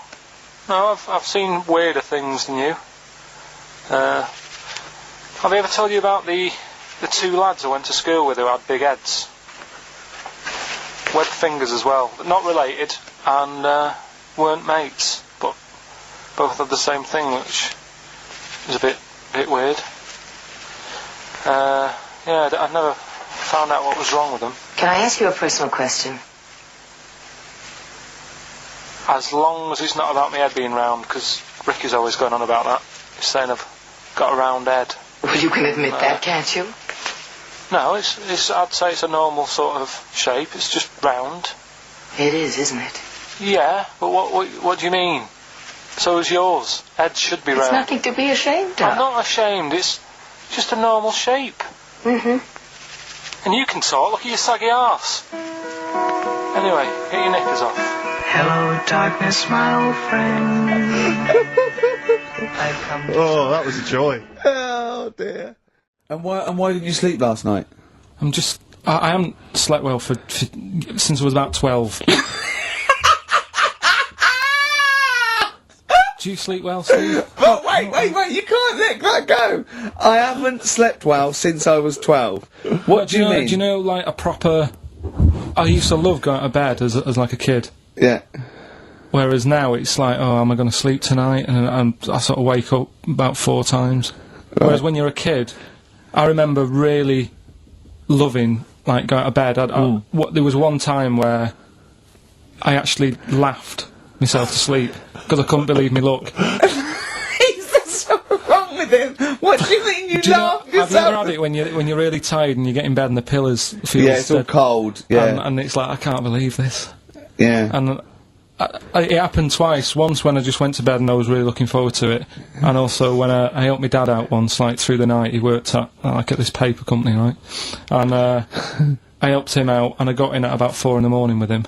Got in bed, and I just was like, I was laughing my head off. I had to put the pillow over my head because I couldn't believe me luck. Like I was like, oh, this is great. This. I'm going to sleep. I just have to say, life up north is so extraordinary. No, but you must be the easiest kid in the world to please. No wonder she knew she could just go get a cake. It's sort of like, what was he expecting me to say? He were expecting an extra hour in bed, but we got him cake as well. Go to bed without any supper. Brilliant. Brilliant, yeah. Your own bed. How long was it before you got your own? What did you used to do before? Just some straw in the corner? No, it's just that thing of when you're really tired and... And do you ever do this with Suzanne now? Do you ever laugh yourself to sleep with her? No, that's what I mean. She can't sleep because you're chuckling away. I don't know what's up with me. I've got a lot going on. What do you mean you've got a lot going on? I don't know. I was talking to the security bloke before saying, do you sleep? Have you got much going on in your head and stuff? And I don't know. No, he wasn't insulted by that, I'm sure. Going up to someone and going, have you got a lot going on in your head? That is brilliant. It worries me. It's interesting that your lack of sleep coincides with the diaries and the writing of the bread and potato story every day. I don't know if once you had that responsibility. Why don't you every night go to Hugh Fay's, get some bread and potatoes, you don't have to eat them, then go to bed, and I think you'll be chuckling yourself to sleep in no time. I said to you though, the reason I did this was to get that kitchen, right? Now, brilliant. As we speak now, right? Builder's in the flat. He's been annoying me. Of course he has. Of course he has. What's he been doing? Well, when he turned up on Monday, right? Yeah. Wanders in, and the first thing he says to me is, said, the pub across the road, is it any good? I said, well, it doesn't matter, does it? You're working on the kitchen. Think of saying that to a builder. Probably making conversation. Probably meant, do they do a toasted sandwich? Because I've got a half-hour lunch break. Not an hour, like Karl Pilkington. So, I'll probably there and get a nice, cheese and tomato sandwich. Is that genuinely what you said to him? Yeah. The first thing you said So to him? Suzanne had a go at me saying, why have you said that? He hasn't even started on it yet. I cannot believe that. You're unbelievable, Karl. And you say it's us that are rude, crass, I wasn't being thoughtless. rude. I just was letting him know. Do you know what I mean? I know what He knows what he was there for. He had it down on his little docket. Do the kitchen this week. He didn't come there and go, what did I come out for? Was it to go to the pub for a week? Why am I wearing these overalls? Yeah. Who's the little bald mate twat insulting me? Let me just check. Let me call the head office. I wasn't having a go though. I mean, they should have finished it yesterday, and they're there now, right, on their own. And what annoyed me is they turned up late today. Hold on, Karl. I've just realised something. They're probably listening to the radio. That's, I assume, tuned to XFM, isn't it, in your kitchen? Yeah, but they don't know it's me, do they? You know what I mean? No. They'd go, he's got a whiny mank voice as well. So's the bloke who owns this place. And the bloke who owns this place, when I said, what's that pub like across the road, said, well, you won't be bothering that, he's working on this. No, he won't be able to put two and two together, will he? You've suddenly, the penny's dropped, doesn't it? You've suddenly realised, look at his face! Yeah. He's suddenly realised they might know it's him! And they could be listening, and they're going to clean you out, mate. Oh, if you are the builder, working in, where is it? I won't say the address, but it's... Central London, isn't it? Go mental. Have whatever you want. Opposite that pub that you like, He'll probably be in there now, so he won't be listening. Oh, insulting a British workman. He should have been in today. Mental. He should have been at 8 this morning, which annoyed me anyway. Why, I really don't understand why they've got to start so early, right? Yeah. But he said he'll be there for 8, turned up at 9:30, right? Wanders in, and what annoys me is, he could have left all this downstairs. He had a paper under his arm, one of those crossword books, and a pot noodle.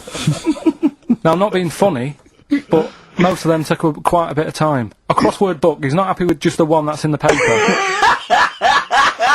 If you're listening, if you are the builder that's listening now, doing Karl's flat, what about pissing in the laundry basket?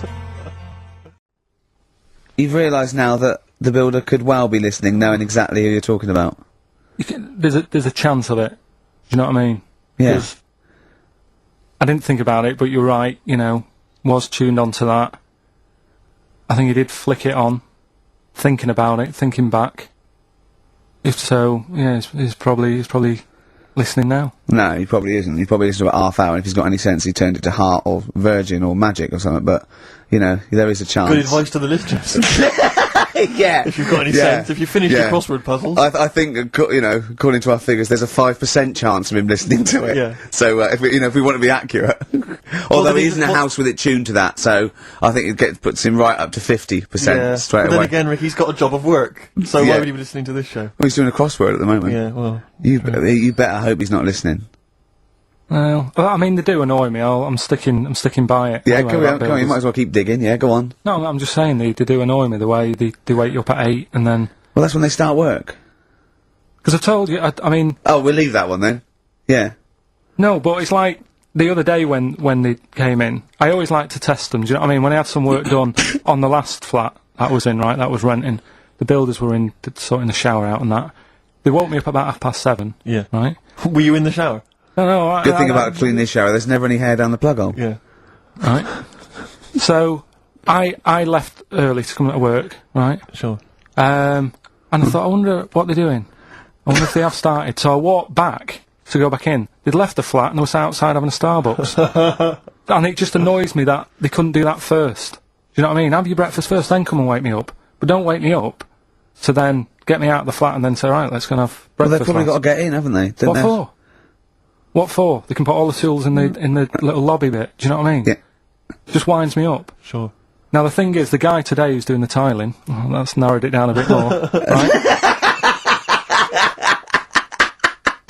When I knew he was in there, I went out for a bit, had a cup of tea and a bacon butty, right, at a cafe, and I went back and I was really quiet, put my key in the door and opened it really quick to see what he'd be doing, and he had actually started work, so fair play to him.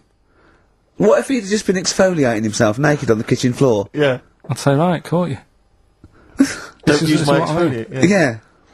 So, yeah. Go through if you're listening, go through the wardrobes upstairs. Go through the wardrobe, get some stuff, yeah. They won't get anything. I've put everything in places where they wouldn't think of looking. For jewellery and stuff. So you're thinking that where have you put the jewellery? I'm not saying. Go on. So you're thinking that they're going to thieve from you as well? Okay, so if you're listening, don't think about the obvious places when you're looking for the jewellery. No.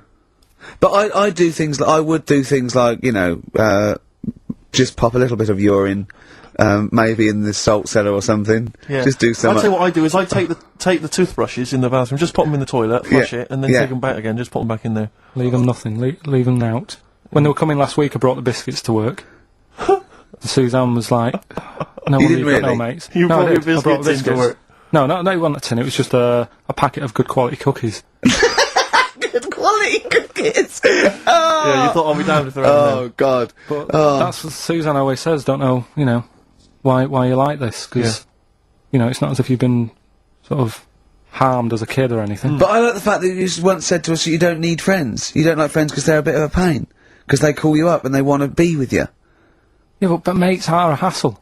I woke up today, right, and I think it was might have been on 5 Live or something this morning in the bedroom, right, and they were talking about how it's Nelson Mandela's birthday, 80-odd, 20,000 people turning up at his party. I thought, I'm glad I'm not in. I couldn't be doing with that. 20,000 people. Think of the carpet afterwards. I mean, a good percentage of them will putting out fag butts on his carpet. Yeah, after Tommy Walsh and Charlie Dimmock, what's her name, did lovely patio and a water feature. He's gonna come back and he's gonna go, it's ruined. And what's he doing for his birthday? Karaoke? Chinese meal? Bit of karaoke? I wonder what Nelson Mandela's birthday party is like. Big cake. Bit of an enormous cake. Yeah. The Spice Girls jumping out. Yeah, the Spice Girls, isn't it? Well, everyone. I don't know. Yeah. We are the only 3 people that hasn't met him. I thought everyone's file would have been in the cake. Yeah, yeah. Just in case, you never know. And if Winnie calls, I'm not here. Have you not invited her? No, of course no, definitely not. Poor Nelson. Happy birthday. How old is he? 85. Oh, well done. Well done. No, God bless him. God bless him. Imagine, oh God.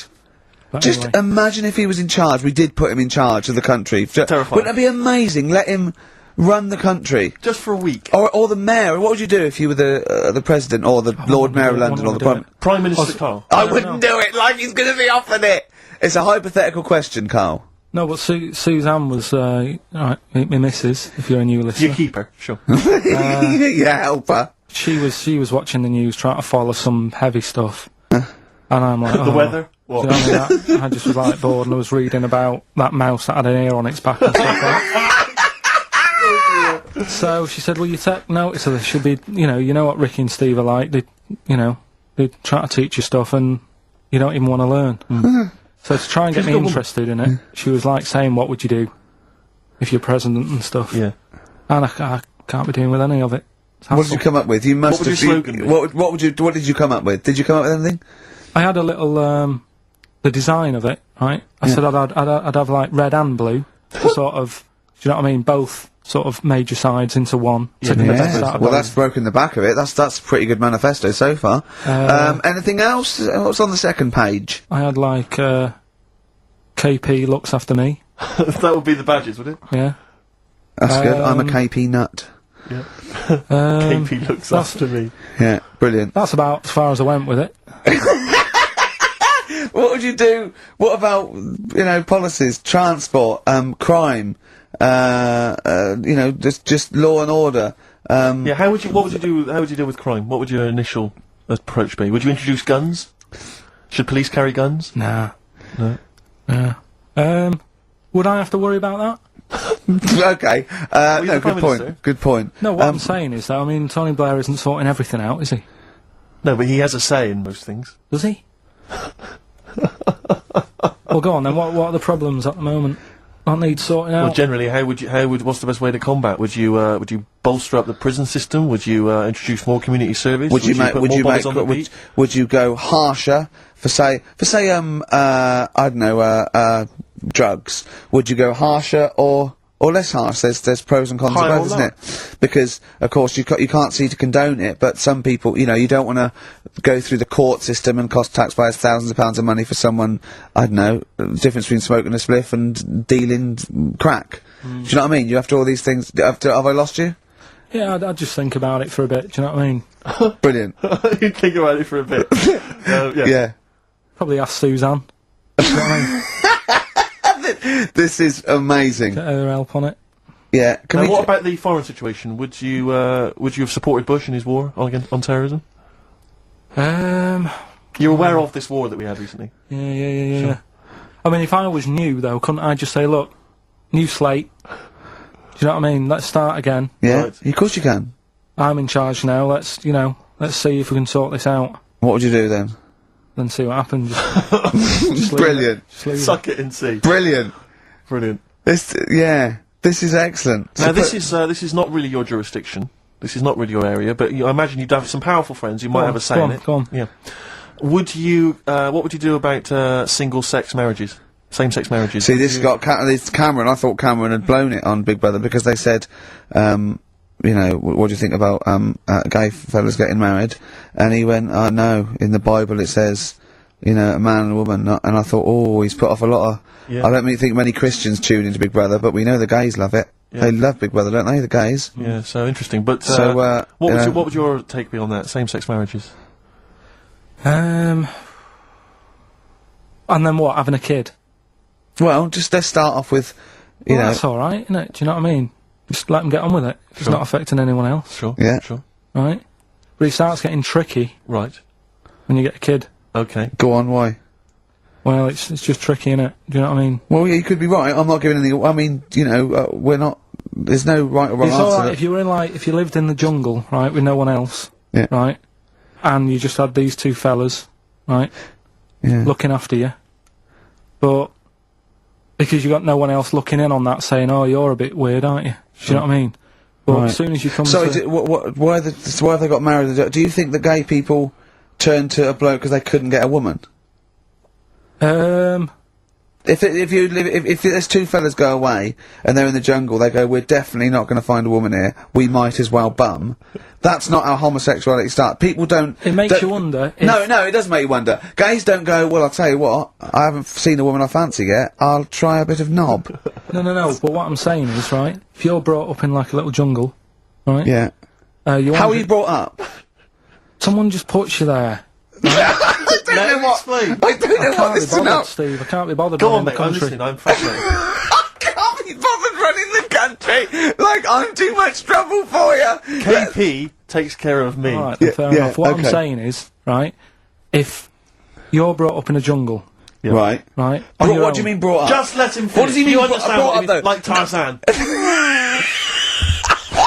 You've got to tell me what you mean by brought up. Wolves, chimps. What? Right, well, there's a good example of what I'm saying to you. Right. Right, what I'm saying is, there's a fella, right, he's brought up in the jungle. Shut up. Just let him finish. Let him finish. There's no women about, he doesn't know about women, he doesn't understand what women are, Right. right? But another fella walks in the scene, Yeah. and he gets pally with him. What does he talk about? Then they've both got needs. This scenario is ridiculous. How has he lived? Or do you know what's his reference points? I can't be bothered with this. Honestly, Saturday should be, day off and that, not worrying me about problems. So, that's it. Well, maybe, I'll tell you what, a good idea, Carl, just beg. Just ask for other things. What do you want? What do you want for Christmas? You must have a big fan base out there willing to make you things. Maybe like a little, I don't know, gloves, pair of gloves. Just like Little what woolly you- hat. If you want to send a necklace in for Suzanne, that'd be handy. Oh yeah. That's what she wants. Is Suzanne listening today? No, she's out. Right, okay, this is the dilemma. Me and Steve, yesterday, were trying to convince Carl that it would be a good idea to buy Suzanne a Christmas present. Okay? Now, why aren't you going to buy her a Christmas present? Explain, Carl, why you don't think you should buy her a Christmas present. No, well, I've told her I'll get her one, but in the new year. We're going away on holiday and that, so Yeah. there's no point taking stuff away. Yeah. Going to Lanzarote next week. Just get something in the sales after Christmas for this, yeah. Yeah. Right. And me and Steve were trying to explain to Carl that she would love it if you bought her something on Christmas Day.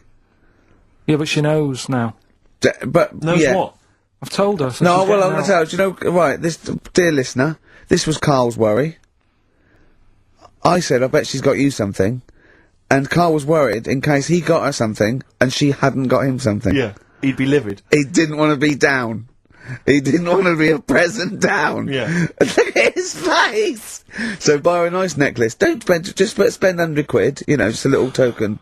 We're going away. We're taking her away on holiday. You're not taking her away, are you? What, you're paying for it, are you? Yeah. Are you really?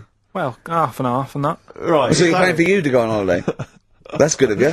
So the gift is your company, really? She's done alright. She's done alright! Why do you talk like you're 60 years old? And you've been working down the mines. I love that she's done alright. Do you go home to her and say, Suzanne, you're bloody lucky. I mean, You've fallen on your feet. to Look be who fair, you've Rick, got. What? I'm not sure she has done alright. I don't want to be critical, but... Oh, dear. So what are you going to get in the sales? What are you going to get Oh, her? it depends. I'm thinking... I mean, I'll give her the choice. She can have Kingsley and old Bob Marley. Right, I'll let her decide there. Oh, dear. I I can't wait to see you. Where are you going, Lanzarote? yeah, Where's that? don't know. Suzanne sorted it out. I said, Lanzarote, I said, is that Africa or is it Spain or Portugal? Just thought you was, don't know. I went, what do you mean, don't know? I goes, well, what's the currency? I went, don't know. I said, Suzanne booked this one, did she? Yeah. I thought, where is it? Is Lanzarote African or? Foreign. Somewhere foreign. I was looking last night, and doesn't look that good. Like one of the highlights of the things it says you've got to do is go and have. Apparently they've got restaurants in caves, and that's like one of the things they say you must do. So, if that's a highlight, do you know what I mean? Right. So we'll do that. Go and see what that's like. Yeah. When you're on the beach, Carl, do you wear the very, very tight Speedos? No. Do you walk What do around you with wear? them? Sort of longish shorts, Yeah. t-shirt on, probably with a sort of a light shirt on top of that. Right, sure. So quite wrapped up then. Covered up. Do you wear a hat? Because obviously the bald head, there's risk of sunburn. No, I just put a bit of lotion on it. Lotion on there. Yeah. Just have a bit of a wander down the beach, have a look. Yeah. See if there's any old blokes with their tackle out and a backpack. A lot to look forward to, so Yeah. there you go. Yeah. Well, we're looking forward to finding out how you get on. Yeah, I'll let you And know. interested to know what she gives you on Christmas Day. Probably get More anything. scintillating chat after this next song. Right, bit of placebo, Yeah, love it. special needs. 3 holidays Carl's had this year. Last year. Yeah, yeah. I'd love to have 3 holidays. You've got to start putting the work in I there. had 2 holidays, though. No, you had 3 holidays. You went away with Suzanne and her parents. Yeah, well, that doesn't count. It does count. If you book 2 weeks off the firm, you go away and you go, how was your holiday? Go, well, I didn't really count. It wasn't a really good holiday. Can I have them days back, please? My New Year's resolution is to be nicer to you, but Well talk done, sense. you've already broken that. No, but talk sense. Talk sense. You've had 3 holidays this year, and I'm just saying, you're in your 30s now, and 30s is when you should be really putting the work in. That's true enough. To reap the benefits in your 40s, 50s, 60s, 70s, 80s, 90s, and 100. Carl, what's your New Year resolution? What about think before you speak? It's worth. I mean, See, I'm consider it. allowed to laugh. I'm allowed to laugh at things other people say, Carl. That one, that is a good suggestion. How was your holiday, Carl? It was alright. Right, brilliant. But that I don't see on the kind of on the ratio of good to bad in Carl's mind. That might be amazing because we never It might be hear him amazing, sing the mightn't praises of it? anything. I'll tell you what. Can we have a cracking little tune and then come back and hear about Carl's holiday? I'd love to do that. Let's keep it tight. Oh, you went to Lanzarote. People said don't go to Lanzarote. They told you it was Lanzarote. They told you were they right or wrong? They were right, yeah. Really? Yeah, it's a bit ropey, yeah. Is it why? Just, out there. If it wasn't for the volcano they had, they'd been knackered. That's their big draw, is it? That's it, basically. That's all they've got going for them. When you landed, was it really hot? Were you quite excited? You were thinking this is okay? It was warm. It's, we can't complain about the weather. The weather was alright. Sure. You know what I mean? That's what I went for, but it'd be nice if there just was something else. Yeah. What did you do all day then? Did you read your ritual book? No, I didn't read that. I read that book. Do you know the book that I bought and all the chapters were messed up? Oh yeah. I bought a better version of that. Alright. And I read that. Excellent. And then, Did it make more sense in order? yeah, a lot easier to follow. Yeah. And then we went and had a look at the volcanoes and that. They've got 36 of them to look at. How many did you look at before you realised that pretty much, you've seen one volcano, you've seen them all? Probably about 6 or 7. Really? And then when you got to the 8th, you thought, now I know what this is going to be, Suzanne. This is going to be like a mountain with a hole in the top. Yeah. Really? But it happened years ago as well. It's like, just keep a couple, fill the rest in, tidy it up. Fill the rest in! Yeah, no, Well, getting some builders. No, seriously though. Okay, 4 million tons of concrete, please. They're an absolute death trap. Yeah, what? Yeah. What do you mean, fill them in? Do you know what a volcano is? Just a hole, isn't it? That's happened. Well, it's more than the happened back hole. It's in- more a portal to the magma in the centre of the earth. Back in 1730 it happened, and they still haven't sorted it out. Well, when you say it happened, volcanoes were made a lot longer ago than 1730. No, but the one that did Lanzarote in. Right. Sort it out. What would you suggest? How tidy can they up. fill it in? It's joined. It's all joined. No, but what I'm saying is, it was the a- big it was- plates of the earth are all joined. It All was the a disaster, magma's wasn't it? joined. With the trade centre thing, that happened. They cleaned it up, sorted it out, they've moved on. That's what I'm saying. Whereas Lanzarote have just gone, leave it. It happened back in 1730. You misunderstand me. How, in the name of God, can you fill in a volcano? You ignorant twit. No, but it's not just the holes. They've actually left the lava everywhere. That's what I mean. It's not just the big holes. There's lava everywhere. But it's molten rock. They can't just pick it up like they're like a carpet. Put it in the holes. The holes are there ready. Just push it all in. That's what I'm saying. What exactly is there then? Is it just a kind of moon-like kind of surround with just kind of dust and rocks? That's exactly. You see, I was there when the Mars thing went wrong. Yeah. I would have just sent a camera crew there, filmed a bit of that, right, and say, here we are. This is it. Ignore the little coffee shop in the background. Right. This is Mars, because that's where it's like just loads of dust. Yeah. Holes everywhere. Tidy it up. Little round-headed aliens complaining. It's Whinging. just like Mars. Yeah. So, is there what's the best bit about the holiday? Come on, pretend you're Judith Chalmers. I have been doing. I would have done all that. I would have said that. Don't bother. I mean, the hotel was good. Yeah? That was alright. What was that like? It's alright. Just, clean. That's all you want, isn't it? See, that's not quite what Judith Chalmers does. She doesn't go, what's the hotel like? Alright, yeah, clean, innit? Alright. But what was it like? Was it, what was it? 3-star? 4-star? Did it have a swimming pool? What was the room like? Yeah, had a swimming pool and that. Yeah? Yeah, it's good. If, you know, I think it was one of the better ones on the island. Okay. Nightlife? Wasn't really, bars? wasn't really any. There was a bar, there was some bands playing. Yeah. Not very good. Food got a bit boring. Yeah. It was always the same food every night, but they sort of themed it and made out as if it was different. So, like, on Mexican night, it'd be chicken with a nacho on it. Right. Right. And Chinese night, sort of chicken with a little prawn cracker on it and stuff. Sure. But that got a bit boring. That's me just turning on my phone, 'cause I want to read to you a text Right. that I got from Karl. I think you sort of sum up the holiday in this text, don't you? Do you remember I it? can't remember. Let's have a look. Let's have a little look. Let's go Instantly, through what it. did Suzanne, your girlfriend, make of it? Similar view to you? That they should fill in the holes? Yeah, it's just that thing, you see, I went on a coach trip, right? And you go and see the volcanoes. Like I say, there's 36 of them. Yeah. Which, you know, how many do you need?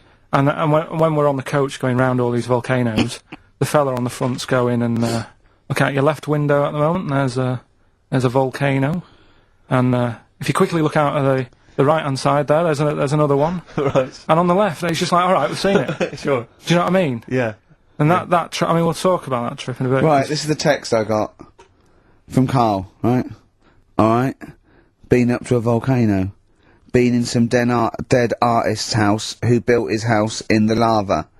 They said they would show me science with volcanoes, but all they did was chuck some water in a hole and it shot up in the air. No dwarves in the canteen, no scousers here, but there is a Swede woman with a big head. She looks effing gormless with a cap on. Alright? So a little reference there to... A Swede woman? What's that mean? Do you mean Swedish? Yeah. Or she looked like a vegetable? A Swedish woman. But they've all got sort of quite big built, aren't they? And I sent him a text. Oh well, it's just good to be on holiday because you know I'm working. He sent back. So am I. Just been watching Sky News. There is a school for monkeys who want to get a band together. Is that monkey news for later?